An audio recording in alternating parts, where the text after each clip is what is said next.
I try again? Oh yeah, several times you have to do it, and you have to tell. Distinguished delegates, may I ask you all to please take your seats.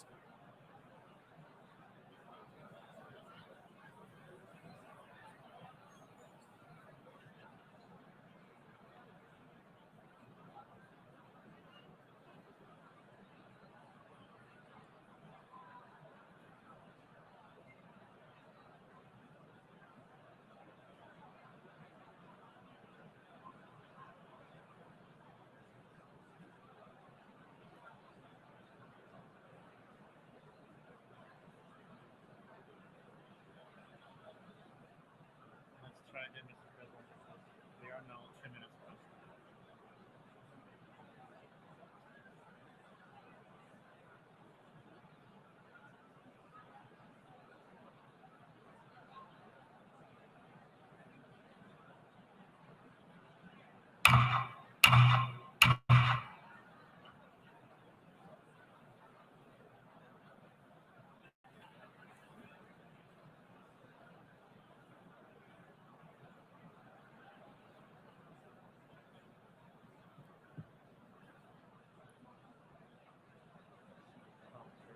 Yes.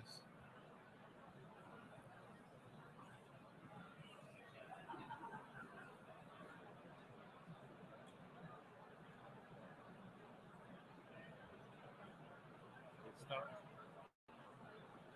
If we don't start, I think that's fine. We'll continue.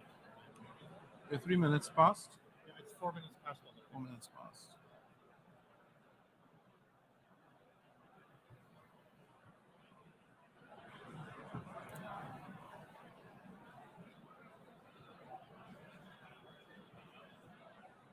The fourth plenary meeting of the General Assembly is called to order.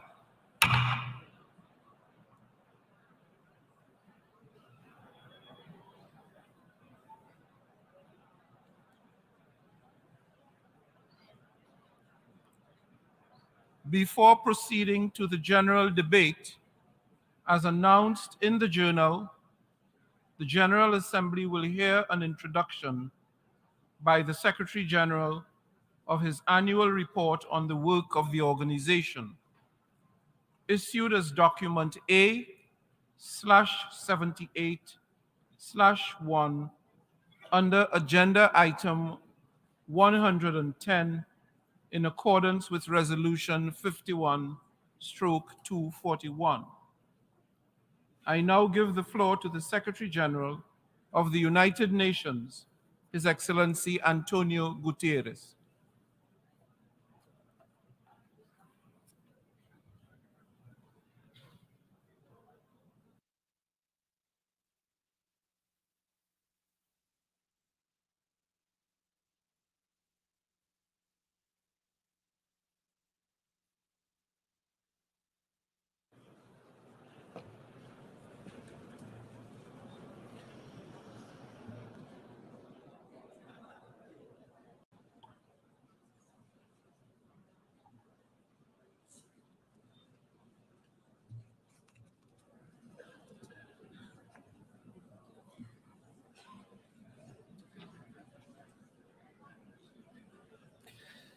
Mr. President of the General Assembly, Excellencies, ladies and gentlemen, just 9 days ago, many of the world's challenges coalesced in an awful hellscape. Thousands of people in Derna, Libya, lost their lives in epic, unprecedented flooding. They were victims many times over, victims of years of conflict, victims of climate chaos, victims of leaders near and far who failed to find a way to peace. The people of Derna lived and died in the epicenter of that indifference, as the skies unleashed 100 times the monthly rainfall in 24 hours, as dams broke after years of war and neglect, as everything they knew was wiped off the map. Even now, as we speak, Bodies are washing ashore from the same Mediterranean Sea where billionaires sunbathe on their super yachts. Derna is a sad snapshot of the state of our world. The flood of inequity, of injustice, of inability to confront the challenges in our midst. Excellencies, our world is becoming unhinged. Geopolitical tensions are rising. Global challenges are mounting. And we seem incapable of coming together to respond. We confront a host of existential threats, from the climate crisis to disruptive technologies, and we do so at a time of chaotic transition. For much of the Cold War, international relations were largely seen through the prism of two superpowers. Then came a short period of unipolarity. Now we are rapidly moving towards a multipolar world. And this is in many ways positive. It brings new opportunities for justice and balance in international relations. But multipolarity alone cannot guarantee peace. At the beginning of the 20th century, Europe had numerous powers. It was truly multipolar, but it lacked robust multilateral institutions, and the result was World War I. A multipolar world needs strong and effective multilateral institutions. Yet, global governance is stuck in time. Look no further than the United Nations Security Council and the Bretton Woods system. They reflect the political and economic realities of 1945, when many countries in this assembly hall were still under colonial domination. The world has changed. Our institutions have not. We cannot effectively address problems as they are if institutions do not reflect the world as it is. Instead of solving problems, they risk becoming part of the problem. And indeed, divides are deepening. Divides among economic and military powers, divides between North and South, East and West. We are inching ever closer to a great fracture in economic and financial systems and trade relations, one that threatens a single open internet with diverging strategies on technology and artificial intelligence and potentially clashing security frameworks. It is high time to renew multilateral institutions based on 21st century economic and political realities rooted in equity, solidarity, and universality, and anchored in the principles of the United Nations Charter and international law. That means reforming the Security Council in line with the world of today. It means redesigning the international financial architecture so that it becomes truly universal and serves as a global safety net for developing countries in trouble. I have no illusions. Reforms are a question of power. And I know there are many competing interests and agendas, but the alternative to reform is not the status quo. The alternative to reform is further fragmentation. It is reform or rupture. At the same time, divides are also widening within countries. Democracy is under threat. Authoritarianism is on the march. Inequalities are growing, and hate speech is on the rise.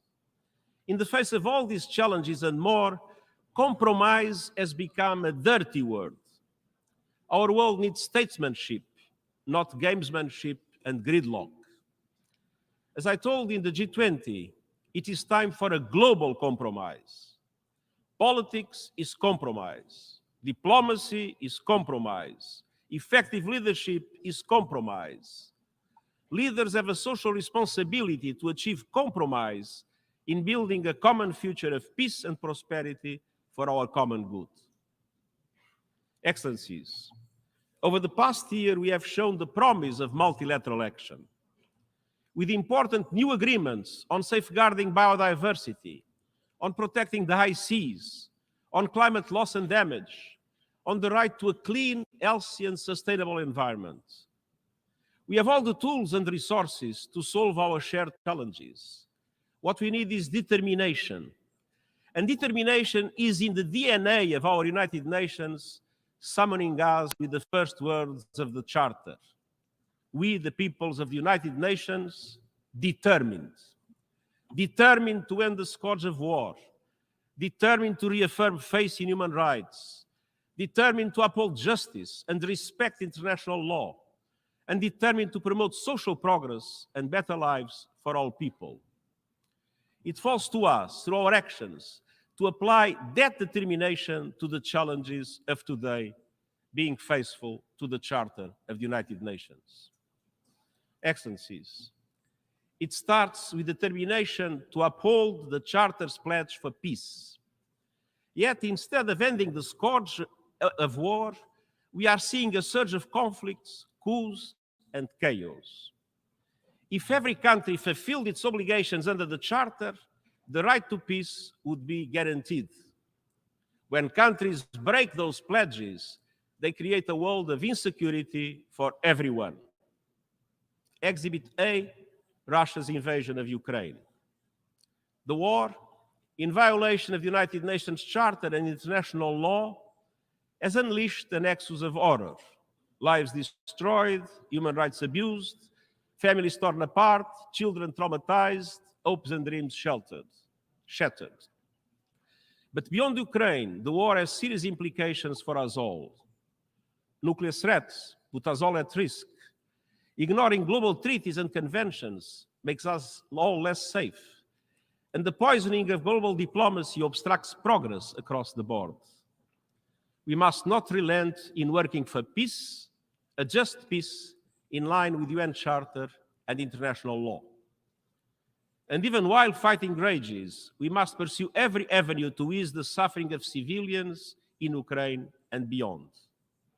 The Black Sea Initiative was one such avenue. The world badly needs Ukrainian food and Russian food and fertilizers to stabilize markets and guarantee food security. And I will not give up on my efforts to make it happen.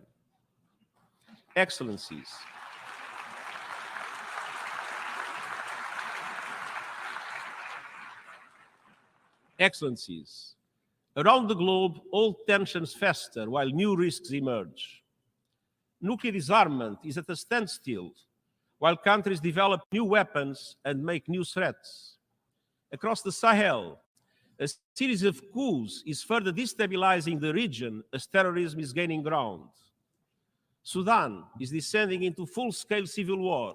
Millions have fled, and the country risks splitting apart. In Eastern Democratic Republic of the Congo, millions are displaced, and gender-based violence is a horrific daily reality.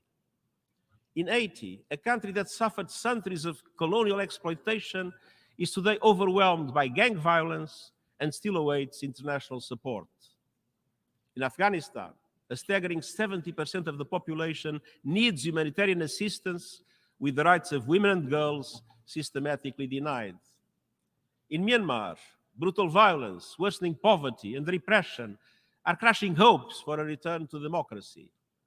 In the Middle East, escalating violence and bloodshed in the occupied Palestinian territory is taking a terrible toll on civilians. Unilateral actions are intensifying and undermining the possibility of a two-state solution, the only pathway to lasting peace and security for Palestinians and Israelis. Syria remains in ruins, while peace remains remote. And meanwhile, natural disasters are worsening the man-made disaster of conflict. In the face of this mounting crisis, the global humanitarian system is on the verge of collapse. Needs are rising, and funding is drying up. Our humanitarian operations are being forced to make massive cuts. But if we don't feed the hungry, we are feeding conflict. And I urge all countries to step up and to fund fully our global humanitarian appeal. Excellencies, the peace and security architecture is under unprecedented strain. That is why, in the context of the preparations for the Summit of the Future, we put forward ideas for the consideration of member states for a new agenda for peace based on the Charter and international law. It provides a unifying vision to address existing and new threats for a world in transition. calling on states to recommit to hold free from nuclear weapons and to end the erosion of the nuclear disarmament and arms control regime. Bolstering prevention at the global level by maximizing the capacity and convening power of the UN and our good offices to bridge geopolitical divides. Bolstering prevention at the national level by linking actions for peace with progress on the Sustainable Development Goals. Putting women's leadership and participation at the center of decision-making, and committing to the eradication of all forms of violence against women. Calling for a broad-based reflection on peacekeeping and make it nimbler and more adaptable with forward-looking transition and exit strategies from the start. And supporting peace enforcement action by regional organizations, notably the African Union, with Security Council clear mandates and predictable funding. Determination for peace also requires new governance frameworks for emerging threats, from artificial intelligence to little autonomous weapons that function without human control. Excellencies, peace is inextricably linked to sustainable development. We see a familiar pattern around the world. The closer a country is to conflict, the further is far from the Sustainable Development Goals. The Charter calls on us to be determined in promoting social progress. In 21st century terms, that means achieving the Sustainable Development Goals. Yet inequality defines our time. From cities where skyscrapers tower over slums, to countries that are forced to choose between serving their people or serving their debts. Today, Africa spends more on debt interest than on healthcare. Yesterday's SDG summit was about a global rescue plan to scale up support from billions to trillions. And excellencies, the international financial architecture remains dysfunctional, outdated, and unjust. And the deep reforms that are needed won't happen overnight, but we can take determined steps now to help countries where the crises such as the COVID-19 pandemic have dramatically impacted. By urgently advancing the SDG stimulus of $500 billion per year and relieving the financial burden on developing and emerging economies. By scaling up development and climate finance, increasing the capital base and changing the business model of multilateral development banks, by ensuring effective debt relief mechanisms and channeling emergency financial support towards those in greatest needs. Excellencies, we must be determined to tackle the most immediate threat to our future, our overheating planet. Climate change is not just a change in the weather. Climate change is changing life on our planet. It is affecting every aspect of our work. It is killing people and devastating communities. Around the world, we see not only accelerating temperatures, we see an acceleration in sea levels rising, glaciers receding, deadly diseases spreading, the extinction of species and cities under threat. And this is only the beginning. We have just survived the hottest days, the hottest months, and the hottest summer on the books. Behind every broken record are broken economies, broken lives, and whole nations at the breaking point. Every continent, every region, and every country is feeling the heat. But I'm not sure all leaders are feeling that heat. Actions are falling abysmally short. There is still time to keep rising temperatures within the 1.5-degree limits of the Paris Agreement, but that requires drastic steps now to cut greenhouse gas emissions and to ensure climate justice for those who did least to cause the crisis but are paying the highest price. We have the receipts. G20 countries are responsible for 80% of greenhouse emissions. They must lead. They must break their addiction to fossil fuels, stop new coal, and indeed the International Energy Agency's findings that new oil and gas licensing by them is incompatible with keeping the 1.5-degree limit alive. To stand a fighting chance of limiting global temperature rise, we must phase out coal, oil, and gas in a fair and equitable way and massively boost renewables. This is the only path to affordable, renewable energy for all. And unfortunately, many still in Africa, mainly in Africa, still lack electricity.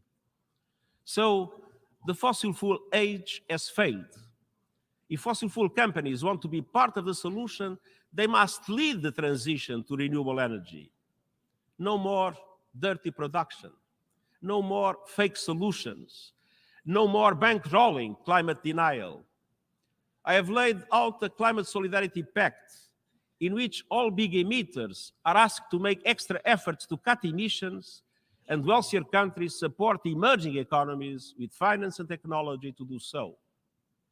For example, Africa has 60% of the world's solar capacity, but just 2% of renewable investments. And I've also put forward an acceleration agenda to supercharge these efforts. Developed countries must reach net zero as close as possible to 2040, and emerging economies as close as possible to 2050, in line with common but differentiated responsibilities. And immediate steps include an end to coal by 2030 for OECD countries and 2040 for the rest of the world. An end to fossil fuel subsidies and the price on carbon. Developed countries must also finally deliver the $100 billion for developing country climate action as promised, double adaptation finance by 2025 as promised, and replenish the Green Climate Fund as promised. And all countries must work to operationalize the Loss and Damage Fund this year and ensure universal early warning coverage by 2027. Tomorrow, I will welcome credible first movers and doers to our Climate Ambition Summit. And COP28 is around the corner. Climate chaos is breaking new records, but we cannot afford the same old broken record of scapegoating and waiting for others to move first. And to all those working, marching, and championing real climate action, I want you to know that you are on the right side of history and that I am with you. I won't give up this fight of our lives. Excellence. Excellencies.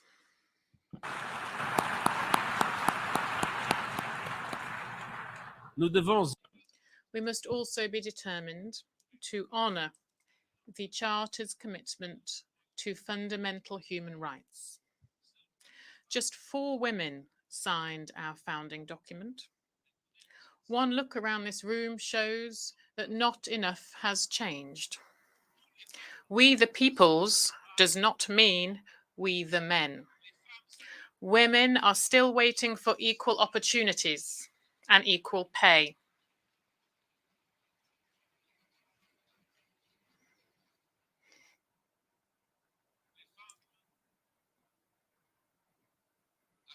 Women are still waiting for equal opportunities and equal pay, for equality under the law, for their work to be valued and their opinions to count.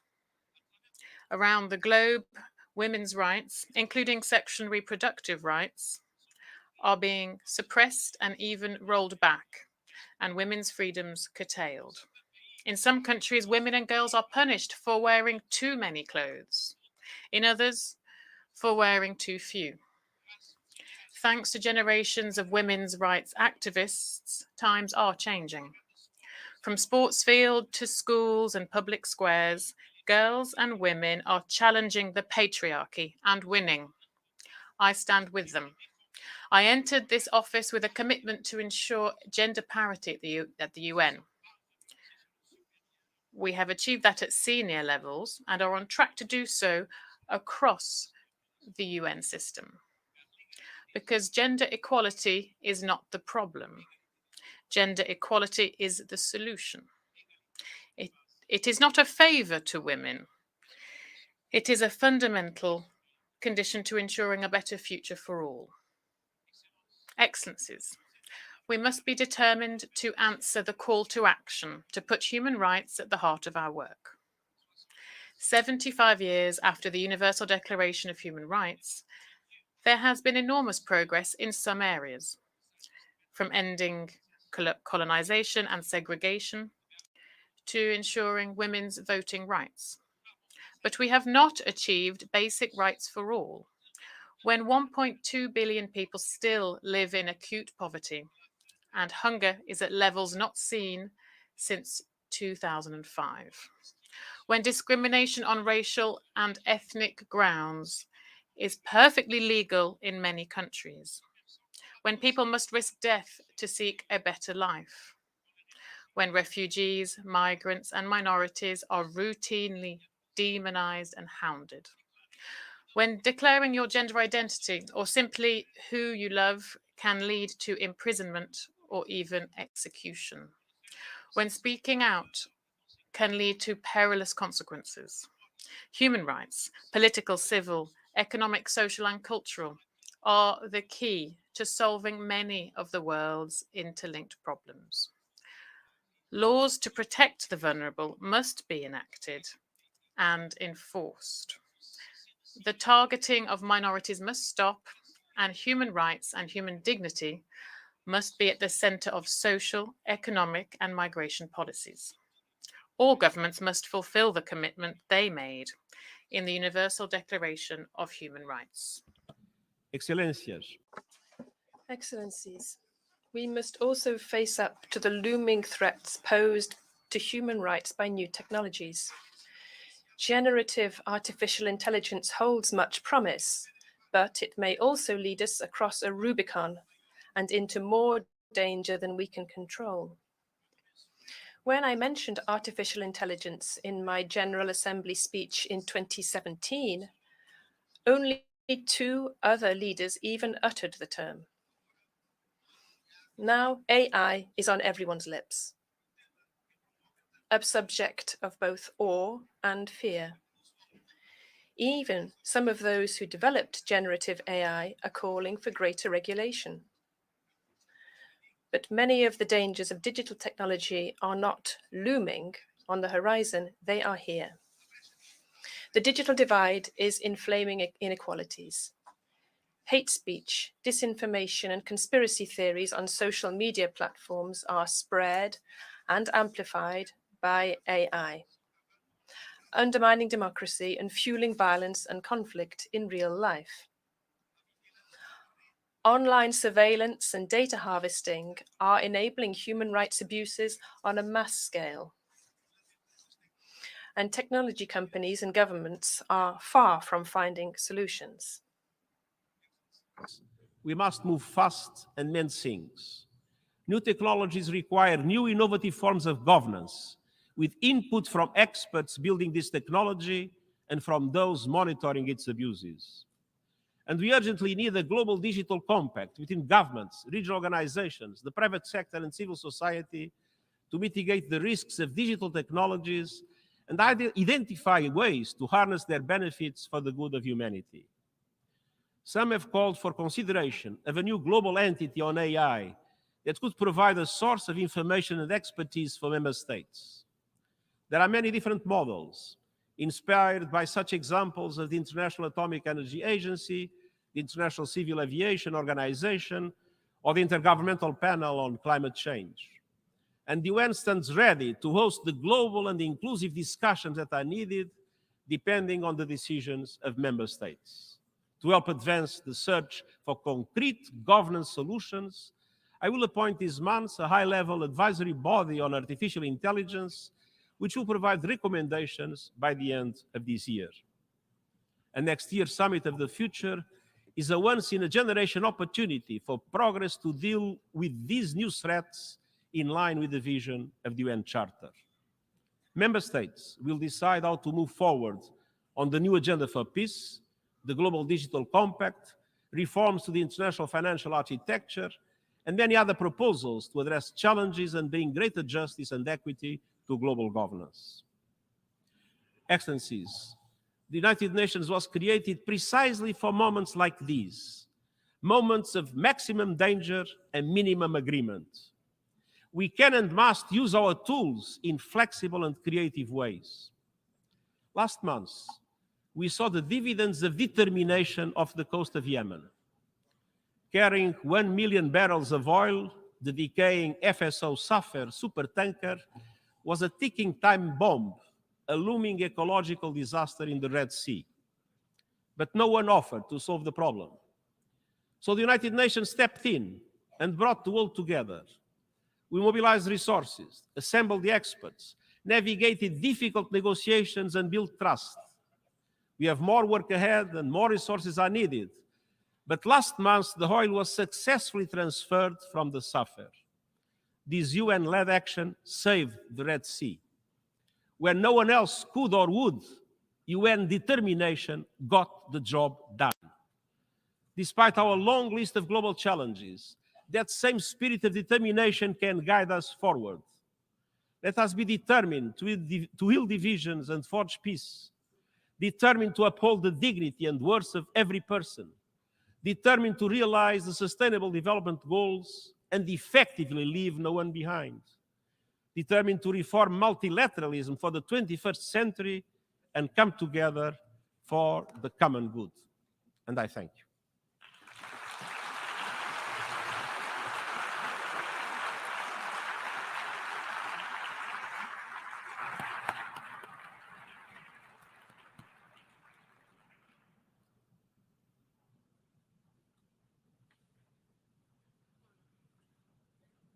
I thank the Secretary General.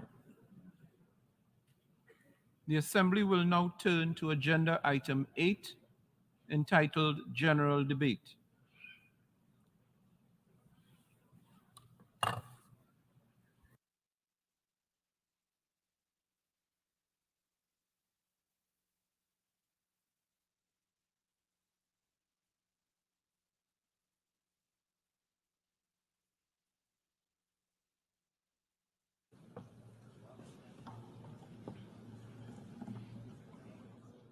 Excellencies, heads of state and government, Mr. Secretary General of the United Nations, honorable ministers, distinguished delegates, and all stakeholders here present. Good morning. It is my honor and privilege as President of the United Nations General Assembly to welcome you to this hall for the opening of the general debate of the 78th session. Allow me to acknowledge in our midst today several presidents, former presidents of the General Assembly, including His Excellency Han Sang-soo, former Prime Minister of Korea, who served as president of the 56th session of the Assembly, and who now sits as chair of the UN Council of Former Presidents of the General Assembly. Together, this Assembly Hall and this rostrum stand as a living testament to multilateralism and to the extraordinary role and compelling influence of the United Nations over the 75 years of its existence. It is a unique and truly global platform for debate, dialogue, and problem solving through multilateral diplomacy. This year, our imperative is clear: to unite the nations, to be united in conviction of common purpose and in solidarity of joint action. Excellencies, such a common coordinated approach is needed now as much as at any point in our history. War, climate change, debt, energy and food crises, poverty and famine. These crises are directly impacting the lives and well-being of billions of people around the world. They are rolling back decades of hard-won development gains and thus condemning millions to lifelong intergenerational poverty and hardship. It is at times like these that we must search deep within to find our better selves and our common humanity that impels us to meet the moment. I therefore implore you, let us use this forum for that which it was intended. Let us listen and learn. Let us rebuild trust and reignite global solidarity. And let us find common ground to address the challenges we face. In the words of the late, great Madeleine Albright, if the UN did not exist, we would have to invent it. We are fortunate, therefore, that it does indeed exist. Let us therefore make full and effective use of this unparalleled resource. Excellencies, this message is all the more important in light of the continued violation of the territorial integrity and sovereignty of a fellow member of the United Nations, Ukraine. That horrendous war has unleashed untold suffering and destroyed countless families, communities, and lives. Its cascading impacts has also spooked many developing countries in far-flung corners of the globe, unleashing acute shortages of essential commodities, triggering food insecurity and volatility in energy prices. It has even revived the unconscionable threat of nuclear war. We all want this war to end. It is an affront to everything that this organization and the UN Charter stands for.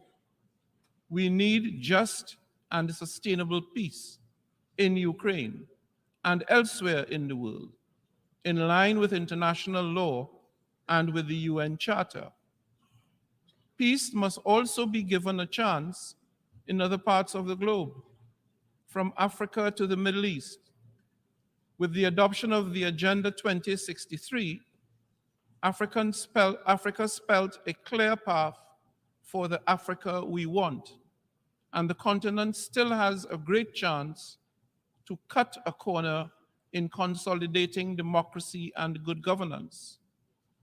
But the resurgence of coups in Africa is a regressive step, and the root causes of such alarming trends must be carefully analyzed and addressed. I urge you, member states, to use this high-level week not to fan the flames of conflict and hostility, but instead to opt for dialogue and diplomacy. We must remember that peace is an investment in our collective prosperity. I call on leaders to come together, to abide by the Charter, and support efforts to deliver a peaceful resolution to the war. Excellencies, yesterday we began our high-level week with the SDG Summit. It offered a prime moment to take stock of our successes and failures in delivering the Sustainable Development Goals. Front and center with the fact that 1.2 billion people are living in multidimensional poverty as of 2022. While some progress has been made on the goals, the summit is being convened in a context where there have been unacceptable delays and rollbacks. Let me be clear, we do not have the luxury of excuses, nor are we absolved of our responsibilities. The onus is on us, collectively, to make up for the lost momentum and work much harder in the remaining 7 years to accelerate progress on that which we have promised to deliver. The commitment to action presented at the summit should therefore be the tailwind to regain lost ground and supercharge implementation. Excellencies, the SDG Summit was only the start of what is a full agenda during High-Level Week. It naturally interlinks with the General Assembly's high-level dialogue on financing for development, which is key to accelerating the financing impetus for the SDGs. The preparatory ministerial meeting for the Summit of the Future will help to launch the negotiations of the Pact of the Future. giving guidance on how to ensure that the United Nations is fit for purpose in the 21st century. It will give member states the opportunity to come together and to transform our shared future. We will also see 3 health-related high-level meetings on pandemic prevention, preparedness and response, universal health coverage, and on tuberculosis, all of which offer us opportunities to better the lives of our global citizens. And the Secretary General's Climate Action Summit offers a moment to build political ambition ahead of COP28 in November. Tomorrow, I will also join hands with several heads of state and government to convene a breakfast summit to address the existential threats posed by sea level rise, an issue of significant concern to small island developing states, especially those in the Pacific region. Excellencies, allow me to pause here and to reiterate my deepest condolences to the governments and people of Morocco and Libya. The twin disasters of earthquakes and flooding have left thousands dead and untold more suffering. It is my sincere hope that resources and relief can be expedited to support all those who now find themselves in desperate need. As a citizen of a climate vulnerable region, I urge member states to recognize the continued and escalating impacts of climate change and to deliver real transformative results. Let us work together to unlock the finances and resources required to support those most vulnerable in mitigation, adaptation, and resilience building. And let us continue to work on the multidimensional vulnerability index with the aim of moving beyond GDP to a measure of economic development that effectively captures a country's true vulnerability to external shocks. Excellencies, beyond the high-level week, this year we will commemorate the 75th anniversary of the Universal Declaration of Human Rights.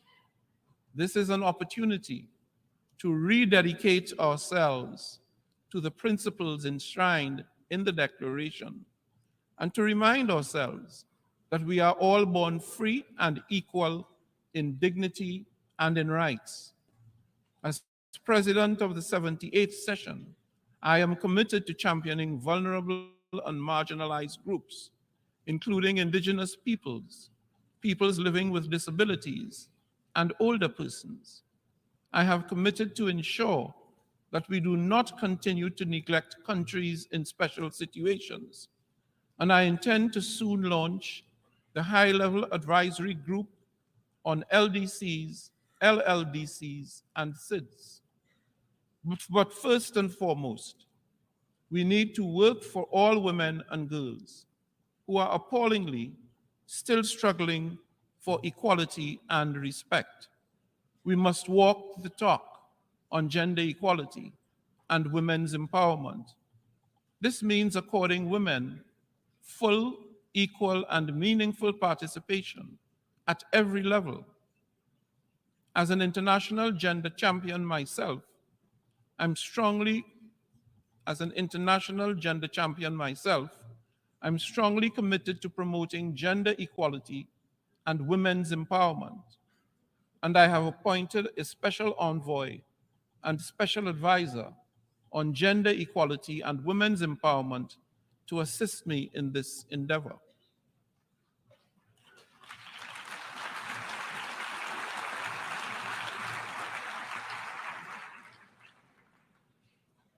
Before I close, allow me to emphasize this.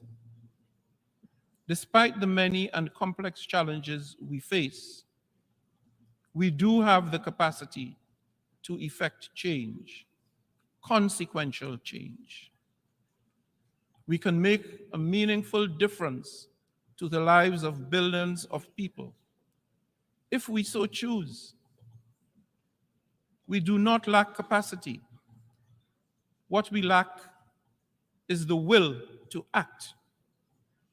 By putting aside our differences and bridging divides, we can deliver, we must deliver peace, progress, prosperity, and sustainability to everyone, everywhere. So let us step up and take action now.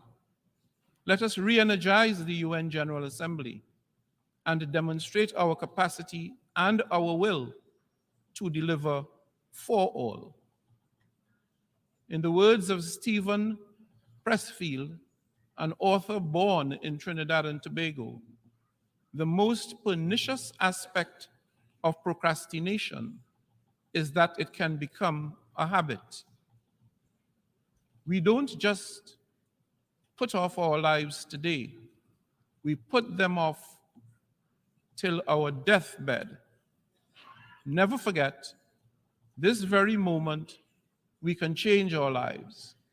There never was a moment, and never will be, when we are without the power to alter our destiny. This second, we can turn the tables on resistance. This second, we can sit down and do our work. Excellencies, I thank you once again for your support to me and my presidency, and I wish you fruitful, productive, and healthy debate in the coming days. I thank you.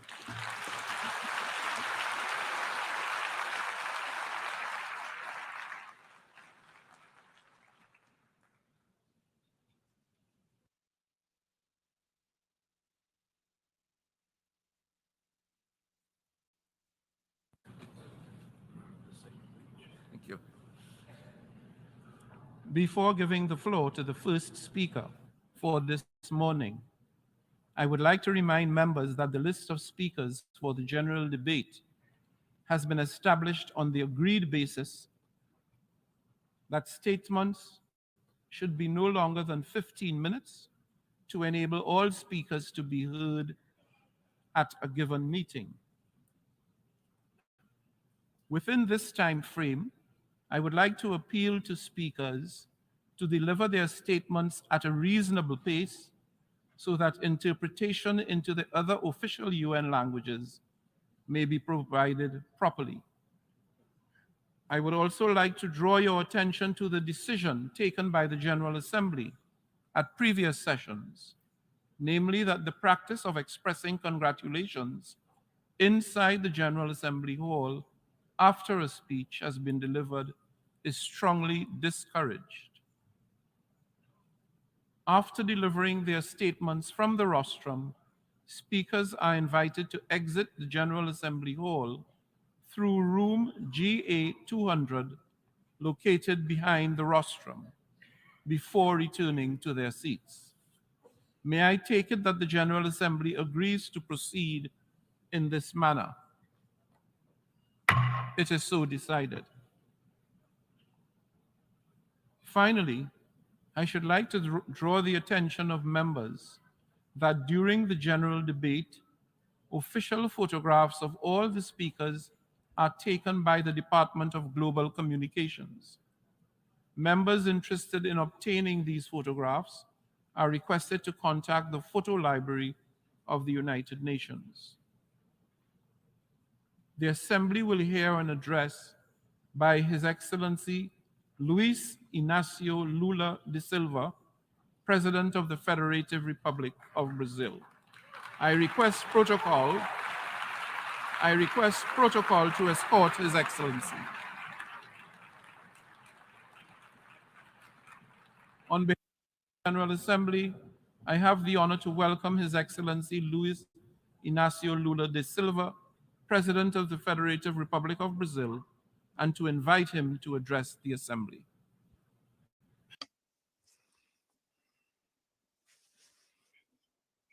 My greetings to the President of the General Assembly, Ambassador Dennis Francis from Trinidad Tobago. It's a great pleasure to be preceded by the United Nations Secretary General Antonio Guterres. I greet each of the heads of state and government and delegates present. I pay homage to our compatriot Sergio Vieira de Mello and 21 other employees of this organization, victims of the brutal attack in Baghdad 20 years ago. I also wish to express my condolences to the victims of the earthquake in Morocco and the storms that hit Libya. Like what happened recently in the state of Rio Grande do Sul in my country, these tragedies have claimed lives and causing irreparable losses. Our thoughts and prayers are with all the victims and their families. Ladies and gentlemen, exactly 20 years ago, I stood on this rostrum for the first time and said, on that September 23rd, 2003, my first words before this World Parliament be of confidence in the human capacity to overcome challenges and evolve towards superior forms of coexistence. I return today to say that I maintain my unshakable trust in humanity.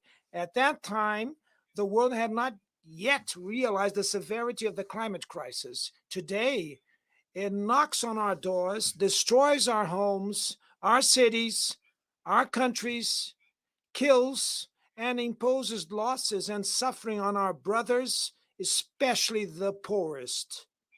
Hunger, the central theme of my speech at this World Parliament 20 years ago, today affects 735 million human beings who will go to sleep tonight without knowing if they'll have anything to eat tomorrow.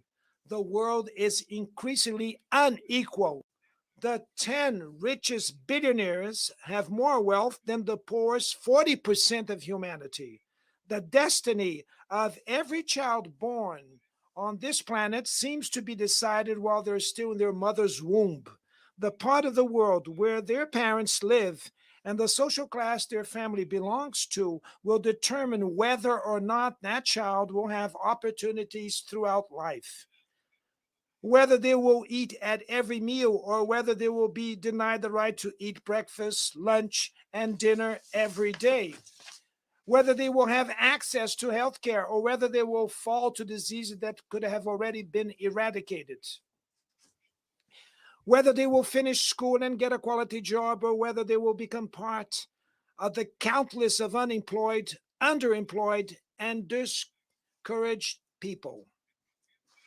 First of all, we must overcome resignation, which makes us accept such unfairness as a natural phenomenon. To overcome inequality, there's a lack of political will from those who govern the world in order to overcome inequality. Ladies and gentlemen, if today I return in the honorable capacity of President of Brazil, it is thanks to the victory won by democracy in my country. Democracy ensured that we overcame hate, misinformation, and oppression. Hope, once again, has won over fear. Our mission is to unite Brazil and rebuild a sovereign, fair, sustainable, supportive, with solidarity, generous, and a joyful country. Brazil is finding itself again with itself, with our region, with the world, and multilateralism. As I never tire of repeating, Brazil is back.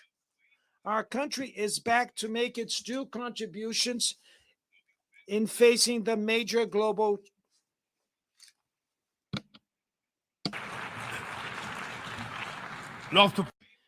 Our country is back to make its due contribution in facing the major global challenges. We have reclaimed our foreign policy's universalism, marked by respectful dialogue with everyone. The international community is immersed in a whirlwind of multiple and simultaneous crises. The COVID-19 pandemic, the climate crisis, the food and energy insecurity, have been amplified by growing geopolitical tensions. Racism, intolerance, xenophobia have spread, encouraged by new technologies created supposedly to bring us closer together. If we had to summarize these challenges in a single word, this challenge could be called, the reason for its challenge would be inequality. Inequality is at the root of this phenomena or acts to aggravate them. The UN's broadest and most ambitious collective action aimed at development, the 2030 Agenda, could turn into its biggest failure. We have reached half of the implementation period and are still far from the defined goals. Most of the Sustainable Development Goals are moving at a slow pace. The moral and political imperative of eradicating poverty and ending hunger appears to have been numbed.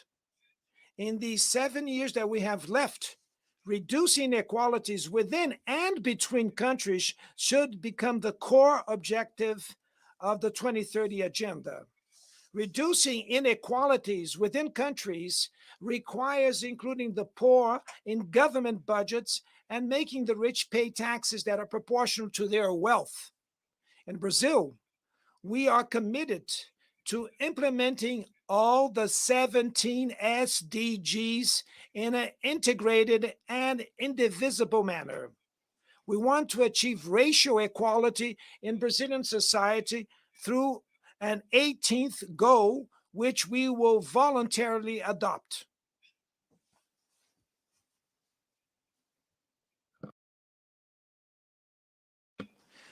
We launched the Brazil Zero Hunger Plan, which will bring together a series of initiatives to reduce poverty and food insecurity.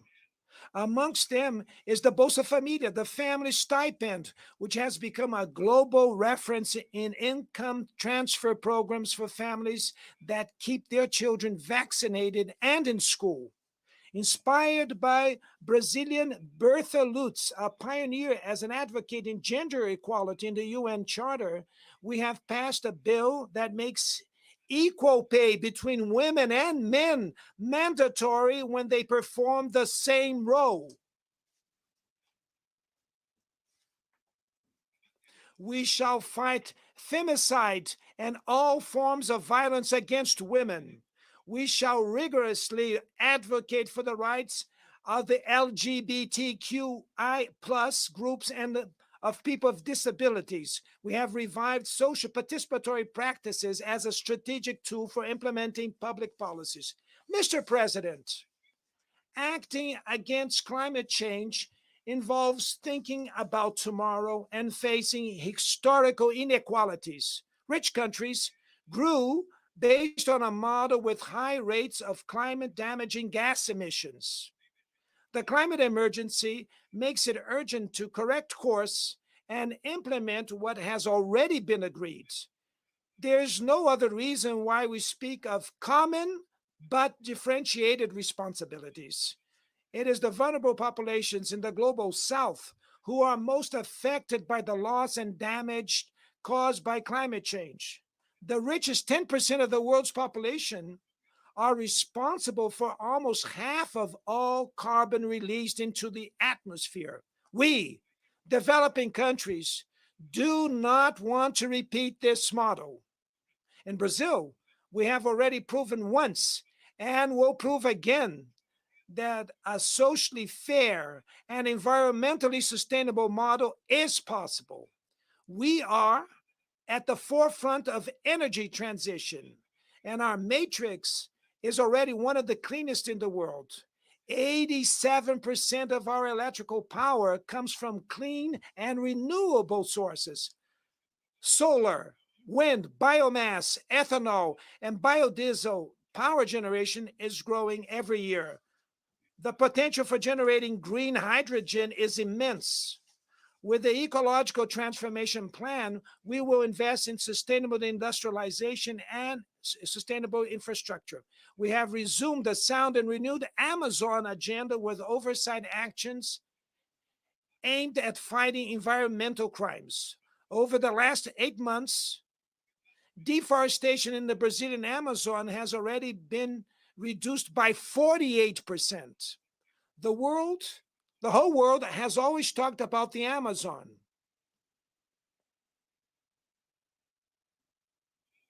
The whole world has always talked about the Amazon. Now, the Amazon is speaking for itself.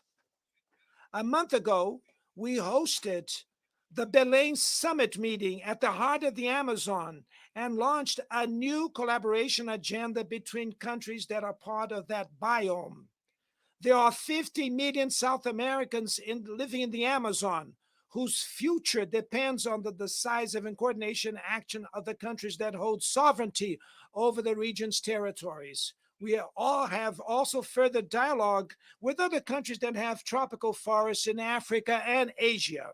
We want to arrive at COP28 in Dubai with a joint vision that reflects, without any coaching, the priorities for preserving the Amazon, the Congo and Borneo Mekong basins based on our needs. Without mobilizing financial and technological resources, there's no way to implement what we decided in the Paris Agreement and the Global Biodiversity Framework. The promise to allocate $100 billion annually to developing countries remains just that, a long promise. Today, this amount would be insufficient for a demand that already reaches trillions of dollars. Mr. President, the principle on which multilateralism is based, that of sovereign equality between nations, has been eroding. At the main global governance levels, negotiations in which all countries have a voice and vote have lost momentum. When institutions reproduce inequalities, they are part of the problem, not the solution.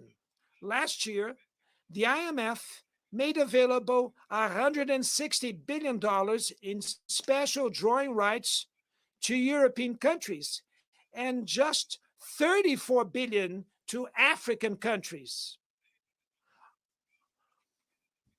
The unequal and distorted representation of the management of the IMF and the World Bank is unacceptable. We have not corrected the excesses of market deregulation and the support of the ideology of the minimum state. The foundations of a new economic governance have not been laid. The BRICS was the result of this paralysis and constitute a strategic platform to promote cooperation between emerging countries. The recent expansion of the group at the Johannesburg Summit meeting strengthens the fight for an order which accommodates the economic, geographic, and political plurality of the 21st century.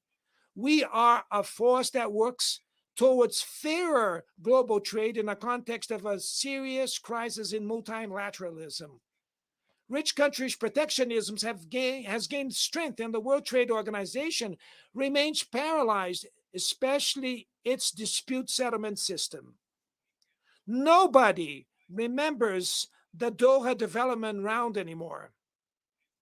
In the meantime, unemployment and precarious work has been undermining people's confidence in better times, especially the youth.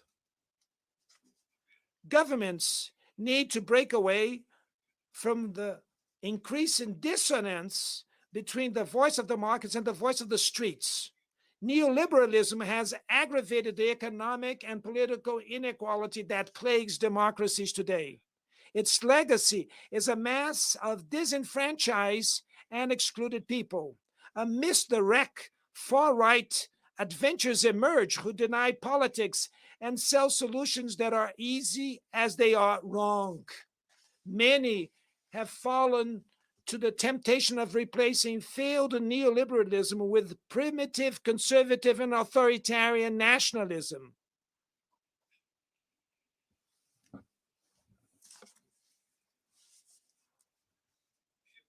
We repudiate an agenda that uses immigrants as scapegoats, undermines the welfare state, and attacks workers' rights. We need to reclaim the best humanist traditions which inspired the creation of the UN. No relevant economical, social, active inclusion policies at cultural, education, and digital levels are fundamental for promoting democratic values and defending the rule of law. Preserving press freedom is essential. A journalist like Julian Assange cannot be punished informing society in a transparent and legitimate way. Our fight is against misinformation and cybercrimes. Apps and platforms should not abolish the labor laws we fought so hard for. Upon taking over as the chair of the G20 next December, we will spare no effort to place the fight against inequality in all its dimensions at the core of the international agenda. Under the motto, building a just world and a sustainable planet, the Brazilian chair will coordinate social inclusion and fight against hunger, sustainable development, and reform of global governance institutions. Mr. President, there will be no sustainability or prosperity without peace. Armed conflicts are an offense to human rationality. We know the horrors and suffering produced by all wars. Promoting a culture of peace is a duty for all of us. Building it requires persistence and vigilance. It is disturbing to see that old unresolved disputes persist and new threats emerge or gain force. The difficulty of guaranteeing the creation of a state for the Palestinian people clearly shows this. Added to this case, the persevering humanitarian crisis in Haiti, the conflict in Yemen, threats to Libyan national unity, and institutional ruptures in Burkina Faso, Gabon, Guinea, Conakry, Mali, Niger, and Sudan. In Guatemala, there's a risk of a coup d'etat, which would prevent the winner of the democratic elections from taking office. The war in Ukraine exposes our collective inability to enforce the purposes and principles of the UN Charter. We do not underestimate the difficulties in achieving peace, but no solution will be lasting if it is not based on dialogue. I have reiterated that work needs to be done to create space for negotiations. A lot is invested in weapons and very little in development. Last year, military spending totaled over $2 trillion. Expenditures on nuclear weapons reached $83 billion, a value 20 times higher than the regular UN budget. Stability and security will not be achieved where there is social exclusion and inequality. The UN was born to be the home of understanding and dialogue. The international community must choose. On one hand, there is the expansion of conflicts, the furthering of inequalities, and the erosion of the rule of law. On the other, the renewing of multilateral institutions dedicated to promoting peace. Unilateral sanctions cause great harm to the population of affected countries. In addition to not achieving their alleged goals, they hinder the mediation and prevention processes and the peaceful resolution of conflicts. Brazil will continue to reject measures taken without support from the UN Charter, such as the economic and financial embargo imposed on Cuba and the attempt to classify this country as a state sponsor of terrorism.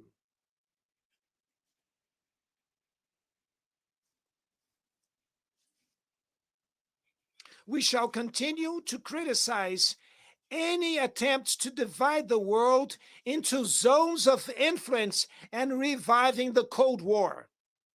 The UN Security Council has been progressively losing its credibility. This frailty is the specific result of actions from its permanent members who wage unauthorized wars aimed at territorial expansion or regime change. Its paralysis is the most eloquent proof of the urgent need to reform it, which will bring it greater representation and efficacy. Ladies and gentlemen, inequalities needs to inspire outrage over hunger, poverty, war, disrespect for human beings.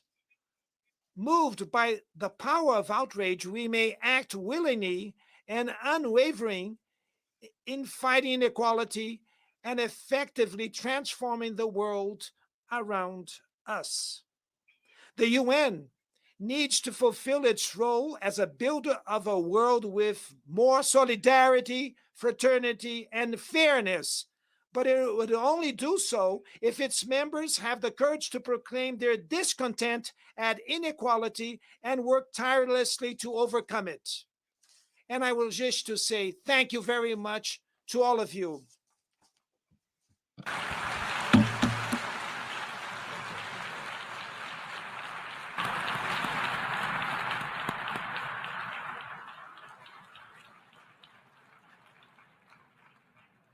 On behalf of the Assembly, I wish to thank the President of the Federative Republic of Brazil for the statement just made, and I request protocol to escort His Excellency.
Yes?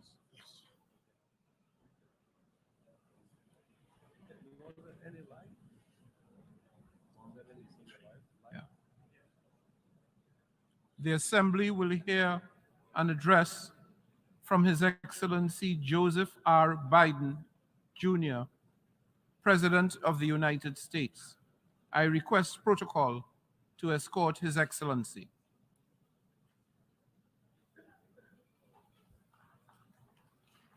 On behalf of the General Assembly, I have the honor to welcome His Excellency Joseph R. Biden, Jr., President of the United States of America, and I invite him to address the Assembly. Mr. President, Mr. Secretary General, my fellow leaders, about a week ago, I stood on the other side of the world in Vietnam, on soil once bloody with war.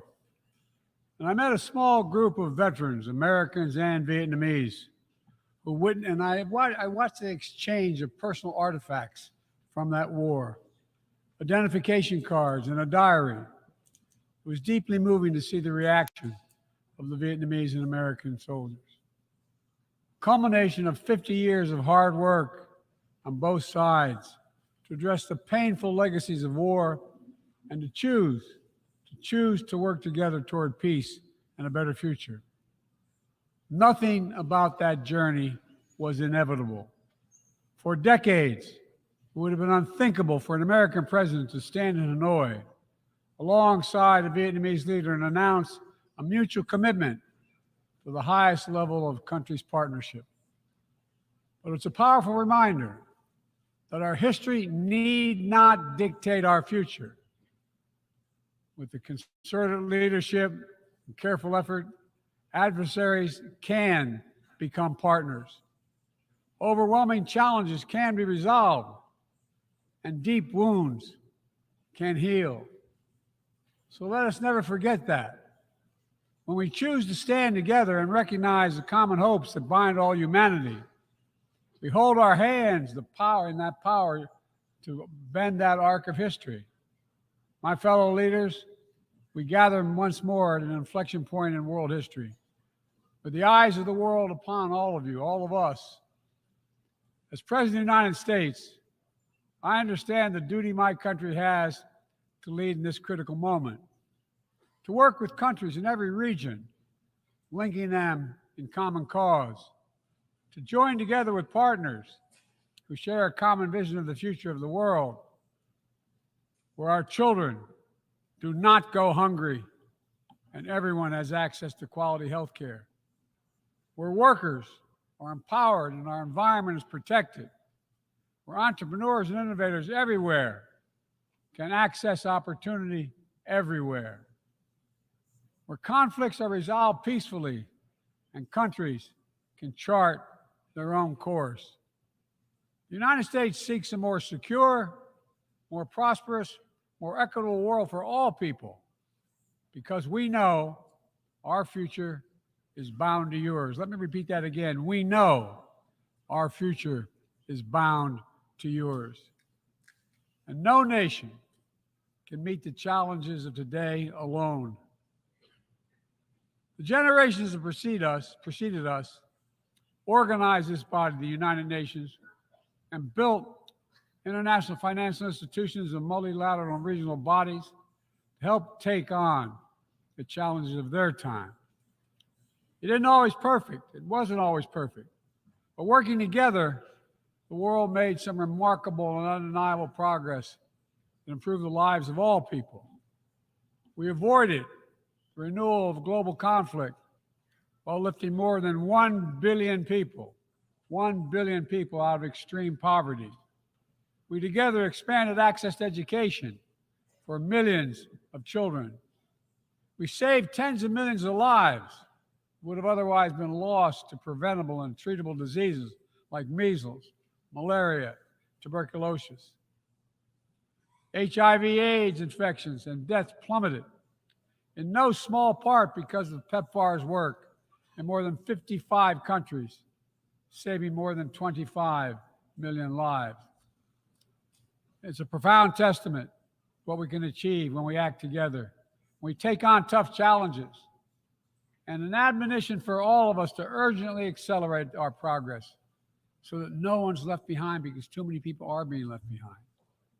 The institutions we built together at the end of the Second World War are an enduring bedrock of our progress. And the United States is committed to sustaining them. And this year, we're proud to rejoin UNESCO. We also recognize that to meet the new challenges of our decades-old institutions and approaches, they must be updated to keep peace with the world. We have to bring in more leadership and capability that exists everywhere, especially from regions that have not always been fully included. We have to grapple with the challenges that are more connected and more complex. And we have to make sure we're delivering for people everywhere, not just somewhere, everywhere. Simply put, the 21st century 21st century results are badly needed. They're needed to move us along. That starts with the United Nations, starts right here in this room. In my address to this body last year, I announced the United States will support expanding the Security Council, increasing the number of permanent and non-permanent members. The United States has undertaken serious consultation with many member states. We'll continue to do our part to push more reform efforts forward, look for points of common ground, and make progress in the year ahead. We need to be able to break the gridlock that too often stymies progress and blocks consensus on the Council. We need more voices, more perspectives at the table. The United Nations must continue to preserve peace, prevent conflict, and alleviate human suffering. And we embrace nations stepping up to lead in new ways and to seek new breakthroughs on hard issues. For example, on Haiti, the Caribbean community is facilitating a dialogue among Haitian society. I thank President Ruto of Kenya, I thank him for his willingness to serve as the lead nation of a UN-backed security support mission. I call on the Security Council to authorize this mission now. The people of Haiti cannot wait much longer. The United States is working across the board to make global institutions more responsive, more effective, and more inclusive.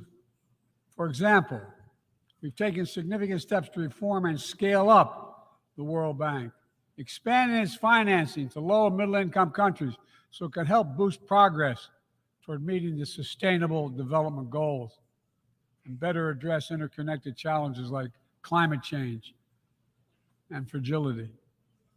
Under the new president of the World Bank, change is already taking root. Last month, I asked the United States Congress for additional funds to expand World Bank financing by $25 billion. And at the G20, we rallied the major economies of the world to mobilize even more funding. Collectively, we can deliver a transformational boost to World Bank lending. And because the multilateral development banks are among the best tools we have for mobilizing transparent, high-quality investment in developing countries, reforming these institutions can be a game changer. Similarly, we proposed making sure developing countries have a strong voice and representation at the International Monetary Fund. We're going to continue our efforts to reform the World Trade Organization, preserve competition, openness, transparency, and the rule of law, while at the same time equipping it to better tackle modern-day imperatives like driving the clean energy transition, protecting workers, promoting inclusive and sustainable growth. And this month, we strengthened the G20 as a vital forum, welcoming the African Union as a permanent member. By upgrading and strengthening our institutions, that's only half of the picture. We must also forge new partnerships, confront new challenges. Emerging technologies such as artificial intelligence hold both enormous potential and enormous peril. We need to be sure they are used as tools of opportunity, not as weapons of oppression. Together with leaders around the world, the United States is working to strengthen rules and policies so AI technologies are safe before they're released to the public. To make sure we govern this technology, not the other way around, having it govern us. And I'm committed to working through this institution and other international bodies and directly with leaders around the world, including our competitors, to ensure we harness the power of artificial intelligence for good while protecting our citizens from its most profound risk. It's going to take all of us. I've been working on this for a while, as many of you have. It's going to take all of us to get this right. In every region of the world, the United States is mobilizing strong alliances, versatile partnerships, common purpose, collective action to bring new approaches to our shared challenges. Here in the Western Hemisphere, we united 21 nations in support of the Los Angeles Declaration on Migration and Protection, launching a region-wide approach to a region-wide challenge to better uphold laws and protect the rights of migrants. In the Indo-Pacific, we've elevated our Quad partnership with India, Japan, and Australia to deliver concrete progress for the people of the region on everything from vaccines to maritime security. Just yesterday, after 2 consultations and diplomacy, the United States brought together dozens of nations across 4 continents to establish a new partnership for Atlantic cooperation so that the coastal Atlantic countries can better cooperate on science, technology, environmental protection, and sustainable economic development. We brought together nearly 100 countries in a global coalition to counter fentanyl and synthetic drugs to reduce the human cost of this affliction, and it is real. And as the nature of the terrorist threats evolve and the geography expands to new places, we're working with our partners to bring capabilities to bear to disrupt plotting, degrade networks, and protect all of our people. Additionally, we convened the Summit for Democracy to strengthen democratic institutions, root out corruption, and reject political violence. And in this moment where democratically elected governments have been toppled in quick succession in West and Central Africa, we're reminded that this work is as urgent and important as ever.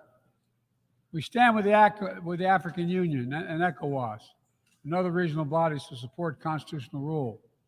We will not retreat from the values that make us strong. We will defend democracy, our best tool to meet the challenges we face around the world. And we're working to show how democracy can deliver in ways that matter to people's lives. The Partnership for Global Infrastructure and Investment addresses the enormous need and opportunity for infrastructure investment in low and middle income countries, particularly in Africa, Latin America, and Southeast Asia. Through strategic targeted public investments, we can unlock enormous amounts of private sector financing. The G7 has pledged to work with parties to collectively mobilize $600 billion in infrastructure financing by 2027. The United States has already mobilized more than $30 billion to date. We're creating a race to the top with projects that have high standards for workers, the environment, and intellectual property while avoiding the trap of unsustainable debt. We're focusing on economic corridors that will maximize the impact of our collective investment and deliver consequential results across multiple countries and multiple sectors. For example, the Libido corridor will extend across Africa from the western port of Angola to the DRC to Zambia, boosting regional connectivity and strengthening commerce and food security in Africa. Similarly, the groundbreaking effort we announced at the G20 to connect India to Europe through the UAE, Saudi Arabia, Jordan, and Israel will spur opportunities and investment across 2 continents. This is part of our effort to build a more sustainable, integrated Middle East. It demonstrates how Israel's greater normalization and economic connection with its neighbors is delivering positive and practical impacts, even as we continue to work tirelessly to support a just and lasting peace between the Israelis and Palestinians, 2 states for 2 people. Now, let me be clear. None of these partnerships are about containing any country. They're about a positive vision for our shared future. When it comes to China, I want to be clear and consistent.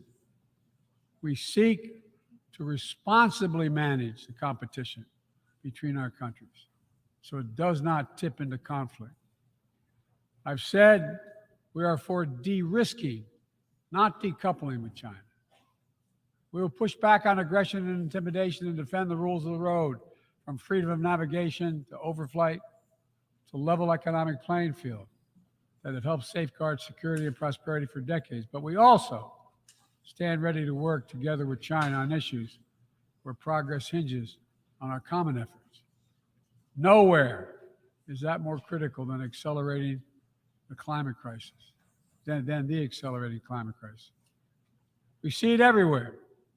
Record-breaking heat waves in the United States and China, wildfires ravaging North America and Southern Europe, a fifth year of drought in the Horn of Africa, tragic flooding in Libya. My heart goes out to the people of Libya. That's killed thousands of people. Together, these snapshots tell an urgent story of what awaits us if we fail to reduce our dependence on fossil fuels and begin to climate-proof the world. For one day, my administration, the United States, has treated this crisis as an existential threat from the moment we took office, not only for us, but for all of humanity. Last year, I signed into law in the United States the largest investment ever anywhere in the history of the world to combat the climate crisis and help move the global economy toward a clean energy future. We're also working with the Congress to quadruple our climate financing to help developing countries reach their climate goals and adapt to climate impacts.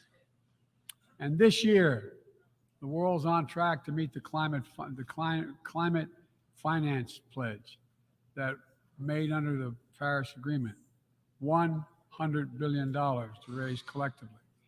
But we need more investment from public and private sector alike, especially in places that have contributed so little to global emissions, but face some of the worst effects of climate change, like the Pacific Islands.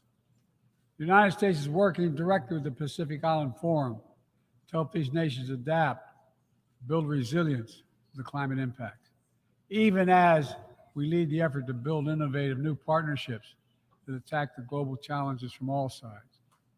From the First Movers Coalition, which is mobilizing billions of private sector community and the private sector commitments, to creating a market demand for green products in carbon-intense sectors like concrete, shipping, aviation, and trucking, to the Agricultural Innovation Mission for Climate, which is bringing farmers into the climate solution and making our food supply more resilient to climate shocks, and the Global Methane Pledge, now endorsed by more than 150 countries, which expands our focus beyond our carbon emission targets to reduce the potential greenhouse gases in our atmosphere by 30% in this decade.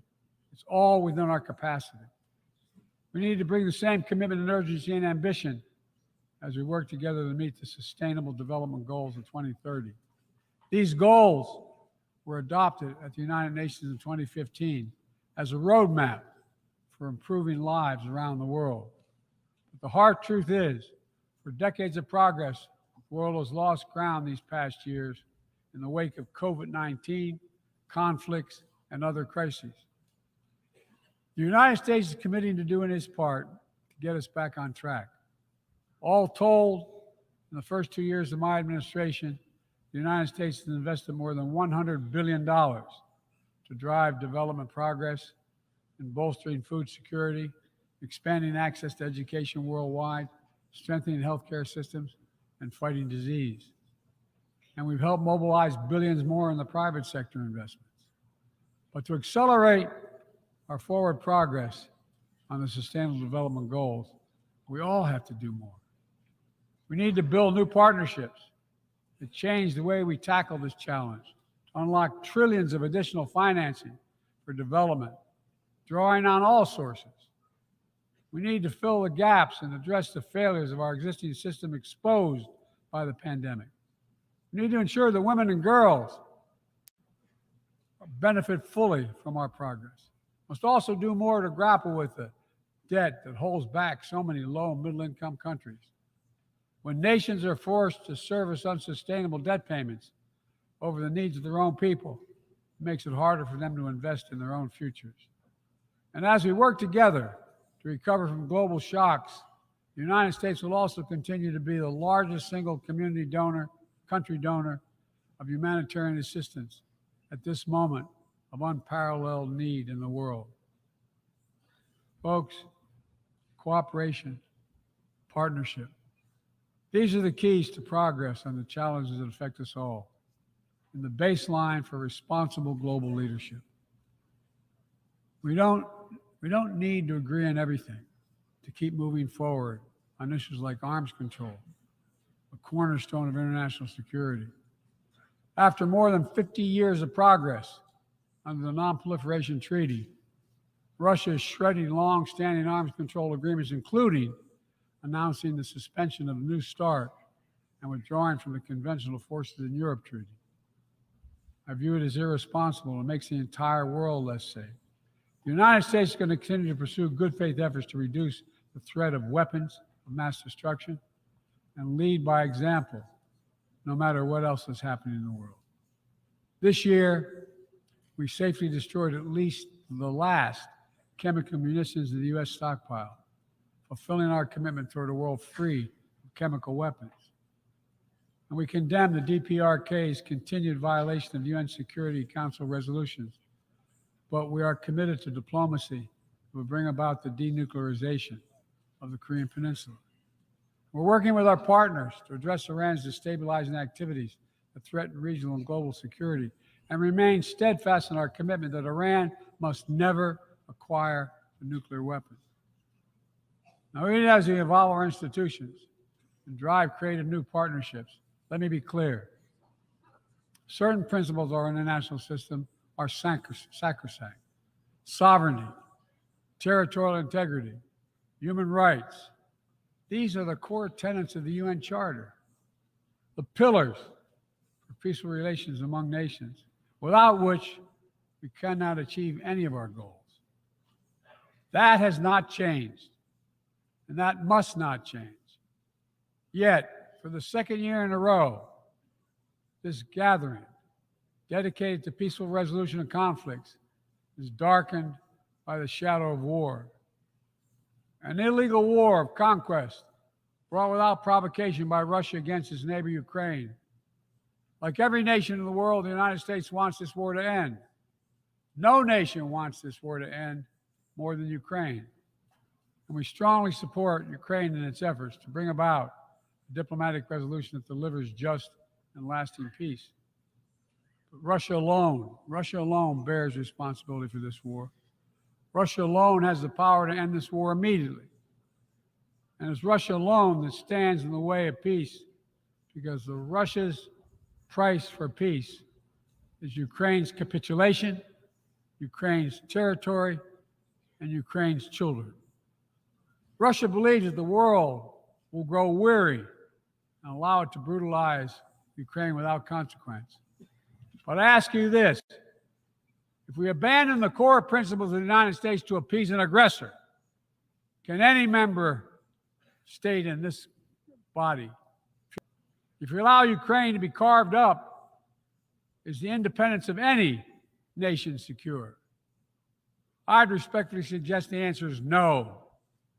We have to stand up to this naked aggression today and deter other would-be aggressors tomorrow. That's why the United States, together with our allies and partners around the world, will continue to stand with the brave people of Ukraine as they defend their sovereignty and territorial integrity and their freedom.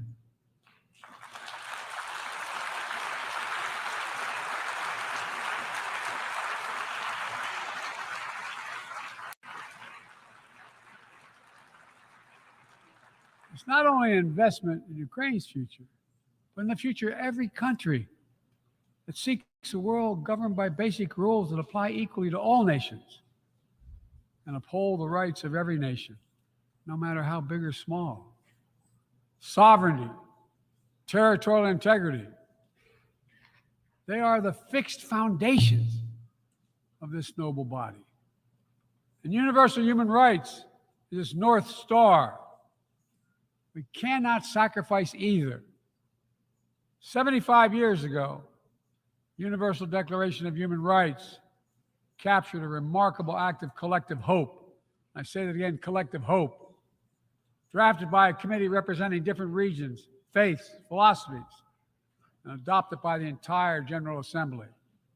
The rights contained in the Declaration are elemental and enduring. And while we still struggle to uphold equal and inalienable rights of all, They remain ever steady and ever true. We cannot turn away from abuses, whether in Xinjiang, Tehran, Darfur, or anywhere else. We have to continue working to ensure that women and girls enjoy equal rights and equal participation in their societies. That indigenous groups, racial, ethnic, religious minorities, people with disabilities do not have their potential stifled by systemic discrimination. That the LGBTQI plus people are not prosecuted or targeted with violence because of who they are. These rights are part of our shared humanity. When they're absent anywhere, their loss is felt everywhere. They are essential to the advancement of human progress that brings us together. My fellow leaders, let me close with this. At this inflection point in history, we're going to be judged by whether or not we live up to the promises we made to ourselves, to each other, to the most vulnerable, and to all those who will inherit the world we create, because that's what we're doing. Will we find within ourselves the courage to do what must be done, to preserve the planet, to protect human dignity, to provide opportunity for people everywhere, and to defend the tenets of the United Nations?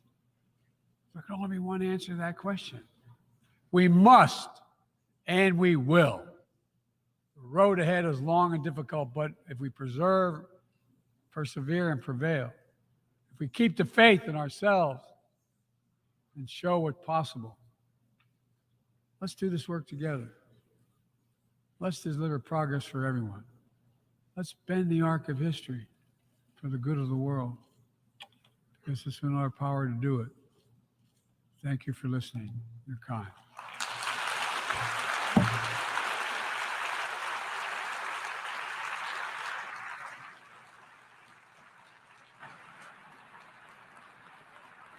On behalf of the Assembly, I wish to thank the President of the United States of America for the statement just made, and I request protocol to escort His Excellency. May I request representatives to remain seated while we suspend the meeting for 5 minutes before resuming to hear the next speaker.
resume and you can Yeah. connect.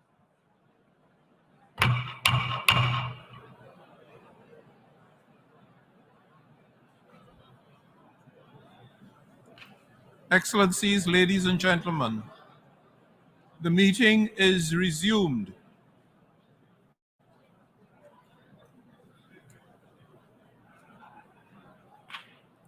The Assembly will hear an address by His Excellency Gustavo Petro Urrego, President of the Republic of Colombia. I request protocol to escort His Excellency.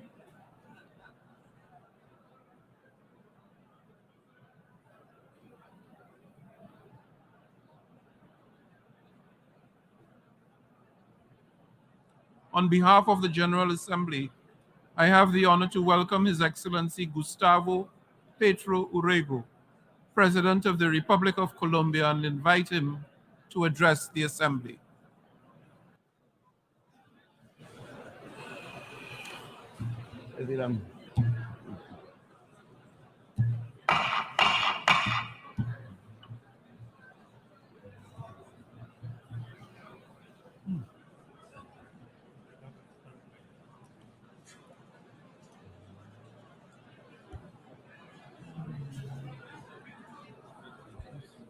Extraordinary.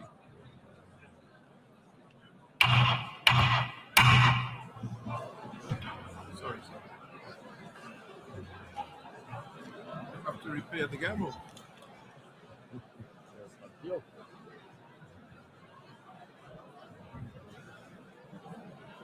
This is extraordinary. Excellencies, ladies and gentlemen, can I ask that the Assembly come to order to receive the statement of His Excellency Gustavo Petro Urrego, President of the Republic of Colombia. Thank you. Gracias. Thank you, Antonio, Dennis, my wife, Veronica, and my youngest daughter, Veronica, here. I, a week ago, was in Santiago de Chile, and I've made my journey to here from there to commemorate the 50th anniversary of a homicidal and bloody coup against President Salvador Allende. I then went through my own country and a popular neighborhood of Medellin, where the mafia used to attract young people to offer them the possibility of learning computer programming. I then arrived in Havana, an unjustly blockaded country, where a president of my country suggested and achieved that it be included in the list of terrorist sponsoring countries simply because it helped to make peace in Colombia. And now I am here, ladies and gentlemen, to make my speech to you. Over this year, since the last speech that I gave in the United Nations, we have only seen a deepening of what the wealthy meeting in Davos call a polycrisis. The war is continuing. Hunger continues. The recession is increasing, and the climate crisis has shown its teeth as never before, claiming thousands of lives and heating our lands and our seas like never before. This has been a year where humanity has been losing and has unfailingly hastened the era of extinction. All of these crises are, in fact, just one crisis, the crisis of life. It seems that world leaders have become the enemies of life. The crisis of life is being expressed in one devastating indicator. This began at the furthest corners of the earth, far away from the remotest regions, a silent march of people from different cultures who are intermingling on their way. Like an infinitely nuanced painting, the colors are mixing together in an uncontainable march. A multitude of all the colors is moving along the tracks, through the seas, through the jungles. It is making up a kind of work of art on the canvas of the earth. A flow of tones, sounds, different clothes and cultures in an amalgam which does not forget its beginnings. In an amalgam, in a great march from the south to the north. This is the exodus of humanity which has begun. Today, there are tens of millions. Tomorrow, according to experts, by 2070, the figure will have reached 3 billion, fleeing from their beloved homes because these homes will be uninhabitable. In my homeland, the country of beauty, Colombia, the country of an explosion of life, by 2070, only deserts will remain.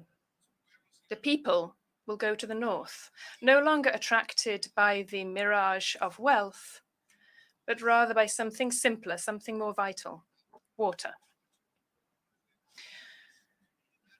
Since the beginnings, the millenary beginnings of humanity, people have gone to where water is, to the north. Billions of people will defy armies and will change the earth to do this. This exodus of the peoples to the north is an exact reflection of the dimension of the failure of governments. This last year has been a time of defeat for governments, a defeat for humanity. The exodus across the borders has increased. They have set the dogs and the hounds on the immigrants. They have put people on horses to pursue them, with whips in their hands, with stocks and chains. They have built prisons. So much the hatred has grown of the foreign, of the strange. These prisons have even been built at sea, so that these women and men cannot tread the earth of the white people who still believe themselves to be the superior race and are nostalgic for this. And through their choices and elections, they revive the leader who said so and who killed millions as a result. The exodus has increased over this year, showing how much the crisis of life is advancing. But the minutes are ticking on in defining life or death on our planet. And rather than halting this march of time and talking about how to defend life for the future, thanks to greater knowledge and expanding life to the universe, we are deciding instead to waste our time killing one another. We are not thinking about how to expand life to the stars, but rather how to end life on our own planet. We have devoted ourselves to war. We have been called to war. Latin America has been called upon to produce war machines, men to go to the killing fields. They're forgetting that our countries have been invaded several times by the very same people who are now talking about combating invasions. They're forgetting that for oil, Iraq was invaded, Syria and Libya. They're forgetting that the same reasons they use to defend Zelensky are those very reasons which should be deployed to defend Palestine. They forget that to meet the Sustainable Development Goals, all wars must be brought to an end. But they are helping to wage one war in particular, because world powers see this suiting themselves in their gamesmanship, in their games of hunger, and they're forgetting to bring an end to the other war, because for these powers, this did not suit them. What is the difference between Ukraine and Palestine, I ask? Is it not time to bring an end to both wars and other wars too, and make the most of the short time we have to build paths to save life on the planet? As president of Colombia, this country of beauty, of a group of humanity, millions of workers, women and men from popular neighborhoods, indigenous people, Afro-descendants, people from the fields, workers, young people of all colors. I'm the president these people decided to elect in the majority, and I'm here to speak before you. And I propose bringing an end to this war so that we have time to save ourselves. I propose that the United Nations should hold, as soon as possible, 2 peace conferences, one on Ukraine, the other on Palestine. Not because there are no other wars in the world, as there are in my country, but because this would guide the way to making peace in all regions of the planet. Because both of these alone can bring an end to the hypocrisy as a political practice. Because we could be sincere, a virtue without which we cannot be warriors for life itself. The generation which today must decide and must act as soon as possible to overcome the enormous hurricane which has been unleashed against life from the dark but powerful forces of greed, the hurricane of capital, which only looks to profit and which has swallowed up the planet and the very foundation of our existence. I propose bringing an end to war, to defend life from the climate crisis, which is the mother of all crises. This summit has been established to evaluate the targets of the Sustainable Development Goals established by the governments for 2030. It's easy to carry out an assessment. These human development goals will not be achieved. We are far from reaching them. We have moved backwards. The United Nations Human Development Objectives would more simply be called social and environmental justice. Social justice will not be achieved for humanity by 2030 because what we have sown is injustice in our planet. What has been created over these years is injustice. The injustice of putting the vaccine against the deadly virus on the market, concentrating it in rich countries. Latin America saw 30% of COVID deaths, although it makes up only 8% of the world population. Who said that health should be a business and not a right? Millions of older people and others died because the vaccine was traded rather than being a common good of humanity. They failed to deliver on their own promise to finance adaptation to climate change. They do not have $100 billion to give to countries to defend themselves from floods, storms, and hurricanes. But they do have that money in a single day to allow Russians and Ukrainians to kill one another. Now we no longer need $100 billion. We need $3 trillion to overcome the climate crisis. And the clock is ticking. Ladies and gentlemen, injustice has been sown. And cannabis growers and coca growers have been arrested rather than tackling the solitude in which the youth of their own countries live. These countries have the greatest economic and military power in the history of humanity. To combat this solitude, they have moved on to the drugs of death, to fentanyl. They wanted a war against the drugs of the rebellious youth who opposed the war in Vietnam, the marijuana and the LSD of the hippies. And they ended up driving their society towards the drug of neoliberalism and competition, the drug of the Manhattan yuppie, cocaine. And they imprisoned millions of Africans and Latin Americans in cold, private prisons. And 1 million Latin Americans were killed. Democracies were destroyed in our America. But they never arrested the Manhattan yuppie. And now they are facing the grand outcome of the prohibition of drugs, fentanyl, which is not killing 4,000, but 100,000 young people every year in the United States. Ladies and gentlemen, they sowed injustice. And the worst of these has been to condemn humanity to war.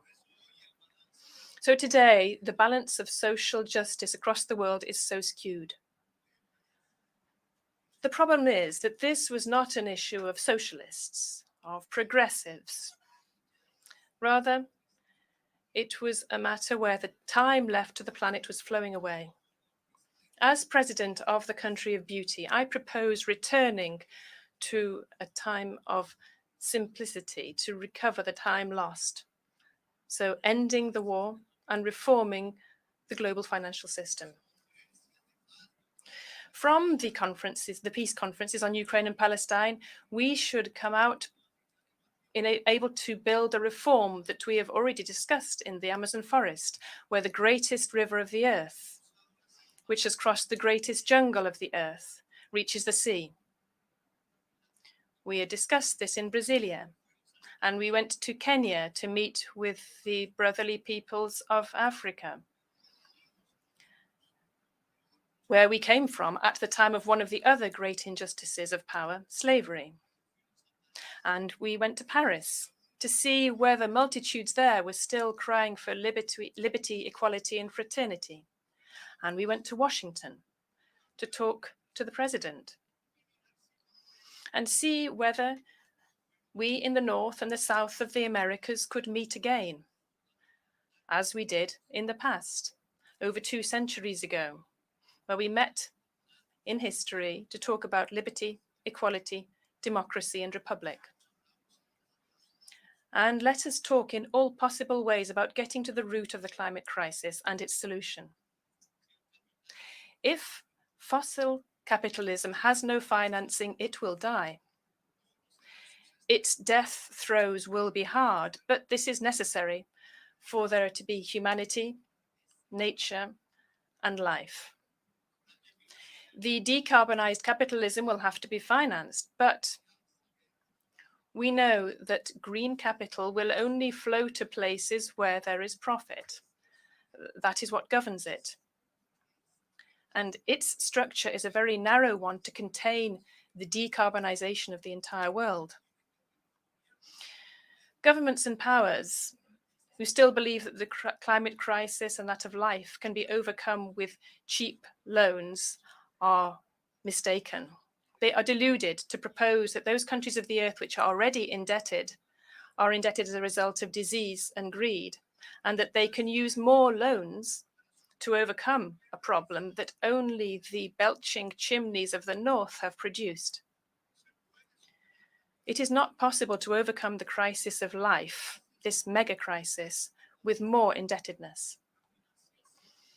The financing of life, the flow of medicines, which must be pumped into the veins of the economies and societies of the world to meet the challenge of leaving behind coal and oil under the earth, leaving it under the earth in those very places where the true veins of the earth flow, as Roberto Cobarilla, the Ua indigenous native from Colombia, said over 30 years ago. As he said, extracting oil was to remove the blood from the earth, and life would then die. The majority of the investment to decarbonize the world's economy should come from public funds, the efforts of societies, bringing together states so as to bring together humanity. Today they call this multilateralism. Governing the earth with the vision of democracy and not a vision of empire. Empires do not save life. They merely unleash wars. If the mega crisis of life is to be resolved, it will be through a democracy which achieves a global scale, a deeper democracy, which will not fear interlinking states and societies and planning for the great Marshall Plan of the revitalization of the planet. The market will help us somewhat, but we cannot ask for solutions from a mechanism which has no humanity. And when it was this mechanism which produced the very problem. Private funds can be used, but they will be limited by their own logic. The force to do this will come from public funds, and these funds are currently weakened by debt. The great battle of our generation is defending life for our children and grandchildren, and this can only be fully financed by what is public, by what belongs to all of us. We must liberate the public to save life. Many people may not like this, but if the voice of the public, of the state, of humanity, of multilateralism is to be heard again, this means the voice of change will be heard again. Because in order to save life, this is fundamental. Saving life requires an epoch of change, and it is urgent. Change and life are now synonymous. Youth of all colors today, in order to live, must fly the flags of change, of transformation, of a new humanity. It is democracy and not authoritarian regimes which is looking more and more like the Nazis. It is global democracy. These plans, the power of those states who are not tackling war, but are tackling and attacking the plans for life. These plans to achieve the transition to a decarbonized economy and to finance it. The decarbonized economy will, without a doubt, be a more humane and a more just economy. So, I, as President of the Country of Beauty, propose a reform of the global financial system, of the IMF, of the Multilateral Bank, and bringing an end to economic blockades and guiding funds from private capital.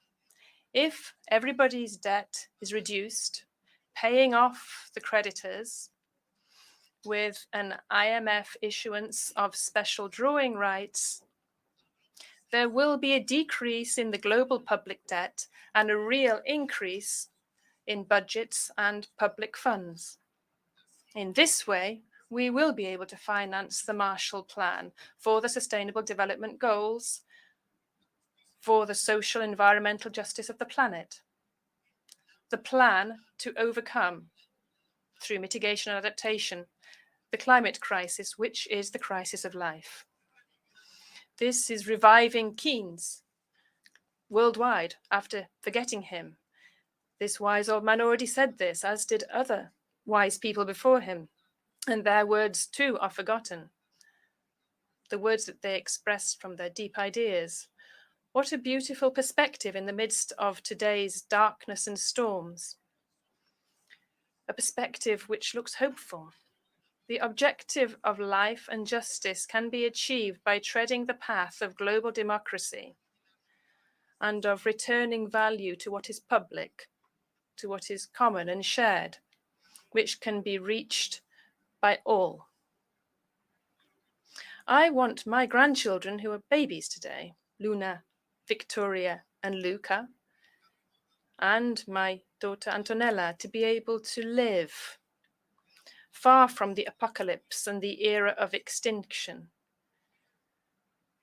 I want them to live in times where humanity was able to stop killing itself and killing the planet, and through the very diversity of its cultures, managed to achieve understanding and to achieve its mission, spreading the virus of life to the stars of the universe. Thank you very much.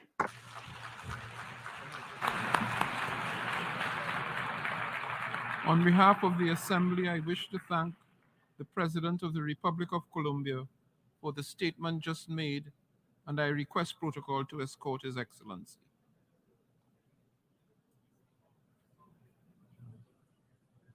The Assembly will hear an address by His Majesty King Abdullah II ibn al-Hussein II, King of the Hashemite Kingdom of Jordan. I request protocol to escort His Majesty.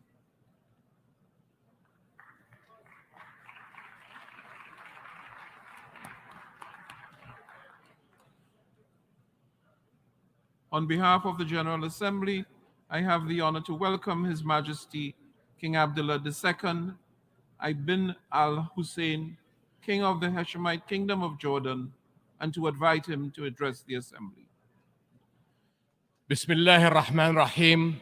Mr. President, Secretary General, Excellencies, when human catastrophes seem beyond description, we turn to the appalling statistics. This year around the world, more than 345 million people face food insecurity, daily hunger, or starvation. Among the most vulnerable are 108 million refugees, people who have been forcibly displaced from their homes and ways of life. And 40% of these refugees are children, the most defenseless of all. Yet these numbers cannot really convey the tragedy or the failure. Refugees are our brothers, our sisters. They look to our countries to help end the crises that have driven them from home. Refugees are mothers, fathers, grandparents who have made perilous journeys to save their families. They are young people with big dreams and little children who deserve the chance to dream big. They depend on the international community for their survival, and multiple UN agencies provide vital services to help meet the need. But in recent months, one by one, these agencies have been delivering difficult news. A severe shortfall in international funds has forced them to cut support. Is this what we've come to? Is the international community going to watch as refugee families find themselves forced to send their children to work instead of school? In Jordan, where refugees make up over 1/3 of our 11 million population, cuts have already thrown the lives of hundreds of thousands of refugees into uncertainty. The impact of such humanitarian shortfalls is never limited to a country or a region. Fear and want bring on sharp increases in the number of refugees fleeing to Europe and beyond, on journeys that too often end in tragedy. My friends, Jordanians are serious about our duty to those in need. We have done everything we can to secure a dignified life for refugees. Nearly half of the almost 1.4 million Syrians we host are under 18 years of age. For many of them, Jordan is the only place they have ever known. Over 230,000 Syrian children have been born in Jordan since 2011. We are sharing precious resources to help them meet basic needs: food, energy, and especially water. We are among the water-poorest countries in the world, even as our water supplies face extraordinary demand. And we face these pressures just when another crisis has hit our region: climate change, with its destructive heat waves, drought, and flooding. And to meet the refugee burden, we have been carefully managing to combine our limited resources with essential support from the international community. Because the responsibility to act falls on everybody's shoulders. Because the world cannot afford to walk away and leave a lost generation behind.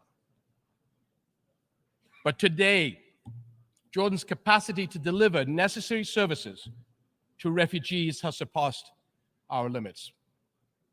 Syrian refugees' future is in their country, not in host countries.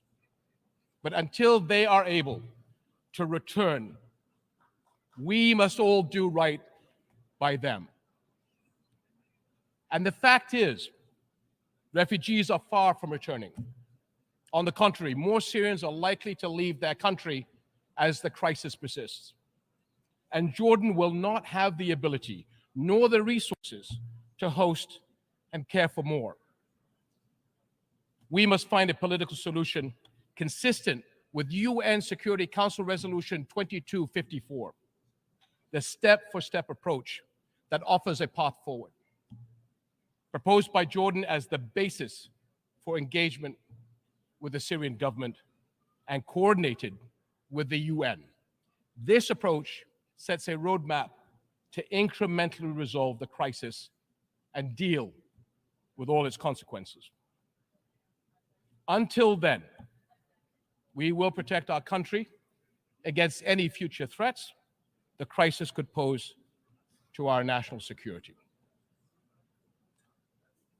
My friends, Jordan's case is a microcosm of our entire region. For all our people's immense potential, repeated crises have held back the promise of greater development and prosperity. Our region is a focal point where some of the most urgent global challenges are converging. How will our world respond? Will we come together in global solidarity to get to the root of the problem, the conflicts and the crises that destroy life and hope? Will we work as one to rebuild the lost trust in international action and help those in want?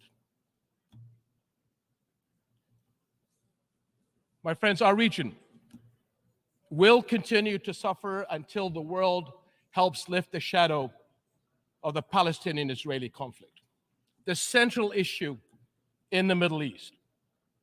No architecture for regional security and development can stand over the burning ashes of this conflict.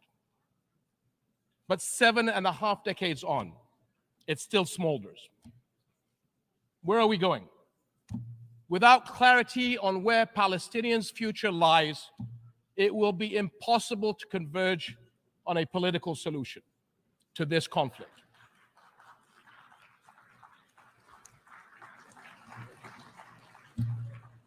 Five million Palestinians live under occupation. No civil rights, no freedoms of mobility, no say in their lives. Yet every UN resolution since the beginning of this conflict recognizes the equal rights of the Palestinian people to a future of peace, dignity, and hope.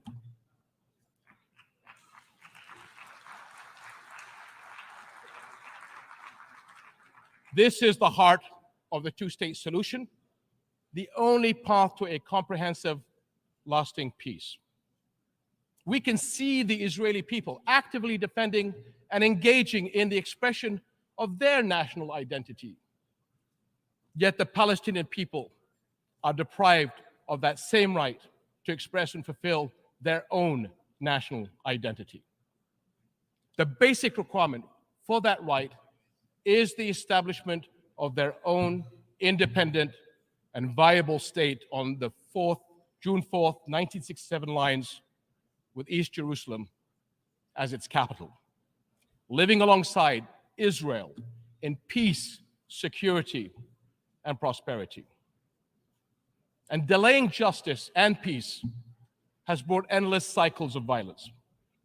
2023 has been the deadliest for the Palestinian people in the past 15 years. How can people trust in global justice while settlement building, land confiscations, and home demolitions continue? Where is the global solidarity to make UN resolutions believable by people in need of our help? Jerusalem is a flashpoint for global concern. Under the Hashemite custodianship of Islamic and Christian holy sites, Jordan remains committed to safeguarding the city's identity. But preserving Jerusalem as the city of faith and peace for Islam, Christianity, and Judaism is a responsibility that we all share. and we must not abandon Palestinian refugees to the forces of despair. Sustainable funding is urgently needed by UNRWA, the UN agency that provides vital relief, education, and health services to millions of Palestinian refugees. And this is essential to protect families, keep communities stable, and prepare young people for productive lives. We must protect young Palestinians from extremists who prey on their frustrations and hopelessness by making sure they continue to learn at the schools under the blue flag of the United Nations, as the alternative will be the black flags of terror, hate, and extremism. My friends, we come together here as partners to deal with our challenges and shape a better future. We speak here for our people. We speak for families and the younger generations. We speak for victims of conflict, displacement, hunger, climate challenge, disasters, and more. They are not mere statistics. They are our fellow human beings sharing our world. Only by restoring trust, only by acting in solidarity, will we create the future all our peoples desire and deserve. We cannot allow for a lost generation on our watch. Thank you.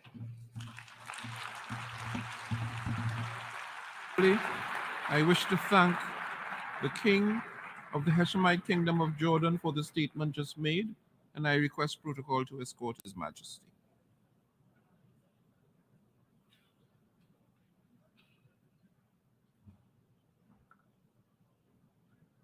The Assembly will hear an address by His Excellency Andrzej Duda, President of the Republic of Poland. I request protocol to escort His Excellency. Good morning, Your Excellency. Morning. How are you? On behalf of the General Assembly, I have the honor to welcome His Excellency Andrzej Duda, President of the Republic of Poland, and invite him to address the Assembly. Distinguished Mr. President, Mr. Secretary General, Excellencies, honorable delegates, I wish to congratulate His Excellency Mr. Denis Francis on his election to the honorable function of the President of the 78th United Nations General Assembly. I wish to express Poland's full support for his mission and wish him every success in its fulfillment. At the same time, my thanks go out to His Excellency Csaba Kőrösi in recognition of his active engagement while presiding over the work of the 77th session of the General Assembly. Mr. President, ladies and gentlemen, 193 countries from every continent have gathered in New York at UN headquarters to discuss the most important threats and challenges facing the world today. The United Nations General Assembly is an extremely important event. It is the only place and the only opportunity to debate in our midst the crucial problems that affect us all. We are here because of the courageous and forward-looking decisions made by the leaders of the Western world during the darkest days of the Second World War. At that time, they pondered over how to avoid similar tragedies in the future.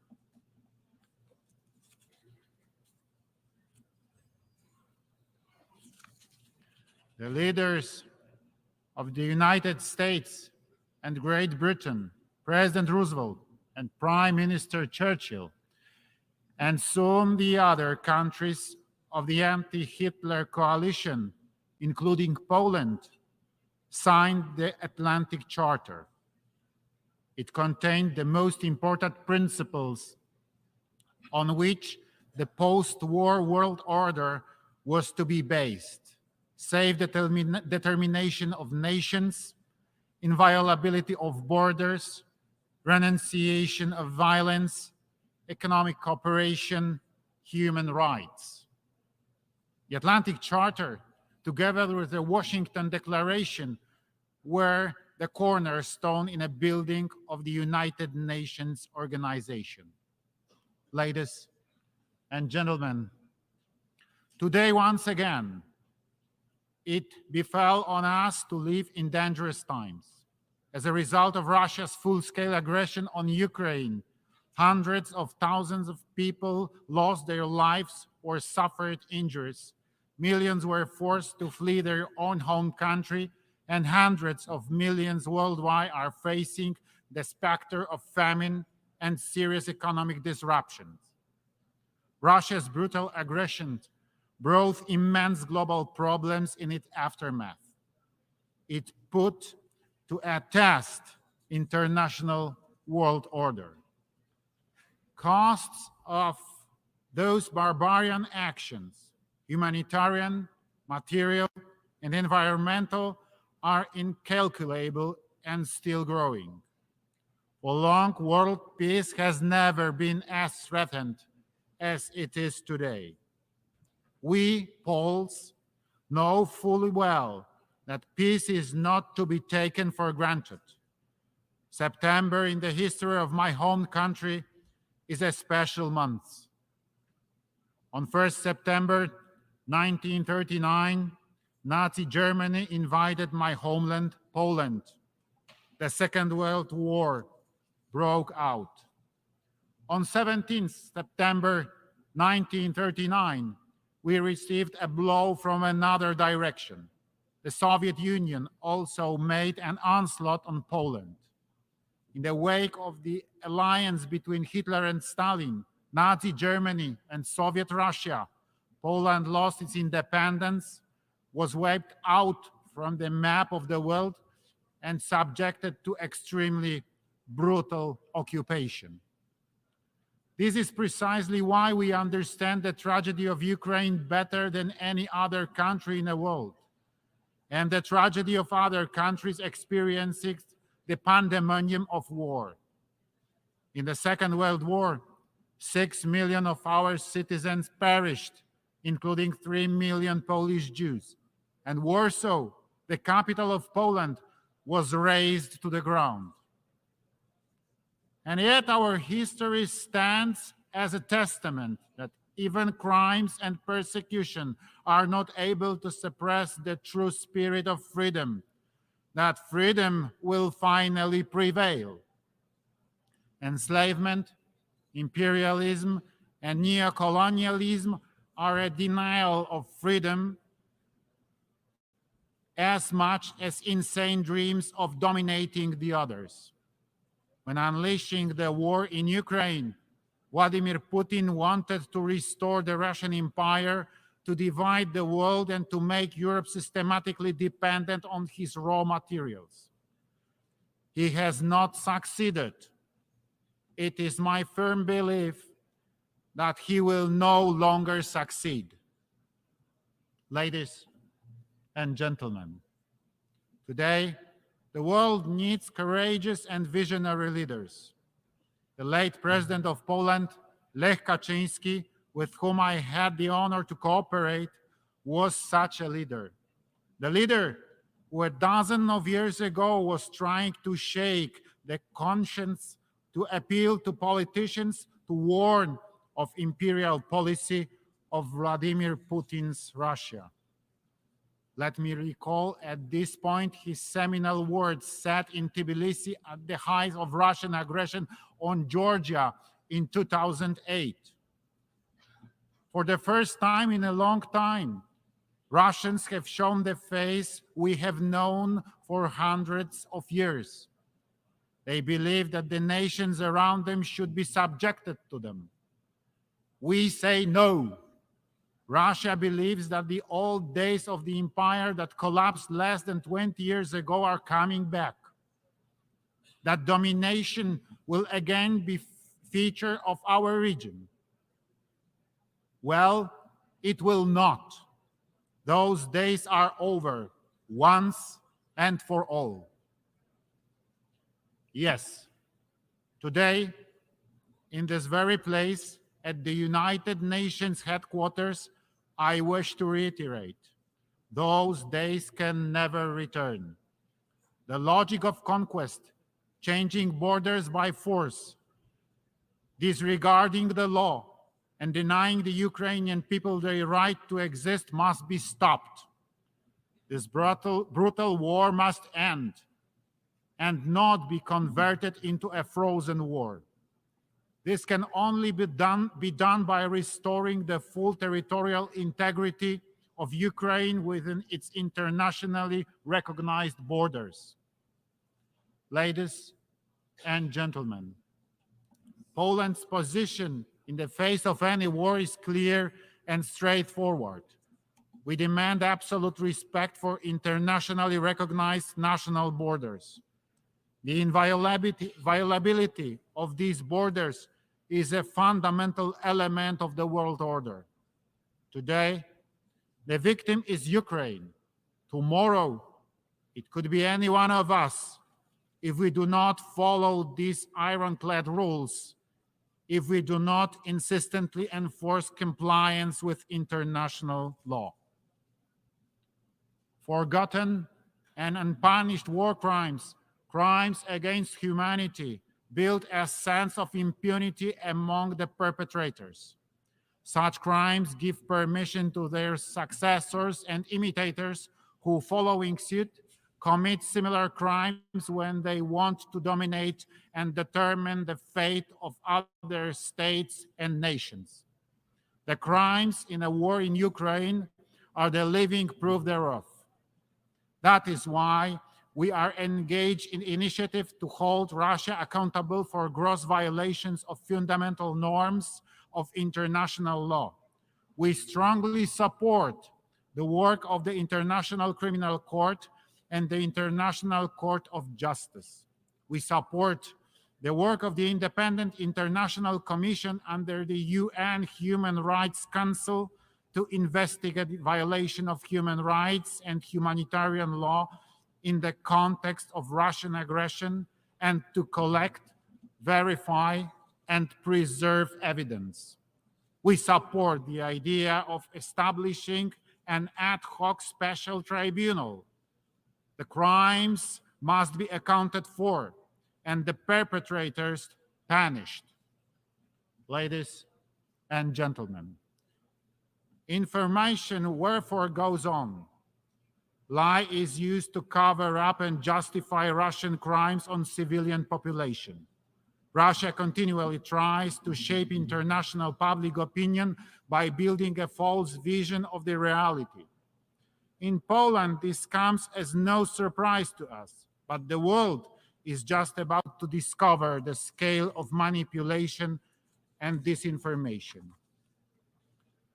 This spearhead is often directed also at my country, Poland, labeled in many various ways.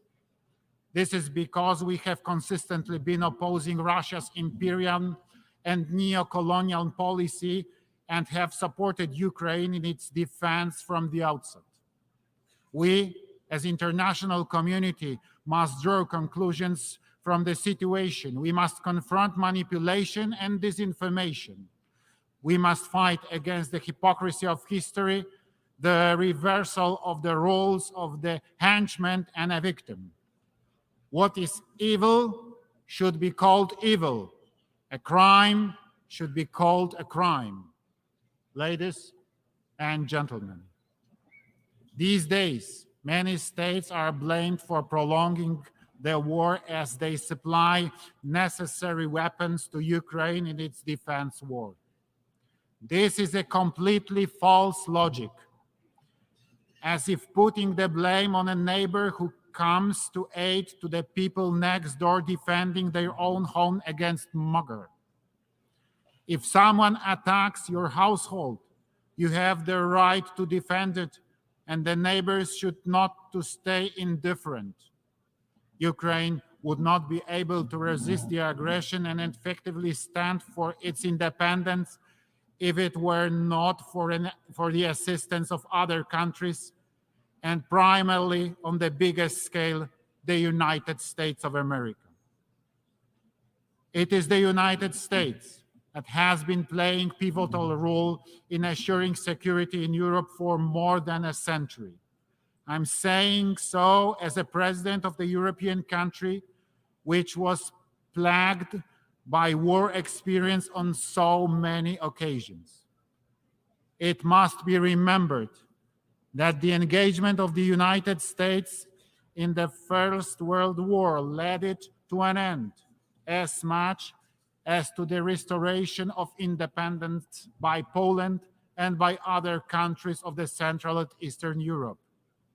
The United States played a pivotal role in defeating Nazi Germany. Without the US support, neither the United Kingdom nor the Soviet Union would have been able to resist Hitler. Finally, the United States was instrumental in the reconstruction of Western Europe in the aftermath of war and in fending off the threat posed by the Soviet Union throughout the Cold War. It is too often that Europe tends to forget that it owes its security and prosperity to the US commitment and presence. In Poland, we recall this very well. That is why Poland's top priority for the time of our presidency of the European Union in the first half of 2025 will be enhancing transatlantic relations and cooperation between the EU and the United States of America. Ladies and gentlemen, Poland has never had colonies, the fact of which we are proud. We emphasize it on all occasions. Instead, my home country was many times brutally attacked, destroyed, and used by the neighbors with their imperial ambitions. For 123 years, Poland disappeared from the maps of the world. That is why we understand very well the countries that suffered colonialism and the challenges they need to confront. Wherever the international community is in need, Poland is always ready to respond to the call and without any hesitation. We provide assistance in many corners of the world. Despite the war in the immediate neighborhood, we will continue our support to the Eastern Partnership countries. We continue to focus on countries of the sub-Saharan region. We are present in the Middle East. Given the refugee crisis caused by the war in Syria, Poland's assistance to Iraq, Lebanon, Palestine, and Jordan will be maintained. Poland will also continue its humanitarian support. Many places around the world are facing worsening food crisis. The situation is most difficult in Africa, where 1 in 5 people is suffering from hunger. Also, the population suffering hunger is increasing in West Asia and the Caribbean. Today, an estimated 2.4 billion people lack sustainable regular access to food, of which some 900 million face severe food insecurity.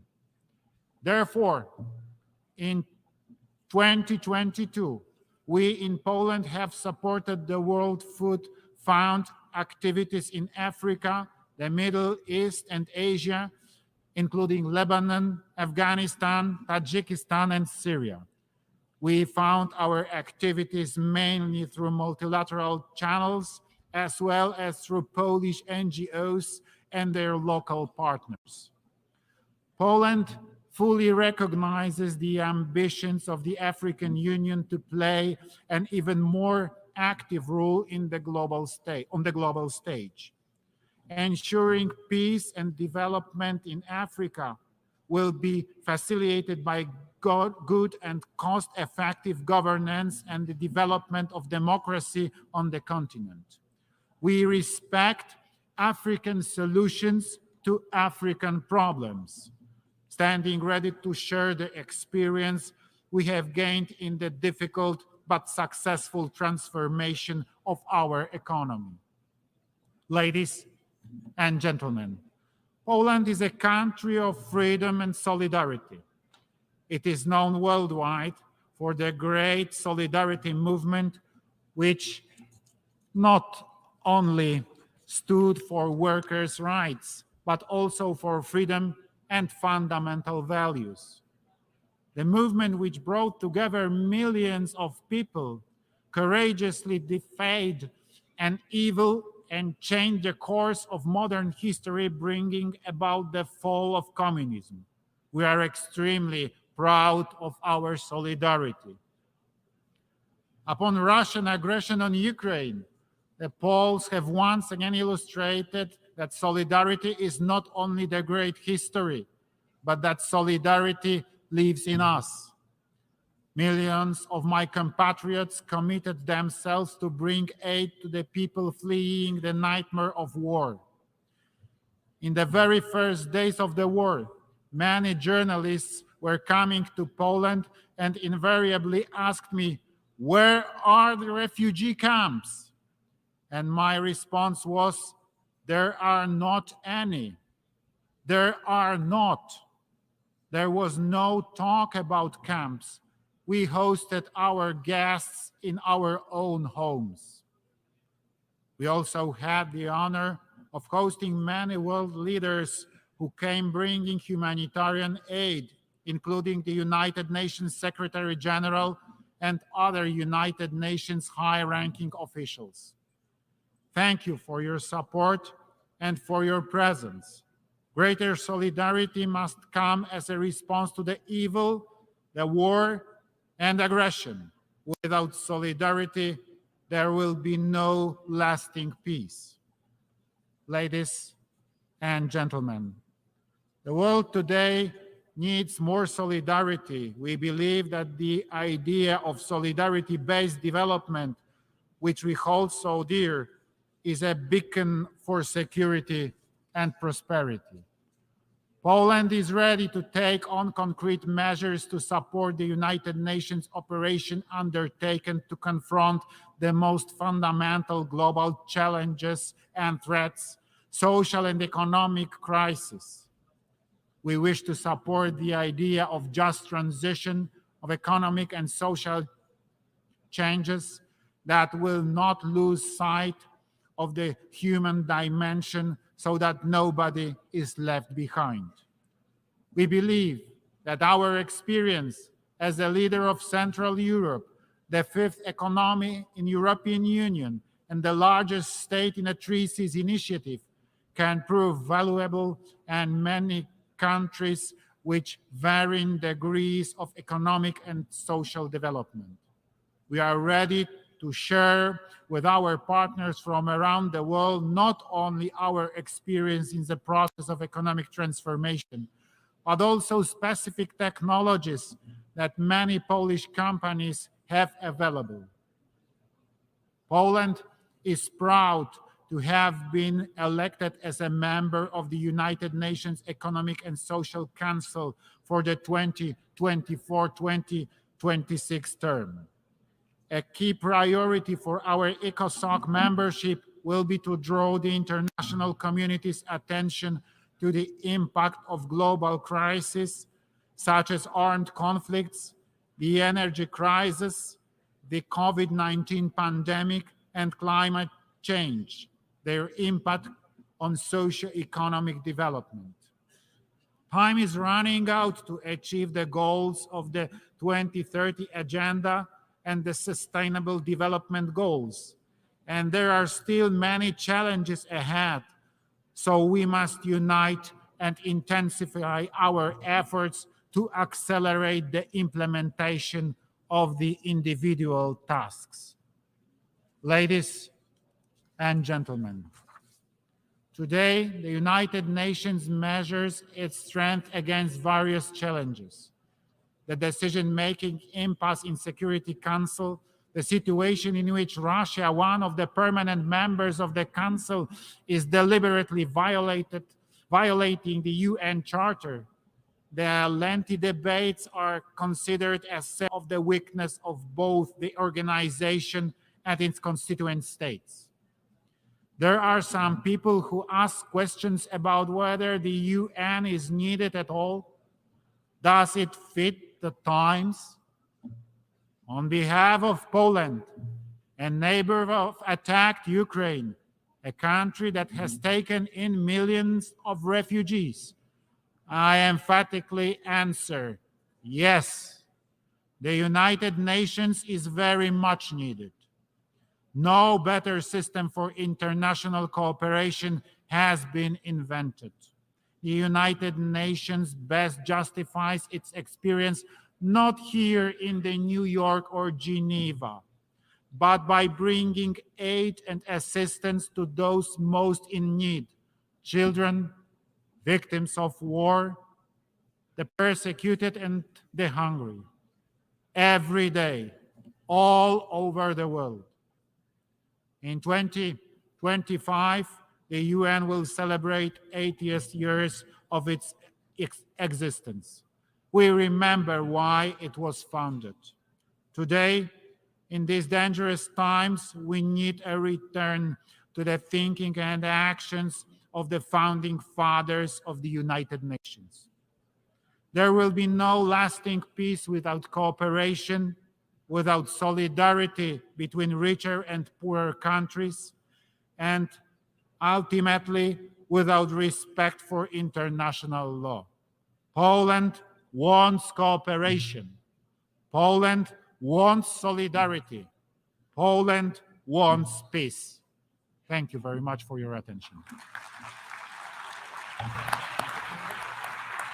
On behalf of the Assembly, I wish to thank the President of the Republic of Poland for the statement just made, and I request protocol to escort His Excellency.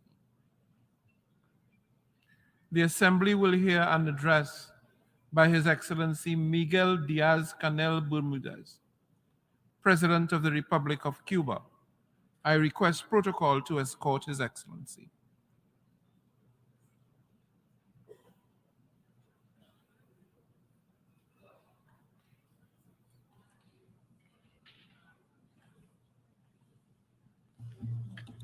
On behalf of the General Assembly, Señor Presidente, I have the honor to welcome His Excellency Miguel Diaz-Canel. traigo a esta asamblea President, I am bringing to this assembly the voice of the South, the exploited and humiliated, as was said by Che Guevara in this same room almost 60 years ago.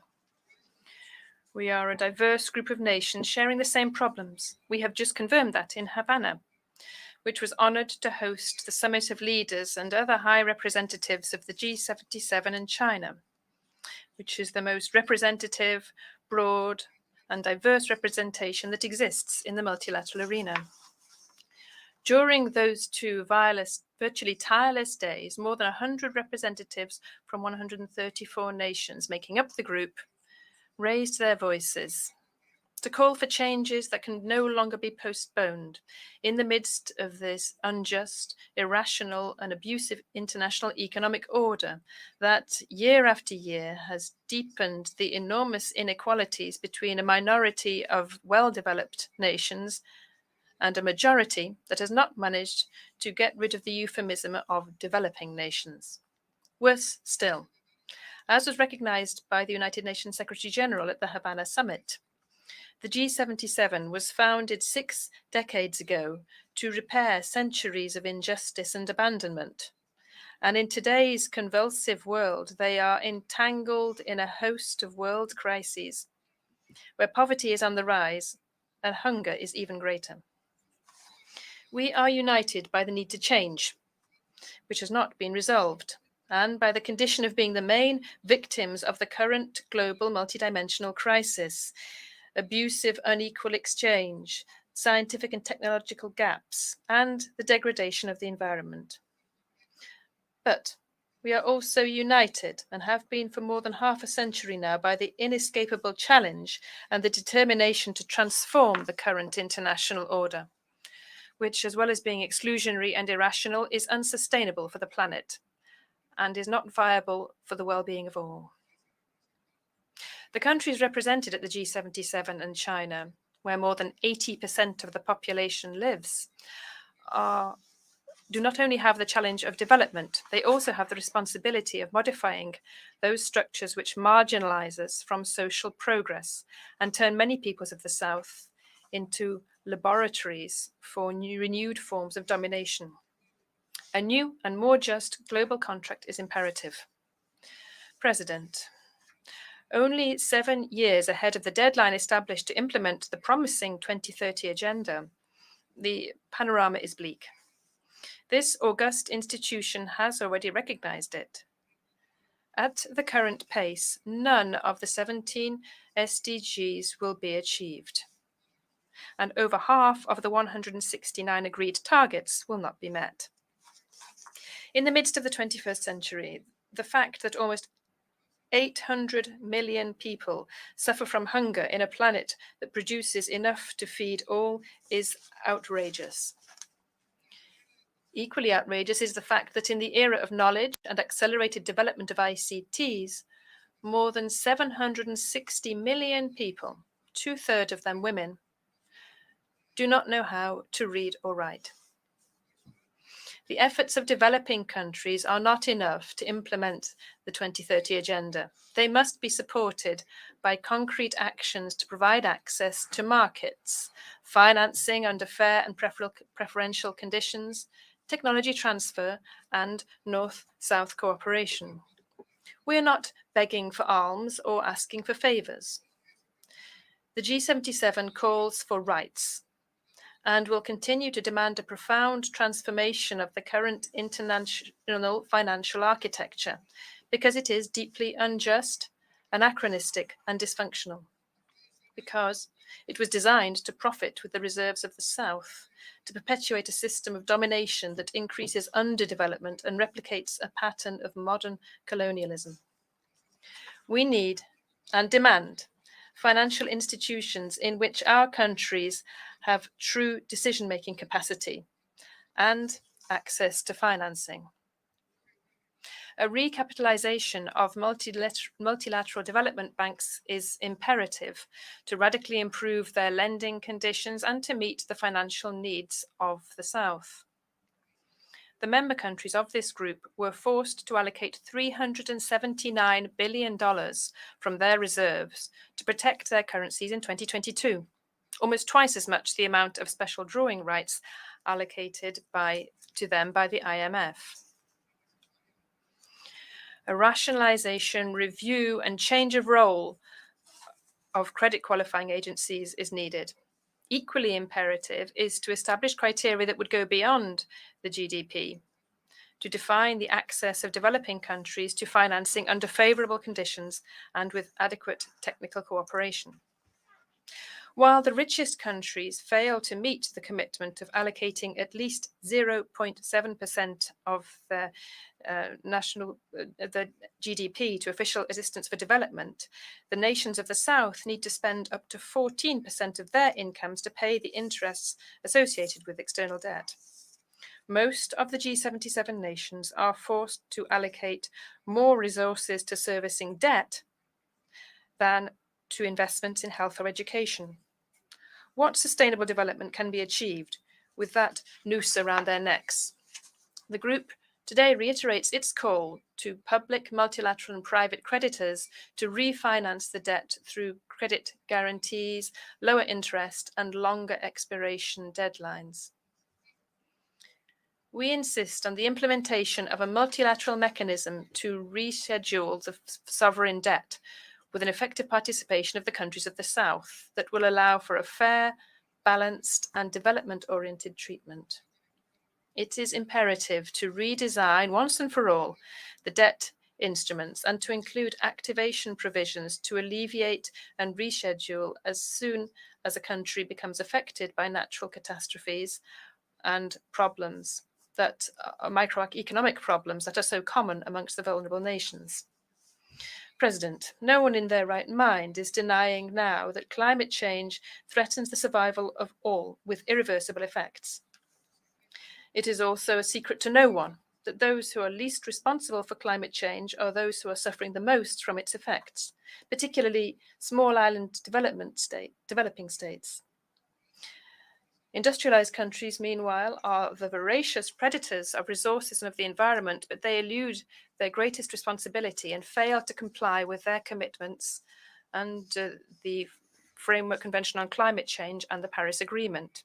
Just to mention one example, it is profoundly disappointing that the goal of mobilizing no less than $100 billion a year up to 2020 as climate financing has never been met.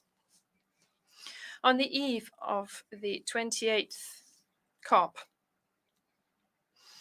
the G77 countries will have as a priority the exercise of the global balance, the implementation of the Loss and Damage Fund, the definition of the framework for the adaptation goal, and the establishment of the new climate financing goal, which fully abides by the principle of common but differentiated responsibilities. The G77 is convening a summit of leaders of the South to be held on the 2nd of December in the context of COP28 in Dubai. This initiative is unprecedented in the context of a conference of the parties and will be a forum to articulate positions within our group at the highest level in the context of climate negotiations. COP28 will show whether or not, beyond speeches, there is a real political will on the part of developed nations to achieve the agreements required in this field that cannot be postponed for any longer. President, for the G77, the priority is to change once and for all the paradigms of science, technology, and innovation, which is limited to the environment and perspectives of the North, thus depriving the international scientific community of a considerable intellectual capital. The successful Havana summit launched an urgent appeal to concentrate science, technology, and innovation around the Sustainable Development Goals. There, we decided to resume the work of the Consortium of Science, Technology, and Innovation for the South, with the purpose of promoting joint research projects and promoting the joining up of production systems so that they could reduce their dependence on the markets of the North. We also agreed to promote a call for convening in 2025 a high-level meeting of the United Nations General Assembly on Science, Technology, and Innovation for Development. The 17 cooperation projects that Cuba has designed in the context of its chairmanship of the G77 will contribute to channeling the potentials of South-South and triangular cooperation. We call on the richest nations and on international bodies to participate in these initiatives. Cuba will not falter in its efforts to promote the creative potential, influence, and leadership of the G77. Our group has a lot to contribute to multilateralism, stability, justice, and the rationality that the world requires today.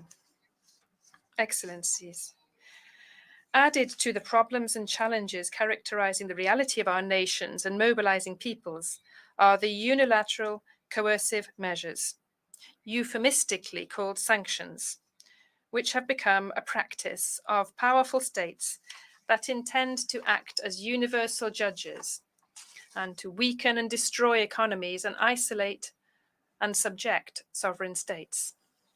Cuba is not the first sovereign state against which measures of that sort are applied, but it is the one being subjected to them for the longest period of time, despite world condemnation, which is expressed almost unanimously every year in this assembly, but which is disrespected and goes unheard by the government of the biggest economic, financial, and military power in the world. We were not the first, and we're not the last. Pressures to isolate and weaken economies and sovereign states are also today affecting Venezuela, Nicaragua, And both before and after, these have been the prelude to invasions and the overthrowing of uncomfortable governments in the Middle East. We reject unilateral coercive measures in countries such as Zimbabwe, Syria, the Democratic People's Republic of Korea, and Iran, amongst many other countries whose people have been suffering from the negative impacts of these measures. We reiterate our solidarity with the Palestinian cause and support the right to self-determination of the Sahrawi people. Let us all struggle for a world of peace without wars or conflicts. 5 years ago, I spoke for the first time from this rostrum that had been taken before by the historical leader of the Cuban Revolution, Commander-in-Chief Fidel Castro Ruz and Army General Raúl Castro Ruz, to speak these truths and to speak the ideals of peace and justice of a small archipelago that has resisted and will continue to resist,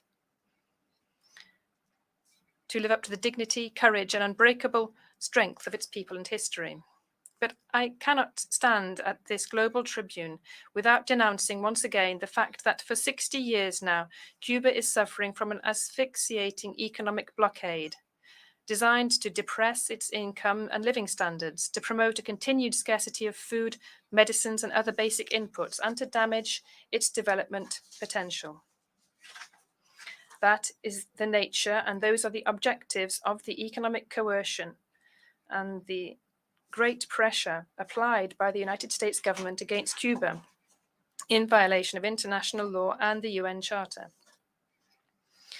Cuba has not implemented a single measure or action aimed at damaging the United States or its economic sector or its trade or social fabric.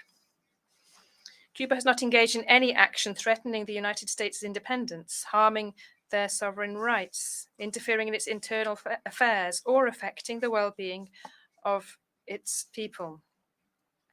The United States' behavior is absolutely unilateral and unjustified. The Cuban people is resisting and overcoming isolation day after day creatively against this merciless economic warfare, which since 2019, in the midst of the COVID pandemic, was opportunistically escalated to an extreme, cruel, and inhumane dimension. The effects are brutal. The United States government is pressuring entities for them not to provide the oxygen of medicine, which are needed in Cuba to face the pandemic. Our Cuban scientists created vaccines and developed the ventilators which were needed to save the country and which we put at the disposal of other countries of the world as well. With surgical and vicious precision, they calculated both in Washington and Florida how to inflict the greatest possible damage to Cuban families. The United States continues its actions and has tried to prevent the supply of fuel and lubricants to our country, which would be unthinkable in times of peace. In a globalized world, it is not only absurd, but criminal to prohibit access to technologies, including medical equipment, which have over 10% of United States components. It is shameful, their action against the medical cooperation provided by Cuba to numerous nations. It even goes so far as to openly threaten sovereign governments for requesting this contribution and meeting the needs for public health amongst their populations. The United States is depriving its citizens of the right to travel to Cuba, defying its own constitution. The intensification of the blockade has an impact on migratory flows in our country over the last few years, which means a painful cost for Cuban families and has demographic and economic consequences of an adverse nature for the nation. The government of the United States lies and causes great harm to international efforts to combat terrorism when it accuses Cuba, in an utterly baseless way, of being a sponsor of this scourge. Under the shield of this arbitrary and fraudulent accusation, they extort hundreds of banking and financial entities throughout the world and force them to choose between continuing their relations with the United States or maintaining their links with Cuba. Our country is truly under siege. It's suffering from a cruel, silent, extraterritorial economic war. This is accompanied by a powerful political machinery for destabilization, with vast funds approved by the United States Congress, with the aim of capitalizing on the shortfalls caused by the blockade and undermining the constitutional order of the country and its people's serenity.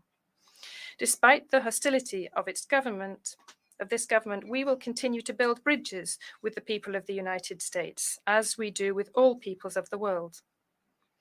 We will strengthen still further the links with Cuban immigrants in any part of the world. President, promoting and protecting human rights is a shared ideal, which requires a genuine spirit of respect and constructive dialogue between states. Regrettably, 75 years since the adoption of the Universal Declaration of Human Rights, reality is very different from this. This has become a political weapon for powerful nations who seek to force their geopolitical designs upon independent nations, mainly those from the South. No country is immune from challenges, and none has the authority to consider itself an example in terms of human rights and to stigmatize other models, cultures, or sovereign states. We defend dialogue and cooperation as effective ways to promote and protect human rights without any politicization or selectivity, without applying double standards, conditions, or pressure. In this spirit, Cuba has presented its candidature to the Human Rights Council for 2024 to 2026 in the elections which will take place on the 10th of October. We are grateful in advance for the trust of those countries which have already provided their valuable support. If we are elected, the voice of Cuba will continue to stand up for a universal vision, as seen from the South, of the legitimate interests of developing countries, including constructive commitment and the unavoidable responsibility to the full achievement of all human rights for all. Cuba will continue to bolster its democracy and its socialist model, which, although it is buffeted, has shown what a developing country can do, even if it is small in size and with scant natural resources. We will continue our transformative efforts to seek exits from the siege which is imposed upon us by the United States imperialism and ways to achieve the prosperity with social justice that our people deserves. In this endeavor, we will never renounce the right to defend ourselves.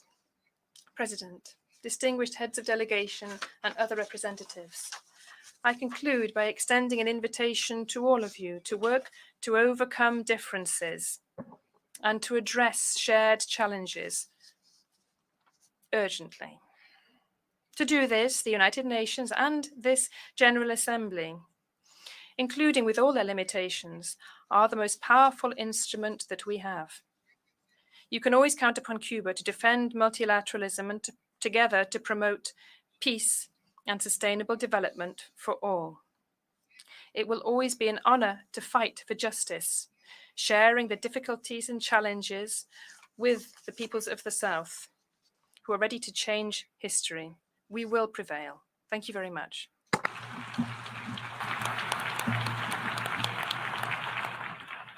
On behalf of the Assembly, I wish to thank the President of the Republic of Cuba for the statement just made, and I request protocol to escort His Excellency.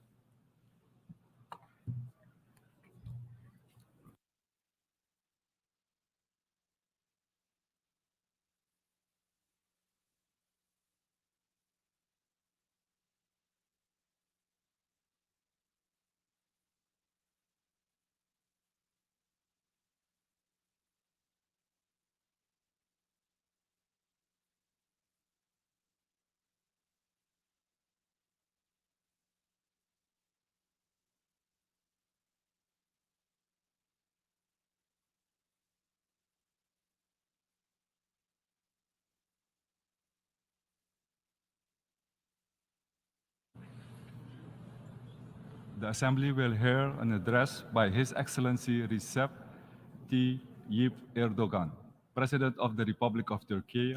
I request protocol to escort His Excellency.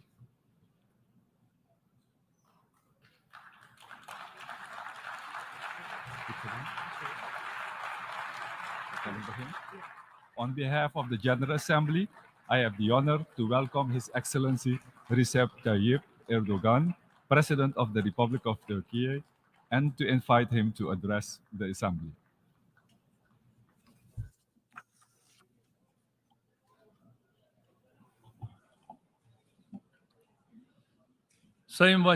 Distinguished President, distinguished heads of states and governments, distinguished Secretary General, valuable delegates, I would like to salute you all with my most heartfelt emotions on behalf of myself and on behalf of the Turkish nation. I would like to congratulate Mr. Kurusi, who successfully completed his term as President of the 77th General Assembly of the United Nations, and wish all the success to Mr. Francis, who is taking over his duty. I hope that the 78th General Assembly, convened with a team of trust and solidarity, will be a blessing for the entire human race. Unfortunately, it's not possible to draw a more optimistic picture of the future of our world compared to the assessments we had carried out over this podium here last year. The picture before us shows that we're facing increasingly complex and dangerous challenges on a global scale. There are conflicts, wars, humanitarian crises, political strife, and social tensions to the south, north, east, and west of my own country. These growing challenges, compounded by global economic problems, are becoming more and more difficult to deal with. In addition to the humanitarian tragedy, the war on Europe's eastern borders has created serious problems in all areas, from economy to security, from energy to food supply security. Terrorism, which is used as an instrument of proxy wars in Syria, North Africa, and the Sahel region, is causing irreparable damage to the increasingly fragile international security climate. The areas of operation of terrorist organizations, which grow by exploiting the ambitions of global powers, are spreading like an epidemic across vast geographies, taking advantage of technological developments and deteriorating socio-economic conditions everywhere. The signs of xenophobia, racism, and Islamophobia, turning into a new crisis, have reached alarming levels in the last 1 year. No matter which corner of the world we shall live in, climate change and related natural disasters have become a reality in our daily lives and of our daily lives. On the morning of February the 6th, 2023, Turkey faced, in the words of the Secretary General, quote, one of the biggest natural disasters of the century, both in terms of its magnitude and the area it affected. It's impossible for us to forget the sincerity of the international community, including that of the United Nations, in responding urgently to our appeal for help, the self-sacrificing efforts, and the generous support provided to our country. The friendship shown to our country on this very dark day, when more than 50,000 people have lost their lives and 850,000 buildings were destroyed, and cities sheltering millions of people were virtually leveled to the ground, was an important source of consolation for us.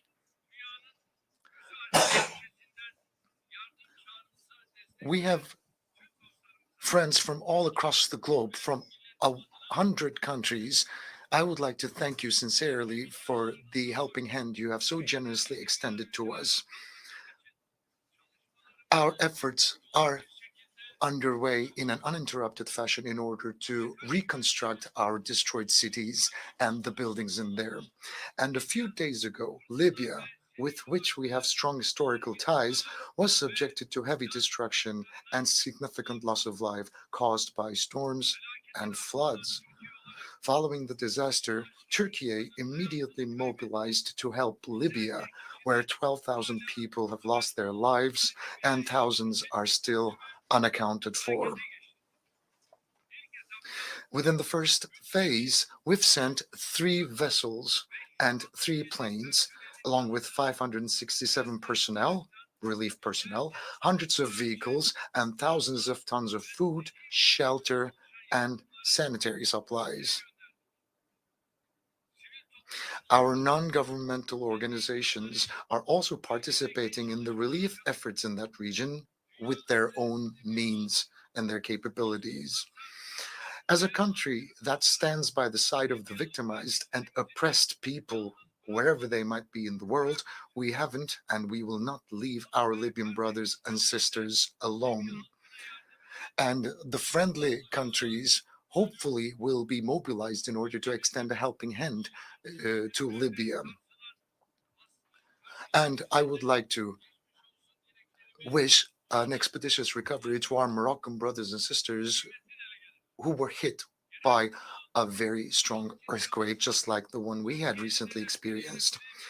Distinguished delegates, we are pleased to see that this year's theme of the General Assembly is in line with Turkey's goals, because our vision of the Turkey's century, which we started to realize in the 100th anniversary of our republic, is the most concrete expression of this overlapping vision.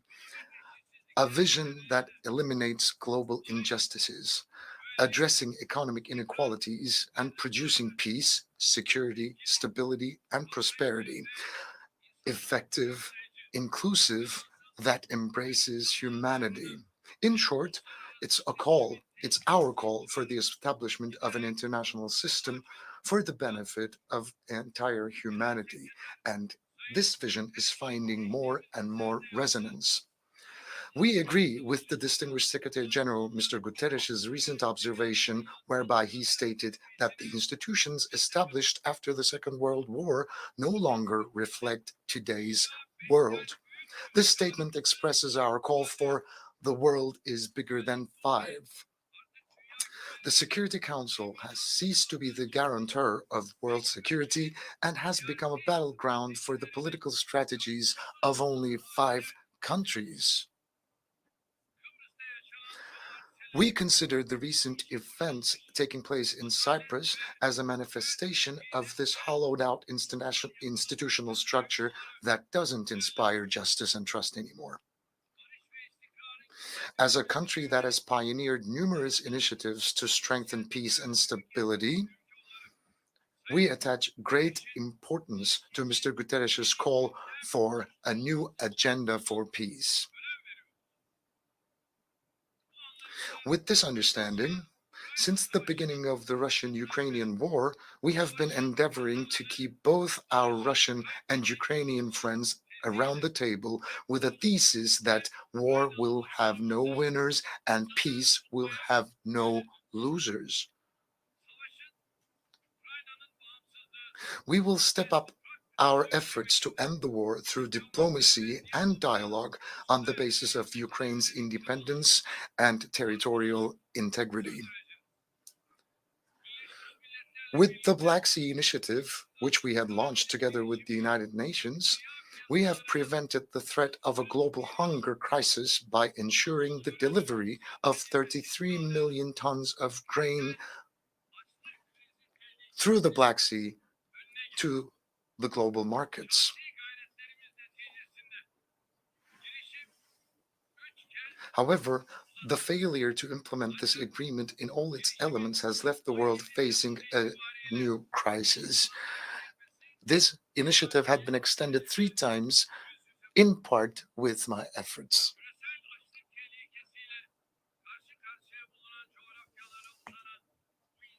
This humanitarian bridge that extends to the countries that are in dire need will hopefully benefit from our arrangements and from our negotiations.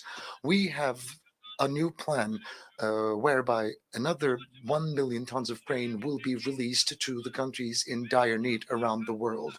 Our aim is to make the greatest possible contribution to the world peace and prosperity in the face of the conflicts around us. The humanitarian tragedy in Syria is now marking its 13th year, and it's worsening the living conditions of everyone in the region, regardless of their origin and their faith. We are the only country to take a principled, constructive, and a fair stance against developments that threaten Syria's political unity, social integrity, and economic well-being.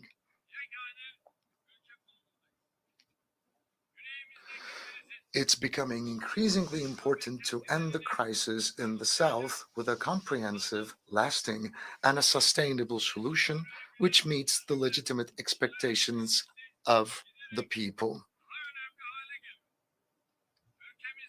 The devastating impact of the February 6th earthquakes, which affected 14 million people in our country, was also deeply felt in Syria. Especially in northwestern Syria, the already troubled humanitarian situation has only worsened. It's unfortunate that the United Nations cross-border humanitarian aid operations in the region was interrupted at such a time. As Turkey, we will not leave more than 4 million people struggling to survive in the north of Syria to their fate and demise.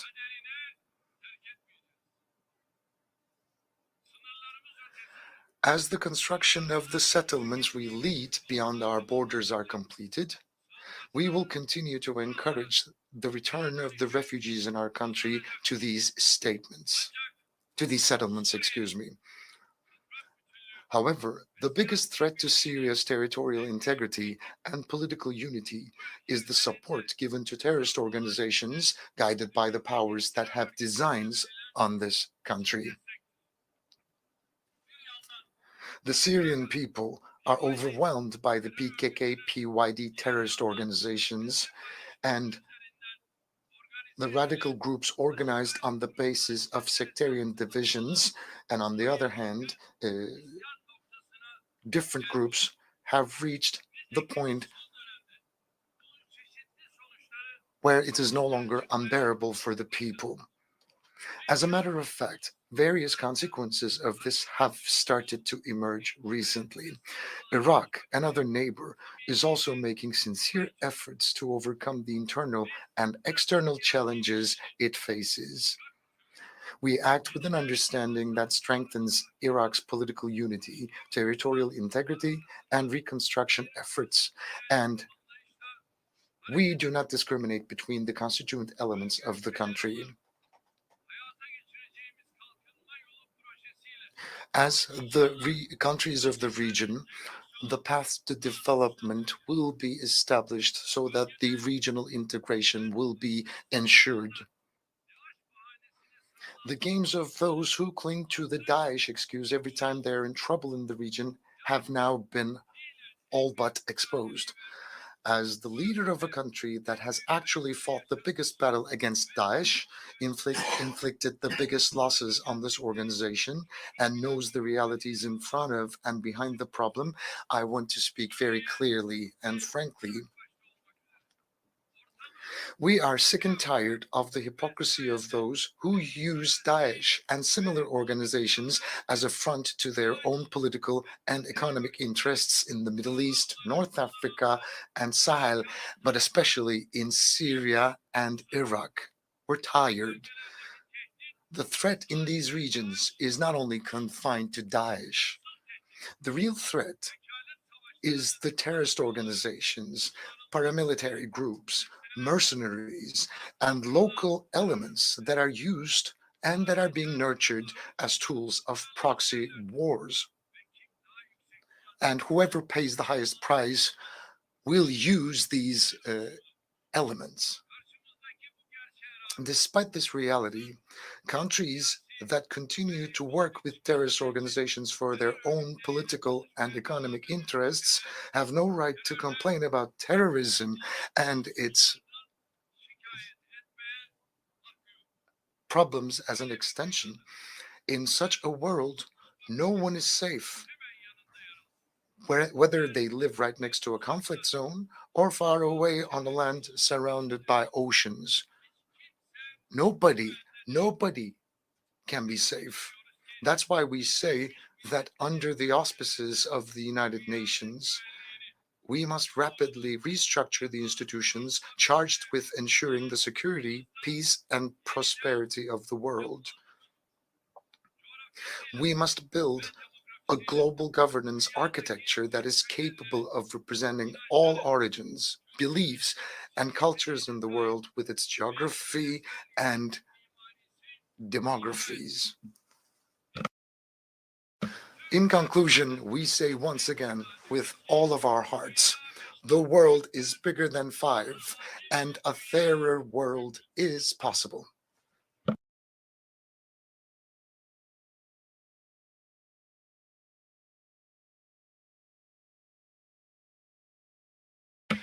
Distinguished delegates, I would now like to briefly share with you my country's approach to various problem areas, starting with our own region.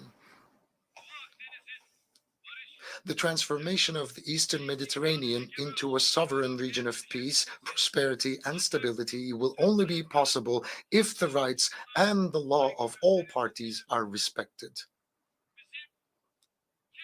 We have no eyes on anybody's rights, and we do not and will not allow anyone to ignore our rights. This is the 60th anniversary of the emergence of the Cyprus question. The Turkish Cypriot side has always made sincere efforts to find a just, lasting, and sustainable solution to the Cyprus issue.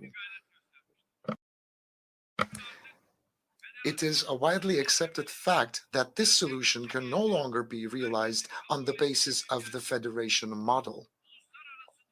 That's why we invite the international community to recognize the independence of the Turkish Republic of Northern Cyprus and to establish diplomatic, political, and economic ties with this country.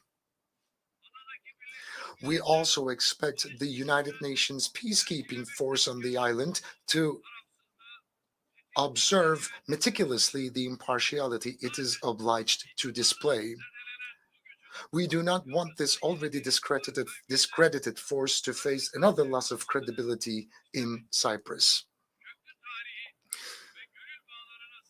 And we are making sincere efforts for Yemen. We have strong historical ties with Yemen, and we hope and pray that this problem will be settled once and for all through unquestionable respect to the territorial integrity and unity of Yemen. Our relations with Egypt used to be a little stagnant for a while, but we have recently entered an era where the relations are developing quite expeditiously, and our relations are growing on the basis of mutual interests and benefits. It's very important to mention also that in order for peace to reign in the Middle East, the Palestinian-Israeli conflict should be brought to an eventual solution. We will continue to support the Palestinian people and state in their struggle for their legitimate rights under international law. If I need to repeat once again, without the realization of an independent and geographically integrated Palestinian state based on the 1967 borders, it is difficult for Israel to find the peace and security it seeks in that part of the world. In this context, we will continue to pursue respect for the historic status of Jerusalem, in particular,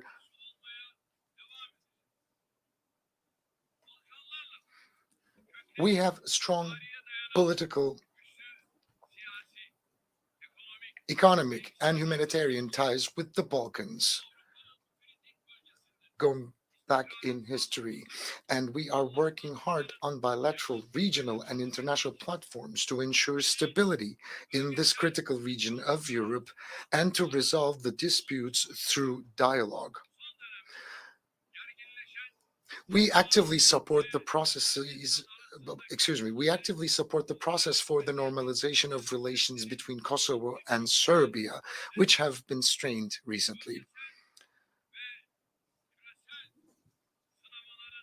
The increasingly complex nature of regional and global challenges points to the need for Turkey and European Union relations to move forward on a healthy basis more than ever before. We expect the European Union to quickly start fulfilling its long neglected obligations towards our country. Especially the ambiguous attitudes against Turkey should be stopped once and for all. Latin America and the Caribbean is another region where we are mobilizing all elements of our humanitarian foreign policy and where our ties of friendship are getting stronger day by day. In the forthcoming period, we aim to transform these relations into a Turkey, Latin America, and the Caribbean partnership policy.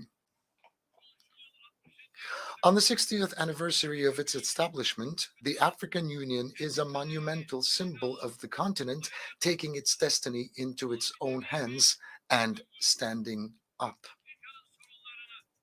The process that started with the will to find African solutions to African problems has turned into one of the most important developmental projects in the world. To accompany Africa on this path, we have crowned our ties of friendship with the continent with a strategic partnership. However, I must once again reiterate that we have welcomed the G20 membership of African Union, which we attach great significance to as well. It's a fact that the Sahel region faces serious political, economic, social, and security challenges. We hope that Niger, which has been experiencing troubled times recently, will regain constitutional order and democratic governance as soon as possible. Any military intervention in Niger risks plunging this country and the entire region into deeper instability.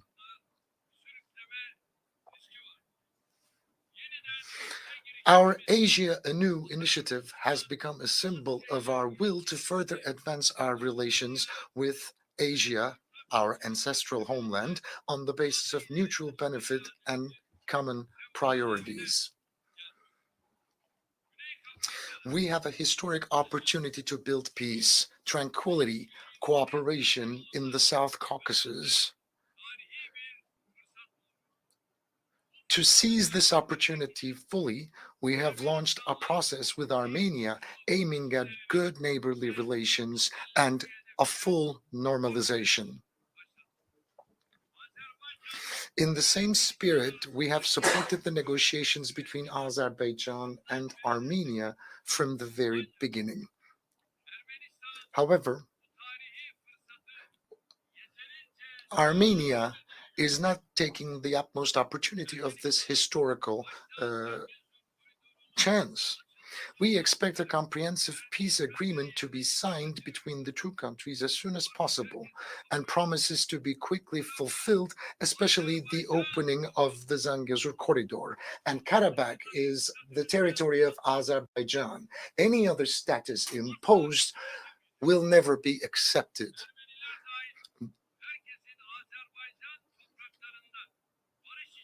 Everybody has the right to coexist on the Azerbaijani soil, including the Armenians, and that should be our primary goal. There will be we are moving together with Azerbaijan under the slogan, under the motto that we are two nations, one state. And the the efforts for the strengthening of our cooperation with the countries of the Central Asia, where the roots of our ancient civilization lie and where we share the same culture, are currently underway. We are pleased that the Organization of Turkic States is becoming an increasingly effective regional and global actor. The Afghani people, who have been going through difficult times for half a century, are in dire need of humanitarian assistance and support, regardless of political motives. The transformation of the interim government into an inclusive administration in which all segments of society are fairly represented will pave the way for Afghanistan and will be positively received in the international arena. Another development that will pave the way for regional peace, stability, and prosperity in South Asia will be the establishment of a just and lasting peace in Kashmir through dialogue and cooperation between India and Pakistan. As Turkey, we will continue to support the steps to be taken in this direction. We emphasize at every opportunity that we respect China's territorial integrity and sovereignty. However, we will continue to express our sensitivity regarding the protection of the fundamental rights and freedoms of Uyghur Turks, with whom we have strong historical and humanitarian ties. We are a country that has extended a helping hand to Rohingya Muslims living in difficult conditions in Myanmar and Bangladesh since the first day. Our support for the displaced Rohingyas will continue until their safe, voluntary, dignified, and permanent return to their homeland is ensured. Dear delegates,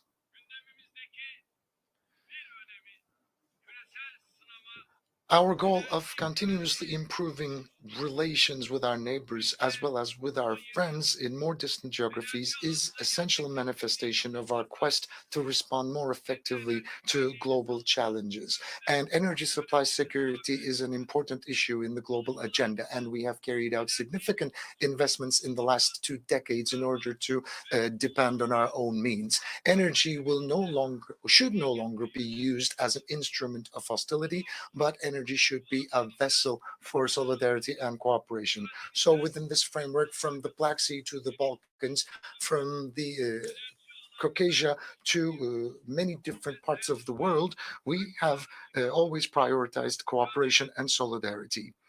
And we are striving to do more. And in the field of transportation, Turkey has the geopolitical position to support all projects that will pass through or around it.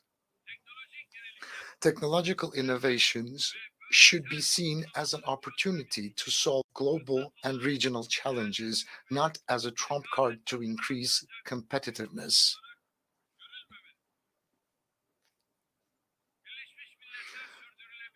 Unfortunately, we are gradually moving away from the slogan Zero Hunger by 2030, which is among the most important titles of the United Nations Sustainable Development Goals.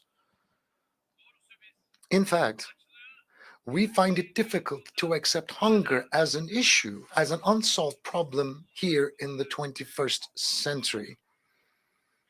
We call on all countries to show strong will to realize the sustainable developmental goals, especially in this region where wealth has skyrocketed. And we cannot explain why 735 million inhabitants of the world still live in dire poverty. Hundreds of millions of dollars are being spent in order to reach space, but from Africa to Asia, millions of people cannot even find a decent portion of food to consume. So long as that is the situation, none of us can be safe. So, as I've said before, all countries should demonstrate a strong will in order to realize sustainable development goals. We are one of the most generous countries of the world in terms of development aid, and we have the right to launch this appeal. The global climate change is another issue that I'd like to touch upon. It's becoming increasingly difficult to limit the global temperature rise due to climate change to 1.5 degrees Celsius. One of the conditions for this is financial and technological support for the efforts of developing countries that is needed. Food security is one of the main areas affected by climate change. We must develop and implement the right policies and investments for the sustainable use of water and land resources. We cannot bequeath to our children a world plagued by pollution caused by unconscientious consumption and depleted natural resources. With this understanding, we have taken the zero waste movement, which we started in our country with the vision of a more livable and fairer world, to a global dimension with the decision adopted at the United Nations with the joint representation of 105 countries, along with my spouse, the First Lady. Yesterday, we have signed the Goodwill Declaration on Zero Waste at the Turkish mission yesterday evening. We hope that our zero waste targets will contribute to combating climate change and achieving sustainable development goals. So I would like to kindly invite all the countries, the international organizations, and the NGOs to support the zero waste movement globally, especially the developed countries are suffering from racism as if it were a plague, along with xenophobia, Islamophobia, and it's become unbearable and it has reached intolerable levels. Hate speech, polarization, and discrimination against innocent people leave no conscience untouched around the world. Unfortunately, populist politicians in many countries continue to play with fire by encouraging such dangerous trends. The mentality that encourages the heinous attacks against the Holy Quran in Europe by allowing them under the guise of freedom of expression is essentially darkening its own future with its own hands. As Turkey, we will continue to support initiatives to combat Islamophobia on all platforms, including the United Nations, OSCE, and the Organization of Islamic Cooperation. Regardless of which faith they might follow, nobody can accept heinous attacks against sacred elements. And I would kindly ask all the brotherly nations to support and follow these developments around the world. Combating all these challenges, each of which I have tried to touch upon in a few sentences, is our common responsibility. And we can fulfill this responsibility only through effective cooperation and solidarity. Quite recently, we believe that the ancient values that make humans what they are being eroded. These attacks are threatening prosperity and welfare of entire world. And we have family at the core of our endeavors that we need to protect and that we need to save. So saving families will mean saving the future of the entire human race. The global impositions are on the rise in an unprecedented fashion. That's why I would kindly ask all of the member states to support the family institution and protect the family institution. As the Republic of Turkey, which celebrates its 100th anniversary this year, we will continue to take steps towards peace, prosperity, and security for all, for the benefit of the entire human race. I hope that the work of the 78th session of the United Nations General Assembly will strengthen the spirit of global cooperation and solidarity. And on this occasion, I will also take a moment to mention that the recent negativities happening between Armenia and Azerbaijan need to be condemned, and the regional developments need to be brought to a solution immediately. That's what I hope and pray for. I would like to greet you all once again with love and respect, and may you remain in health. Thank you.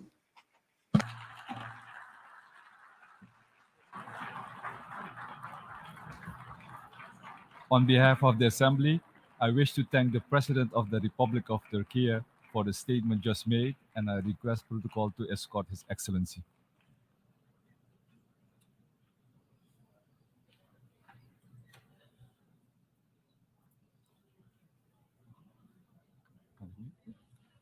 The Assembly will hear an address by His Excellency Marcelo Rebelo de Sousa, President of the Portuguese Republic. I request protocol to escort His Excellency.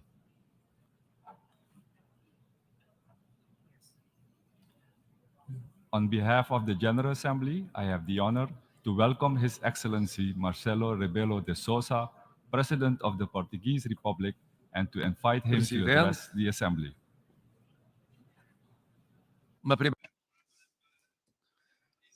Just initially to say that Portugal completely supports President Denis France's priorities in his term. Another word to say to President Sabah Kurossi, whose term has ended. Mr. Secretary General Antonio Guterres, I applaud you on behalf of Portugal for your inexhaustible dedication to the values of the United Nations Charter, in support for our common agenda and the reform proposals for global governance, including financial governance, but also the priorities that we never abandoned on climate change, human rights, migrants, refugees, and gender equality. Portugal supports the success of the Summit of the Future in 2024, the United Nations Alliance of Civilizations Forum, which Portugal will host in 2024, and the World Social Summit in 2025, which are hallmarks of your permanent lucidity and dynamism at this juncture of the world to build peace and international cooperation. Your Excellencies,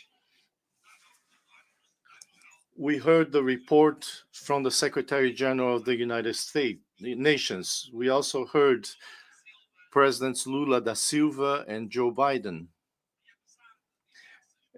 And despite several positions, they agreed on the essential. We urgently need to respect the United Nations Charter to maintain peace in the world.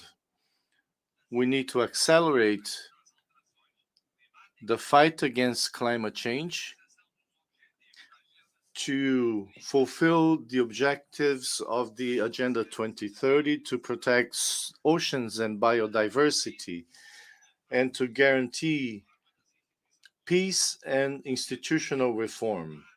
We urgently need to reform the institutions which were formed in the last century, some of which in the first half of the last century, which are totally different from today's reality. The international financial institutions, as the Secretary General said, we must approve a new Bretton Woods. These three urgencies are connected. There is no peace, nor sustainable development, nor institutional reform without respect for the United Nations Charter. There is no sustainable development nor respect for the United Nations Charter without the reform of international institutions. And there is no reform without respect for the Charter, without the goals of the Agenda 2030 achieved, and our goals for climate change. But the problem is not this. The problem is something else. What is the urgency? What is the credibility for us to come here every day, every year, to say what is in fact not treated with the appropriate urgency? This has been the appeal of the Secretary General for many years. It is urgent to respect the United Nations Charter because without it, there is no sovereignty of the states nor human rights. And there can be no peace. Peace in the Ukraine, that's the struggle for the Ukrainian people and for the whole world. In other regions, such as the Sahel, the Middle East and Asia, in Africa, the problem is the same. Based on the principles of international law and the United Nations Charter. Therefore, we cannot differentiate the Ukrainian people's struggle from the struggle for respect for the United Nations Charter. It's also not possible to build peace without accelerating the goals of development for 2030. We are lagging behind. We need to promote equality among states and among peoples. We cannot achieve these goals without reforming international institutions. The concept of security corresponds to a world that no longer exists. Portugal has defended that countries like Brazil and India become permanent members. This decision should be made. These countries cannot be ignored. Similarly, existing financial institutions are incapable of financing sustainable development with equity and with justice.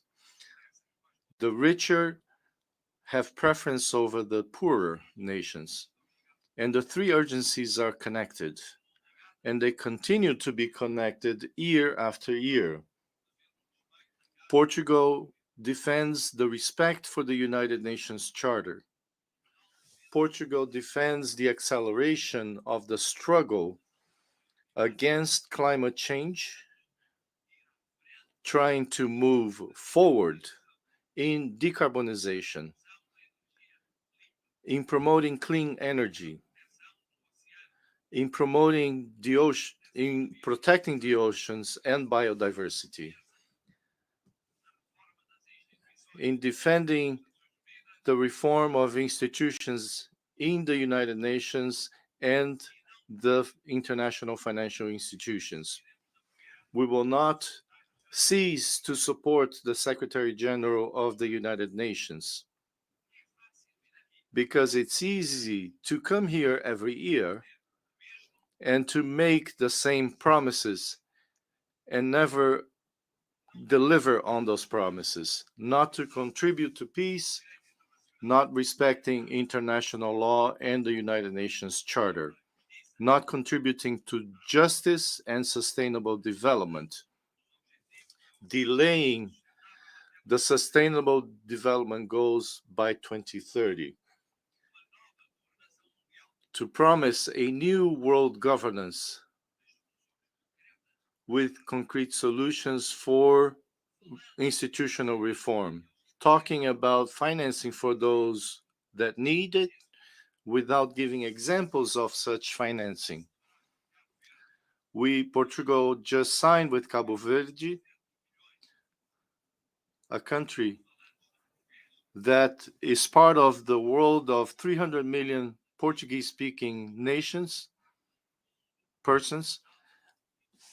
We signed a environmental and climate fund committing debt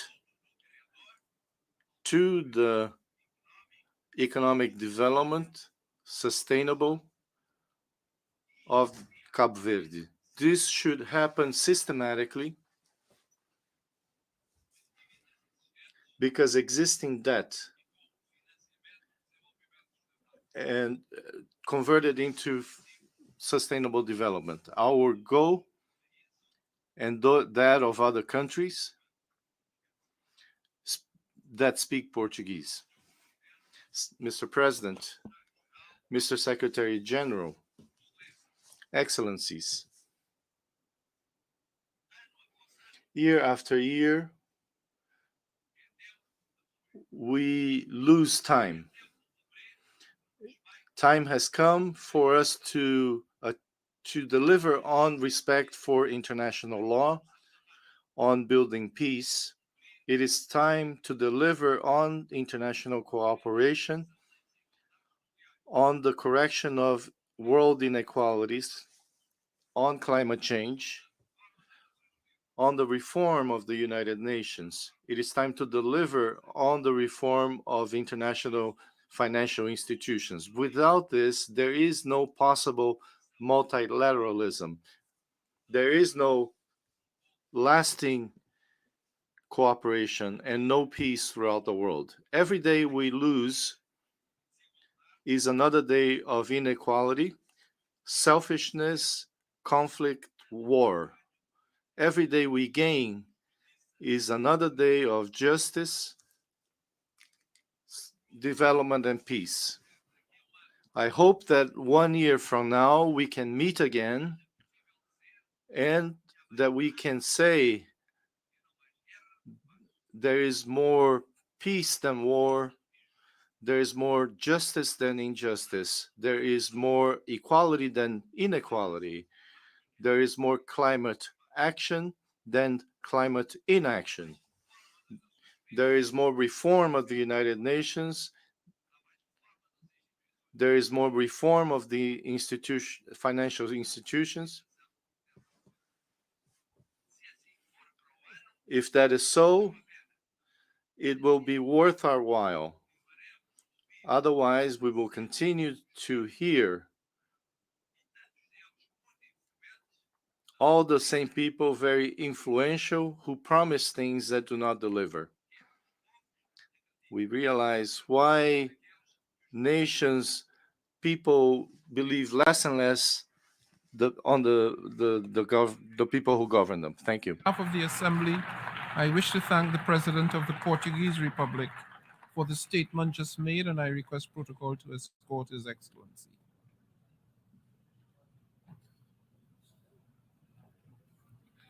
The Assembly will hear an address by His Highness Sheikh Tamim bin Hamad Al Thani, Amir of the State of Qatar. I request protocol to escort His Highness.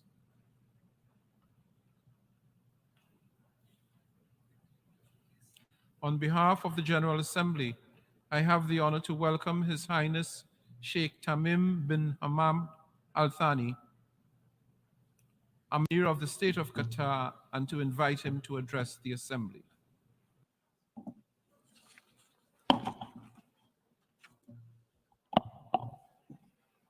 Bismillah. In the name of God, most gracious, most merciful, Your Excellency, the President of the General Assembly, Your Excellency, the Secretary General of the United Nations, honorable audience, may God's peace, mercy, and blessings be upon you. At the outset, I would like to congratulate His Excellency Mr. Denis Francis for assuming the presidency of the 78th session of the General Assembly, wishing him success. I would like also to express my appreciation to His Excellency Mr. Chasba Koroshi for his efforts in presiding over the 77th session. I would like to commend the efforts made by His Excellency Mr. Antonio Guterres, the Secretary General of the United Nations, as well as the personnel of the United Nations towards the fulfillment of its lofty goals. Allow me at first to offer my sincere condolences to His Majesty King Mohammed VI and to the fraternal Moroccan people for the victims of the devastating earthquake. I would like also to extend my condolences to Libya, to the government and people of Libya over the victims of the floods there. We pray to God Almighty for the speedy recovery of the injured and for the deceased to rest in peace. And we reiterate our full solidarity with them in this tragedy. Mr. President, we are fortunate to be living in an era of unprecedented, accelerating progress, where innovation prevails in all walks of life, especially medicine, technology, and science, and where humanity is more capable than ever to harness resources for a decent life for all humanity. The consecutive innovations have led to productivity, prosperity, and a level of communication amongst people that can be tantamount to science fiction.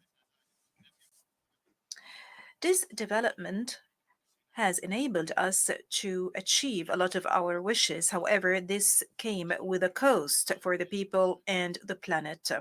The average life expectancy and the standard of living of the majority of humanity have risen. However, this is coupled with an increase in the rates of poverty and unemployment, not to mention that there is growing awareness of the lack of justice in wealth distribution and the dire consequences on environment. And in terms of genetics and artificial intelligence, we have a lot of potential that could achieve prosperity for the whole humanity. However, the gap between the possibilities and reality is widening. So, in this era, and as those potentials unfold, we find peoples grappling with child labor, hunger, unemployment, civil wars. Meanwhile, the developed countries guard their borders against the influx of refugees, as if the peoples on this earth live in two different eras. The accelerating technical development and the growing reliance thereon open up unprecedented prospects for humanity to develop for the better. And undoubtedly, science and technology are crucial for increasing productivity and improving human life quality. However, embracing the means without responsibly thinking of the ends to which those means are used have led to major disasters, such as using nuclear weapons, conducting dangerous experiments on humans, as well as genocide in concentration camps. It is incumbent on us to keep pace with the scientific and technical development and to encourage the same in our countries. Meanwhile, barriers between countries in this field must be removed. However, at the same time, we should not ignore risks such as deep fakes, violation of privacy, hacking, phishing, identity theft, educational process disruption by facilitating plagiarism, as well as human deception ploys. Therefore, and in addition to the necessity of cooperation and investment in developing those technologies, we reiterate our call for unison to prevent the misuse of cyberspace and to regulate this vital aspect on the basis of the rules of the international law. In this context, the Web Summit 2024 is set to take place in Doha. This will be a very important opportunity to review development in the field of technology and to create new cooperation opportunities in the realm of technology for the benefit of humanity as a whole. And I would like to take this occasion to welcome you all in Doha. Mr. President, we must not forget that there are peoples around the world, especially in our region, that are overwhelmed by the present tragedies. Thus, the issues that I have just mentioned might seem to them as luxury. Thus, if we truthfully call ourselves international community and not merely entities, separate entities, we have to work and to strive towards ending injustice afflicting those people, at least in accordance with the resolutions of this body and the international law.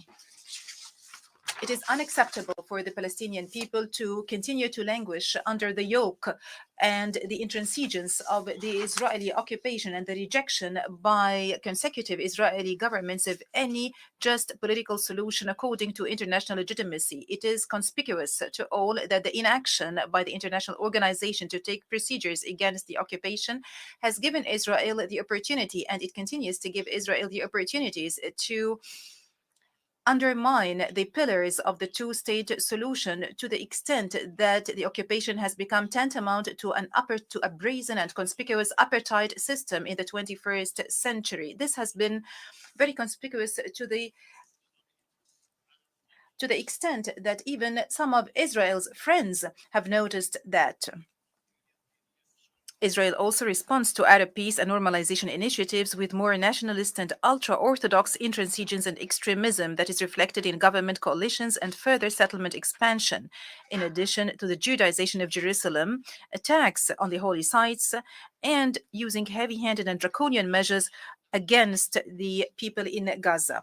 Qatar provides and extends political, humanitarian, and development support to our brotherly people in Palestine, and we do also contribute towards rebuilding the Gaza Strip, which is reeling under the siege, in addition, and the embargo, in addition to its continuous contribution to the UNRWA funds. We also maintain our firm stance regarding the fairness of this cause.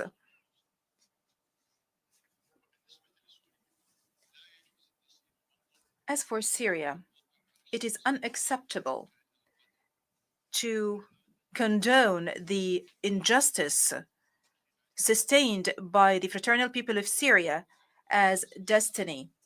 The crisis is awaiting a comprehensive settlement through a political process leading to a political transition in accordance with the Geneva Declaration 1 and the Security Council Resolution 2254, while maintaining Syria's integrity, sovereignty, and independence. It's regrettable to witness this year the outbreak of violence in the Sudan, which had dire effect and impact on the Sudanese people and which has exacerbated the crisis of refugees. We condemn all crimes perpetrated against civilians in the capital Khartoum and in Darfur, and we call for holding the perpetrators thereof accountable. Also, we call for putting an end to the violence and to resort to reason to spare civilians the consequences of fighting. And we do stress our support to all regional and international efforts to facilitate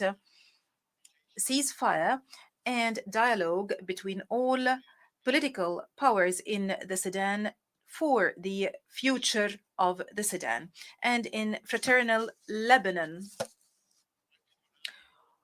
where the specter of danger hangs over the state's institutions, we do stress the need for finding a sustainable solution to the political vacuum, introducing mechanisms that thwart its recurrence and forming a government capable of addressing the aspirations of the Lebanese people. It is regrettable for the suffering of this fraternal people to be prolonged just because of political and personal calculations.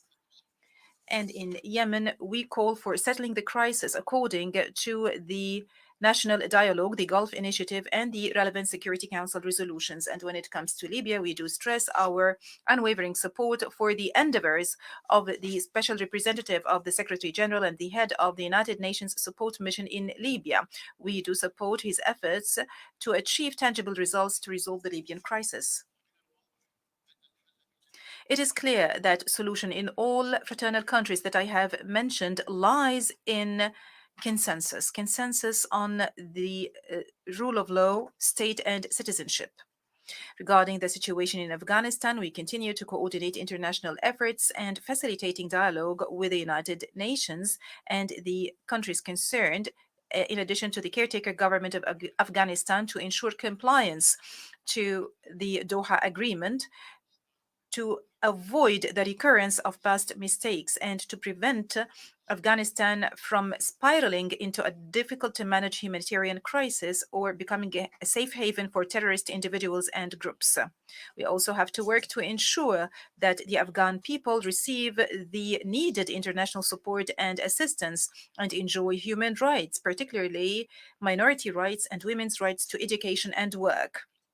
When we speak about our region, we would like to reiterate our appreciation of the détente and the breakthrough that we have witnessed this year, which is represented in the constructive dialogue and the re-establishment of ties between the sisterly countries, the Kingdom of Saudi Arabia and the Islamic Republic of Iran, as well as between the Arab Republic of Egypt and the Republic of Turkey. Mr. President, the war in Europe drags on. And along with Russia and Ukraine, it is consuming Europe in its entirety, and it is affecting the whole world in vital areas such as energy and food. And in the absence of a prospect for a permanent political solution, and taking into account the ability of certain countries to continue this war incessantly, the only thing and the only aspiration that people are looking up to is a truce based on the damage sustained by the peoples of both countries and the peoples of the world. And because the status quo cannot be accepted, we reiterate our call on all parties to comply with the United Nations Charter and the international law and to respect the sovereignty and territorial integrity of states. We also call upon them to resort to radical peaceful solutions based on those principles. Mr. President, our region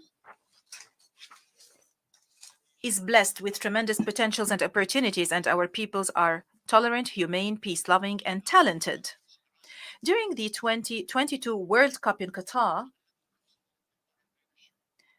there was an opportunity for interaction between peoples, and it was an opportunity for the world to see our people as they are and to learn about our culture and values, and to learn about Qatar and Qatar's status as a global destination and nexus between East and West. And we emphasized the role that sports could play in building bridges of communication and rapprochement between peoples and cultures. I hope we had contributed through this tournament to breaking the stereotypes and presenting a new, exciting, and safe tournament formula to the world. In Qatar, we had a dream. We had a dream for our country to be one of the prosperous nations whose people enjoy well-being and prosperity. We have invested for decades in to achieve our dream by planning and development work. We have achieved a lot thanks to God and the solidarity of everyone in Qatar. While investing in liquefied gas was a leverage to realize that dream, this investment also enabled us to play an important role in addressing the energy challenge around the world by embracing a realistic vision that takes into consideration the world needs for a diverse mix of different energy sources, and by using the highest levels of advanced technology, which is environment friendly. We do realize that energy export imposes obligations on us as a reliable partner with world countries. At the same time, it makes it incumbent on us to be responsible before our people and our future generations. Thus, Qatar continues to develop its sovereign fund and diversify the sources of its income, including investment in clean energy. The state of Qatar pursues environmentally friendly policies and supports various projects to protect the same. In this regard, we are going to host the Qatar Horticultural Expo next month.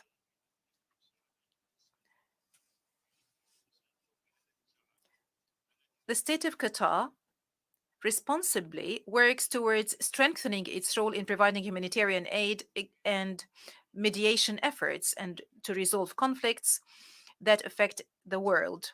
The path to resolve conflicts through peaceful means is a long and strenuous path, but it is less costly than wars, and our commitment to continue our efforts in facilitating and making peace is a firm commitment deeply rooted in the core of our foreign policy. Mr. President, we stress that we take pride in our partnership with this international organization. And this is evidenced by Qatar's opening the United Nations House in last March, which includes 12 UN offices so far. Last March, or in March of this year, my country hosted the 5th United Nations Conference on the Least Developed Countries, which is considered one of the most prominent international fora. During this forum, efforts were galvanized to achieve the ambitious goals of the Doha Action Program for the benefit of the least developed countries during the decade of 2020 to 2031. We do reiterate that the state of Qatar is a major and active partner in the endeavors made to respond to the priorities and needs of these countries. Thus, we welcome the Sustainable Development Goals Summit held yesterday.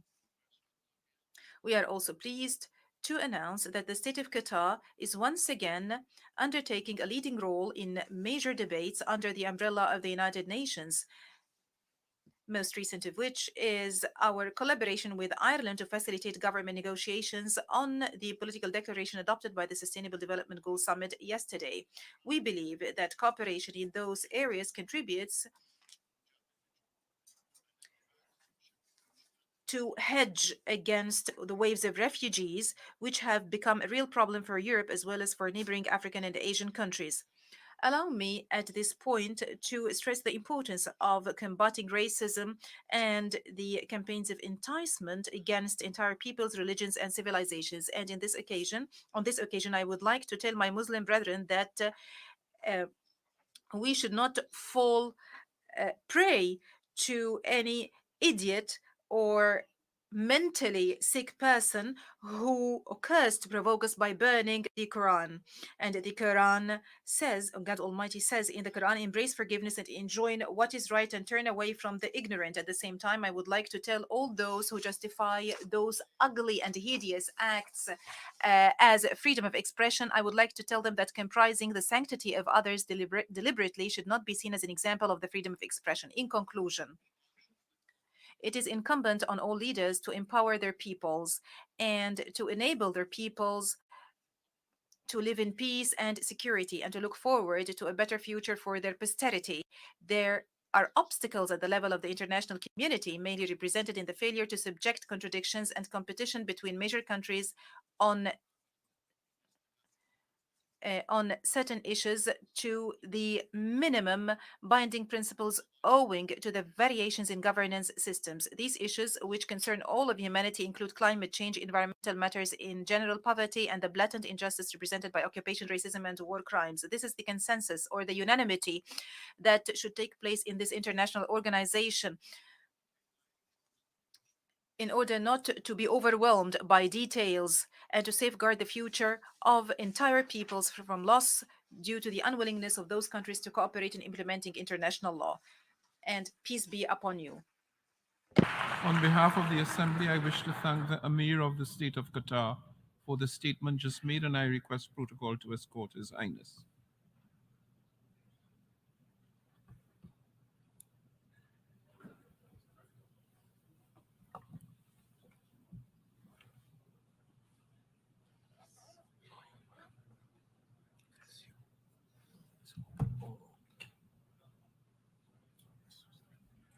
Can I start now?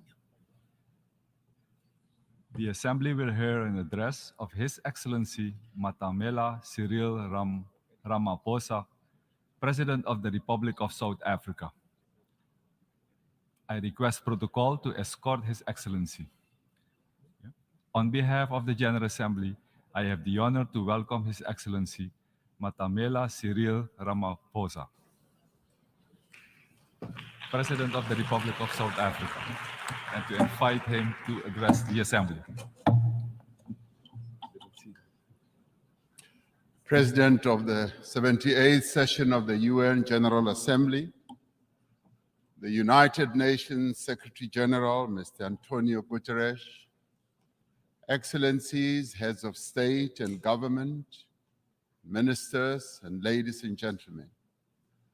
78 years ago, in the aftermath of the Second World War, the nations of the world made a solemn commitment to save future generations from the horror and the suffering of war.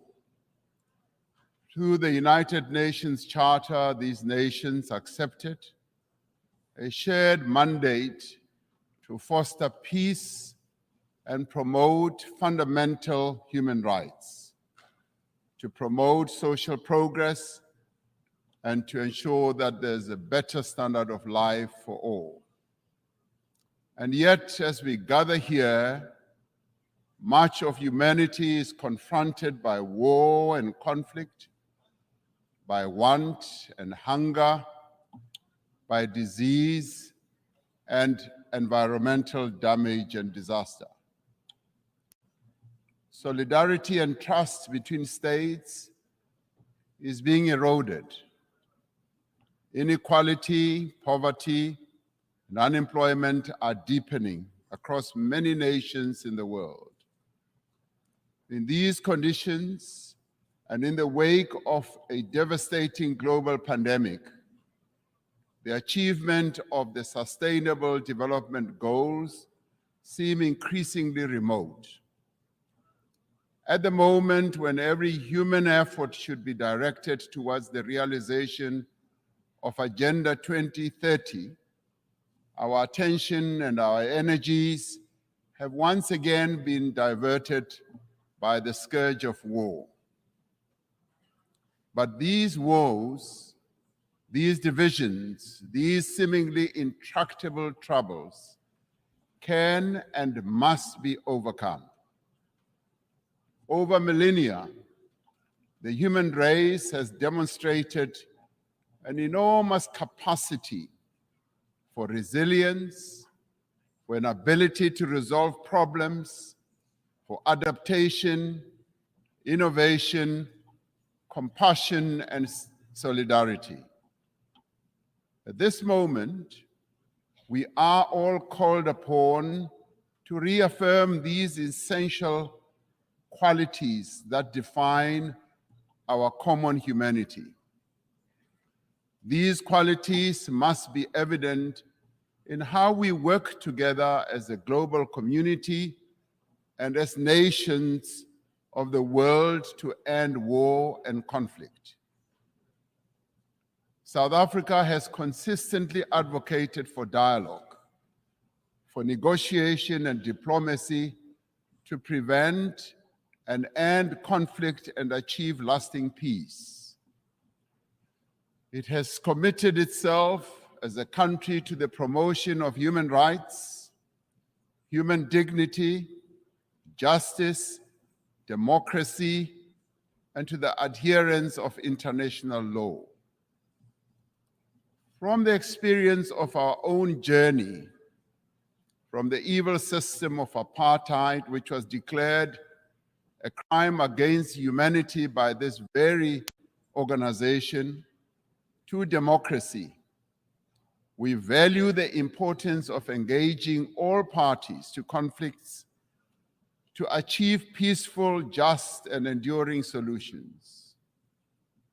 It is these principles that inform South Africa's participation in the African Peace Initiative, which seeks a peaceful resolution of the conflict between Russia and Ukraine. In this conflict, as in all conflicts, we have insisted that the UN Charter's principle of respect for the territorial integrity of every country should be upheld. Our participation in the African Peace Initiative, supported by 7 countries from the African continent, is informed by a desire to see an end to the suffering of those most directly affected by the conflict and the millions on our own continent and across the world who, as a result of the conflict, are now vulnerable to worsening hunger and deprivation. As we engaged with the parties in this conflict as African leaders, one of the issues we raised was that there should be confidence-building measures that could create a sense of conflict towards the resolution of this conflict. In this regard, we said issues such as the return of the children who were removed from Ukraine should be returned. We also said that the prisoners of war should be exchanged between the two countries.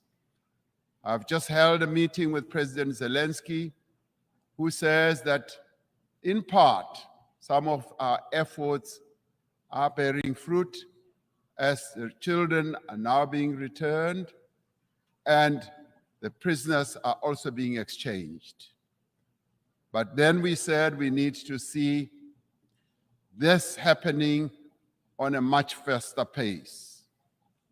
As the international community, we must do everything within our means to enable meaningful dialogue, just as we should refrain from any actions that fuel conflict. As we confront other conflicts in several parts of the world, including on our own continent, Africa, we need to be investing in prevention and peace building. We support the call by the UN Secretary General in the new agenda for peace for member states to provide more sustainable and predictable financing for peace-building efforts. As a global community, we should be concerned by the recent incidents of unconstitutional changes of government in some parts of Africa. The global community needs to work alongside the African Union to support peace efforts in the DRC, in Libya, Sudan, Somalia, Mali, Central African Republic, South Sudan, North Mozambique, the Great Lakes region, the Sahel, Niger, and the Horn of Africa. The African Union Peace and Security Council has declared that it stands ready to deepen its cooperation with the UN Security Council to silence the guns on the African continent and to achieve peace and stability and development. We are called upon to remain true to the founding principles of the United Nations by recognizing the inalienable right of the people of Western Sahara for self-determination in line with the relevant UN General Assembly resolutions. We must work for peace in the Middle East for as long as the land of the Palestinians remains occupied, for as long as their rights are ignored and their dignity is denied, such peace will remain elusive. The actions of the government of Israel have imperiled the possibility of a viable two-state solution. The principles of the UN Charter on Territorial Integrity and on the prohibition of the annexation of land through the use of force must be applied in this situation as well. South Africa continues to call for the lifting of the economic embargo that was imposed 60 years ago against Cuba, an embargo that has caused untold damage to the country's economy and the people of Cuba as well. The sanctions that are also being applied against South Africa's neighbor, Zimbabwe, should also be lifted as they are imposing untold suffering on ordinary Zimbabweans, but also have a collateral negative impact on neighboring countries as well, such as my own country, South Africa.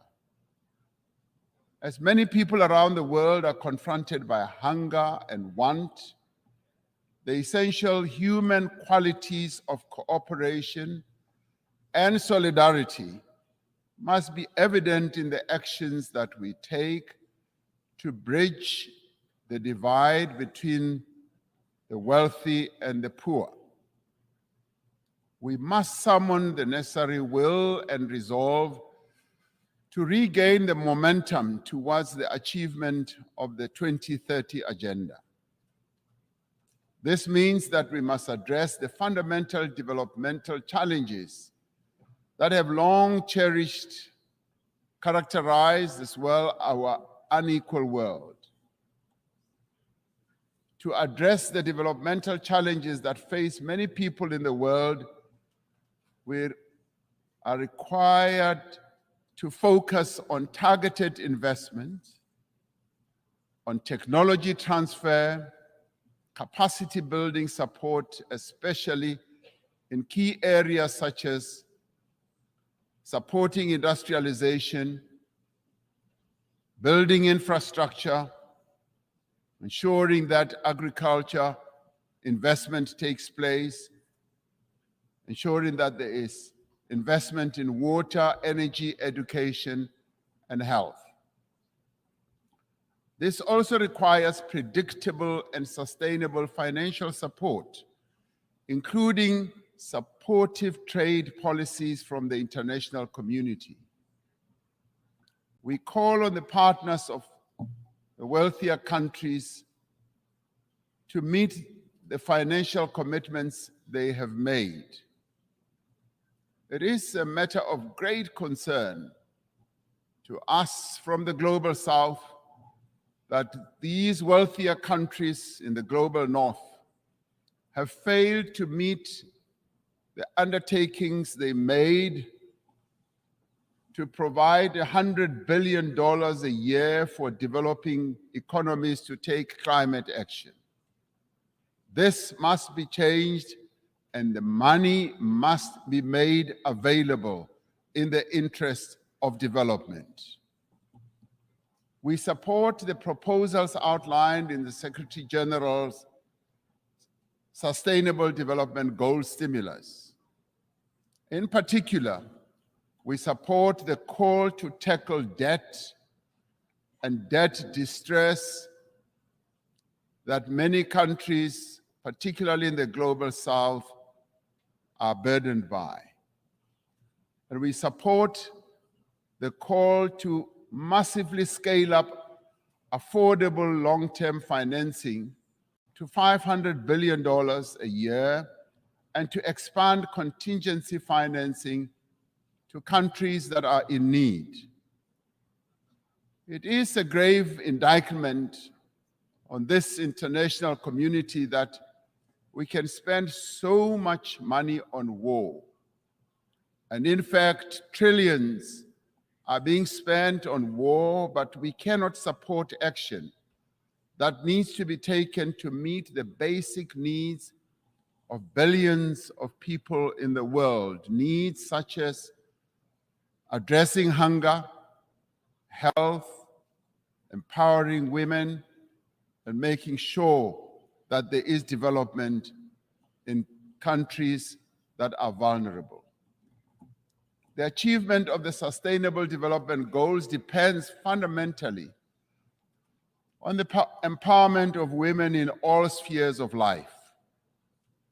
Social and economic progress will not be possible unless we end gender discrimination.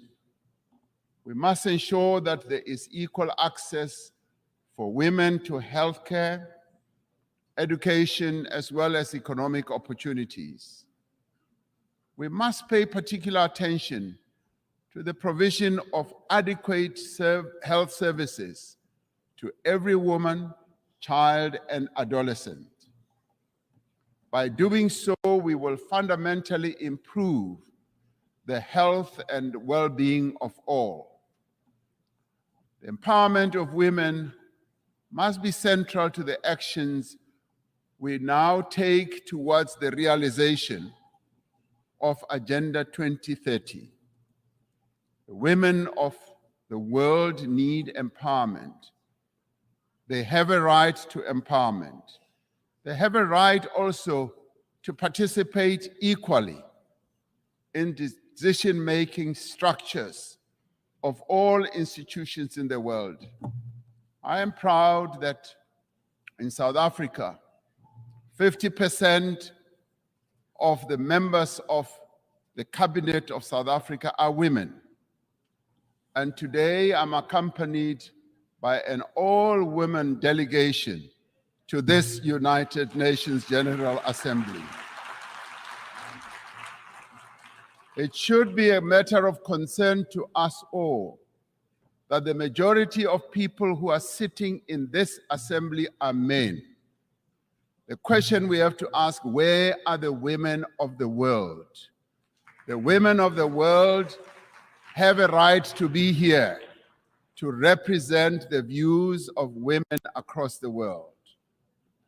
The essential human qualities of innovation and adaptation must be evident in the actions we take to prevent the destruction of our planet. Africa is warming faster than the rest of the world.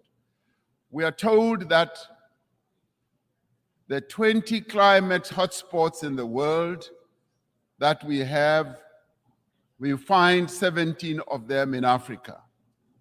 Africa is least responsible for the climate damage that has been caused, and yet it bears the greatest burden. Centuries after the end of the slave trade, decades after the end of the colonial exploitation of Africa's resources, the people of our continent are once again bearing the cost of industrialization of the North and the development of the wealthy nations of the world. This is a price that the people of Africa are no longer prepared to pay. Many countries in the North count their assets in the mineral resources that are beneath the African soil. The wealth of Africa belongs to Africans. The mineral wealth that is beneath the soil of Africa must, in the end, accrue to Africans. We urge global leaders to accelerate the global decarbonization while pursuing equality and shared prosperity. We need to advance all three pillars of the Paris Agreement: mitigation, adaptation, and support, with equal ambition and urgency. African countries, alongside other developing economy countries, need increased financial support to both implement the 2030 Agenda and to achieve their climate change goals in a comprehensive and integrated manner. We need to operationalize the Loss and Damage Fund for vulnerable countries hit hard by climate disasters, as agreed at COP27. Africa has embraced this challenge. Africa is determined to deploy smart, digital, and efficient green technologies to expand industrial production, to boost agricultural yields, to drive growth and create sustained employment for Africa's people. As the global community, we must ensure the essential qualities that define our humanity are evident in the institutions that manage the conduct of international relations. We require institutions that are inclusive, that are representative, that are democratic, and advance the interests of all nations. We require a renewed commitment to multilateralism based on clear rules and supported by effective institutions.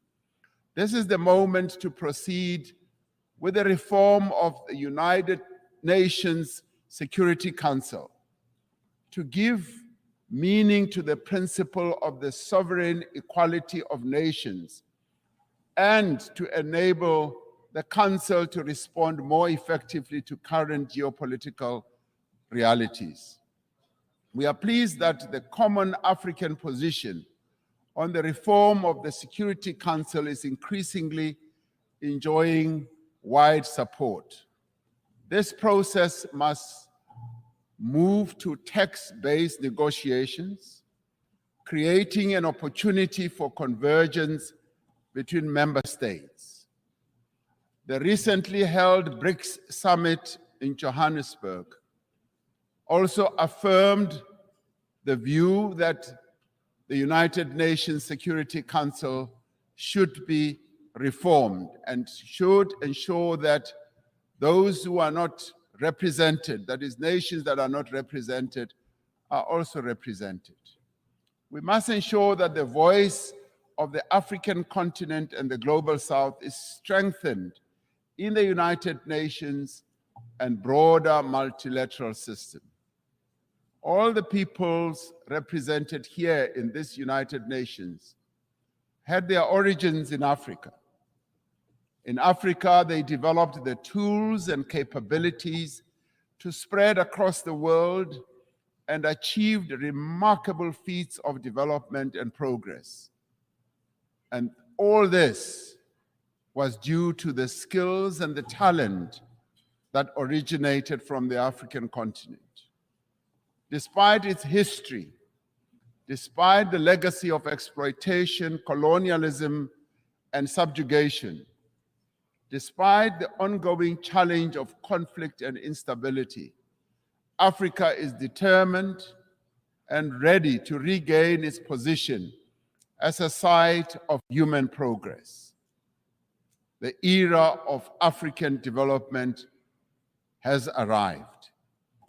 Through the African Continental Free Trade Area, which is creating a wider, seamless trading area and also accelerated interconnectivity, African countries are mobilizing their collective means and resources to achieve shared prosperity. Through this treaty, African countries are establishing for themselves the foundation for a massive increase in trade, accelerated infrastructure development, regional integration, and sustainable industrialization.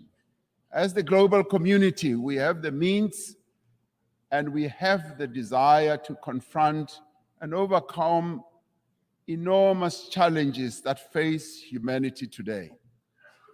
As the nations gathered here in this General Assembly, let us demonstrate that we have both the will as well as the resolve to secure a peaceful, prosperous, and sustainable future for our world, but more importantly, for future generations that will follow,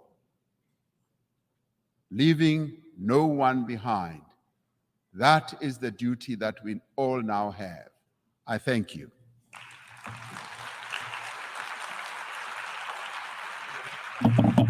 I wish to thank the President of the Republic of South Africa for the statement just made, and I request protocol to escort His Excellency.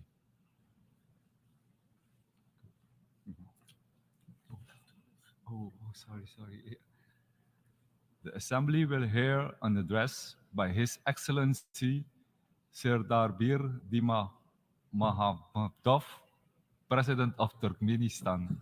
I request protocol to escort His Excellency. On behalf of the General Assembly, I have the honor to welcome His Excellency Serdar Berdimuhamedov, President of Turkmenistan, and to invite him to address the Assembly.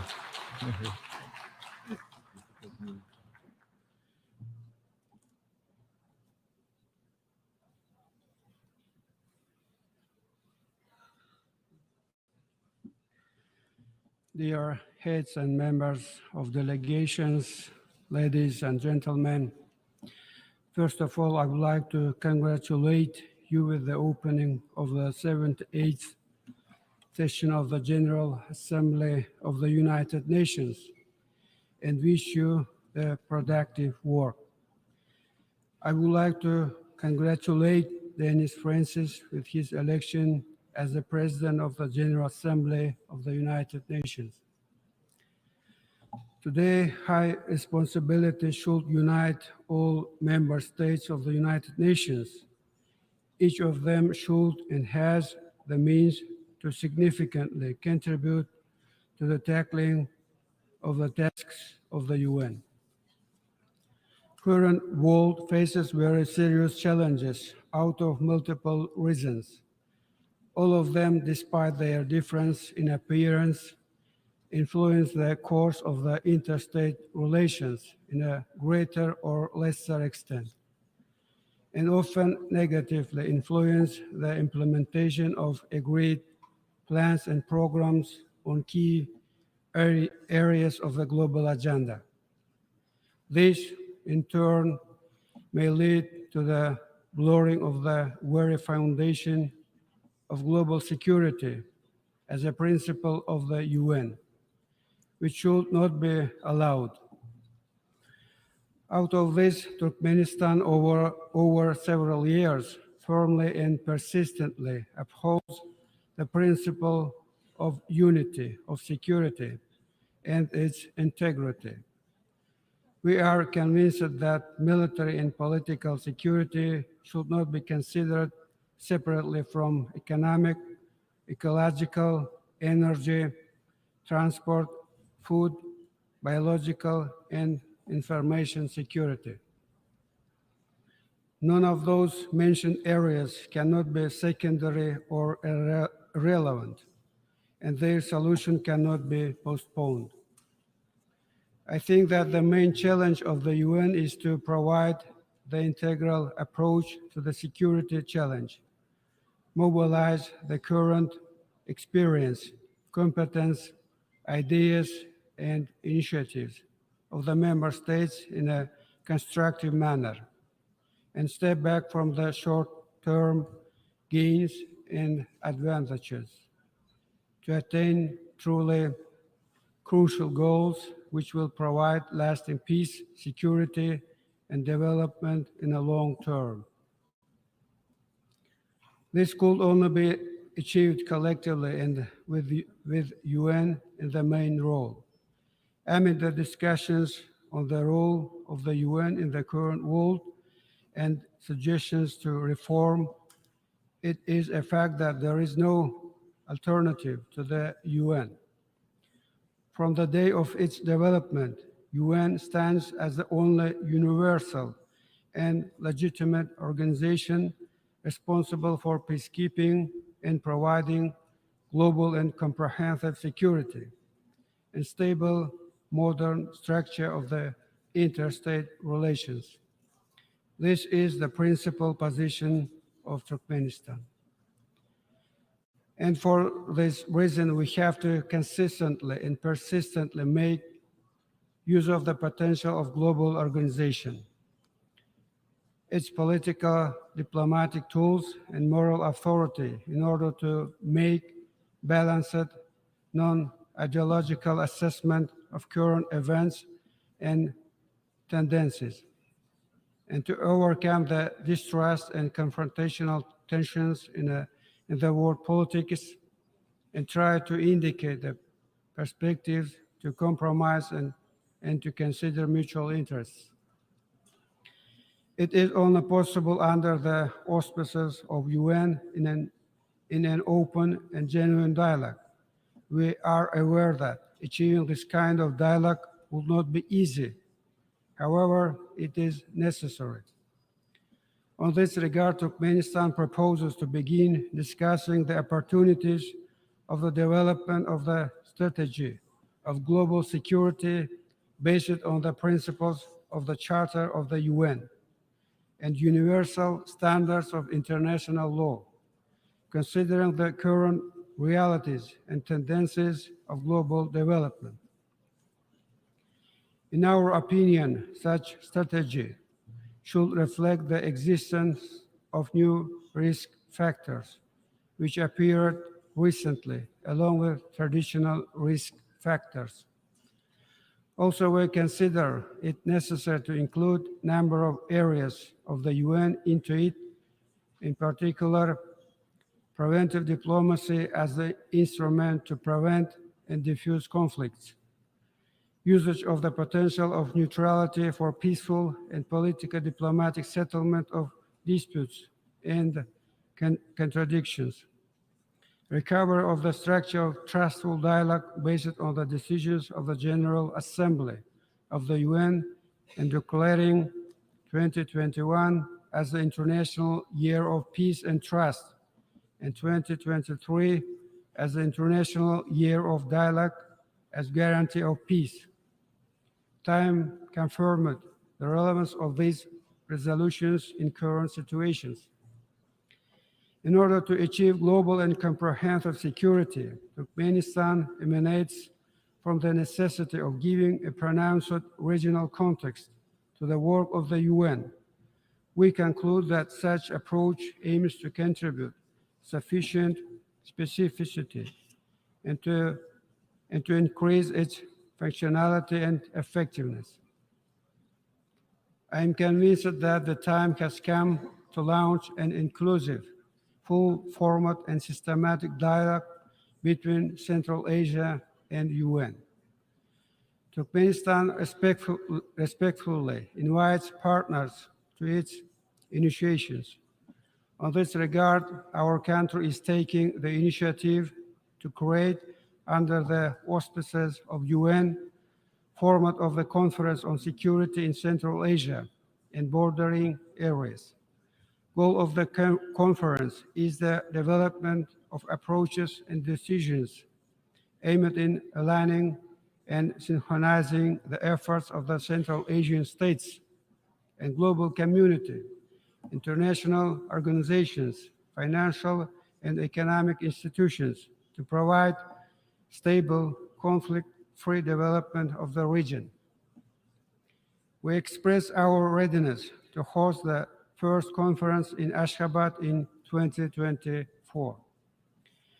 Dear participants, among the key areas of the work of the UN in coming years, Turkmenistan considers the addressing of urgent climate and ecological issues. Among them, we highlight the issues regarding global methane pledge. I have to tell that with joining the Paris Agreement for Climate Change in 2017, number of relevant national programs were adopted in our country.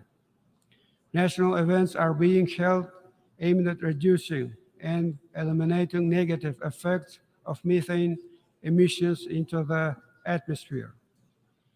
We are primarily talking about phased implementation and use of modern, green, and resource-saving technologies, mainly in energy, industry, and transport areas. At the same time, we welcome the efforts of the global community for realizing global methane pledge. And of course, we expect substantive cooperation and targeted assistance from the specialized agencies of the UN, member states of the organization, and other interested partners. On this context, the roadmap on the development of the international cooperation aimed at study on joining of Turkmenistan to the global methane pledge was recently approved. Soon we will send this document to the UN Secretariat. Overall, I believe that the time has come for the UN to pay close and effective attention to the ecological issues in Central Asia, overcome certain delays in addressing them, and begin taking targeted and specific actions to create a coherent ecological strategy of the UN regarding the region with near 80 million population, covering a vast area with its unique natural resources and biodiversity, and at the same time located at the region with serious ecological risks. As a significant step to take a strategic approach in ecological issues of Central Asia, Turkmenistan is proposing the establishment of specialized agency, Regional Center for Technologies related to climate change in Central Asia, which will work substantively and systematically on the topic of climate. We are ready to offer organizational and technical terms for the functioning of such center in the capital city of Turkmenistan, Ashgabat. Central Asia, region adjoining the Caspian Sea. Everyone is aware of the importance of this lake with its unique natural complex in the context of global ecological agenda. As a result of active and respectful long-term cooperation of coastal countries, the key principles of politics on the Caspian were developed, including the Convention on the Legal Status of the Caspian Sea. Last summer, on the Sixth Caspian Summit in Turkmenistan, all the participants firmly affirmed their readiness for tight cooperation on ecological issues. I believe that it gives a good opportunity for the beginning of wide, systematic interaction of coastal countries with the UN. On this regard, Turkmenistan is proposing the creation of the Caspian Ecology Initiative, which will be aimed at becoming a platform for substantive and professional interaction on a wide range of issues associated with environmental protection of the Caspian, preserving its biological resources, and tackling of the several pressing ecological issues.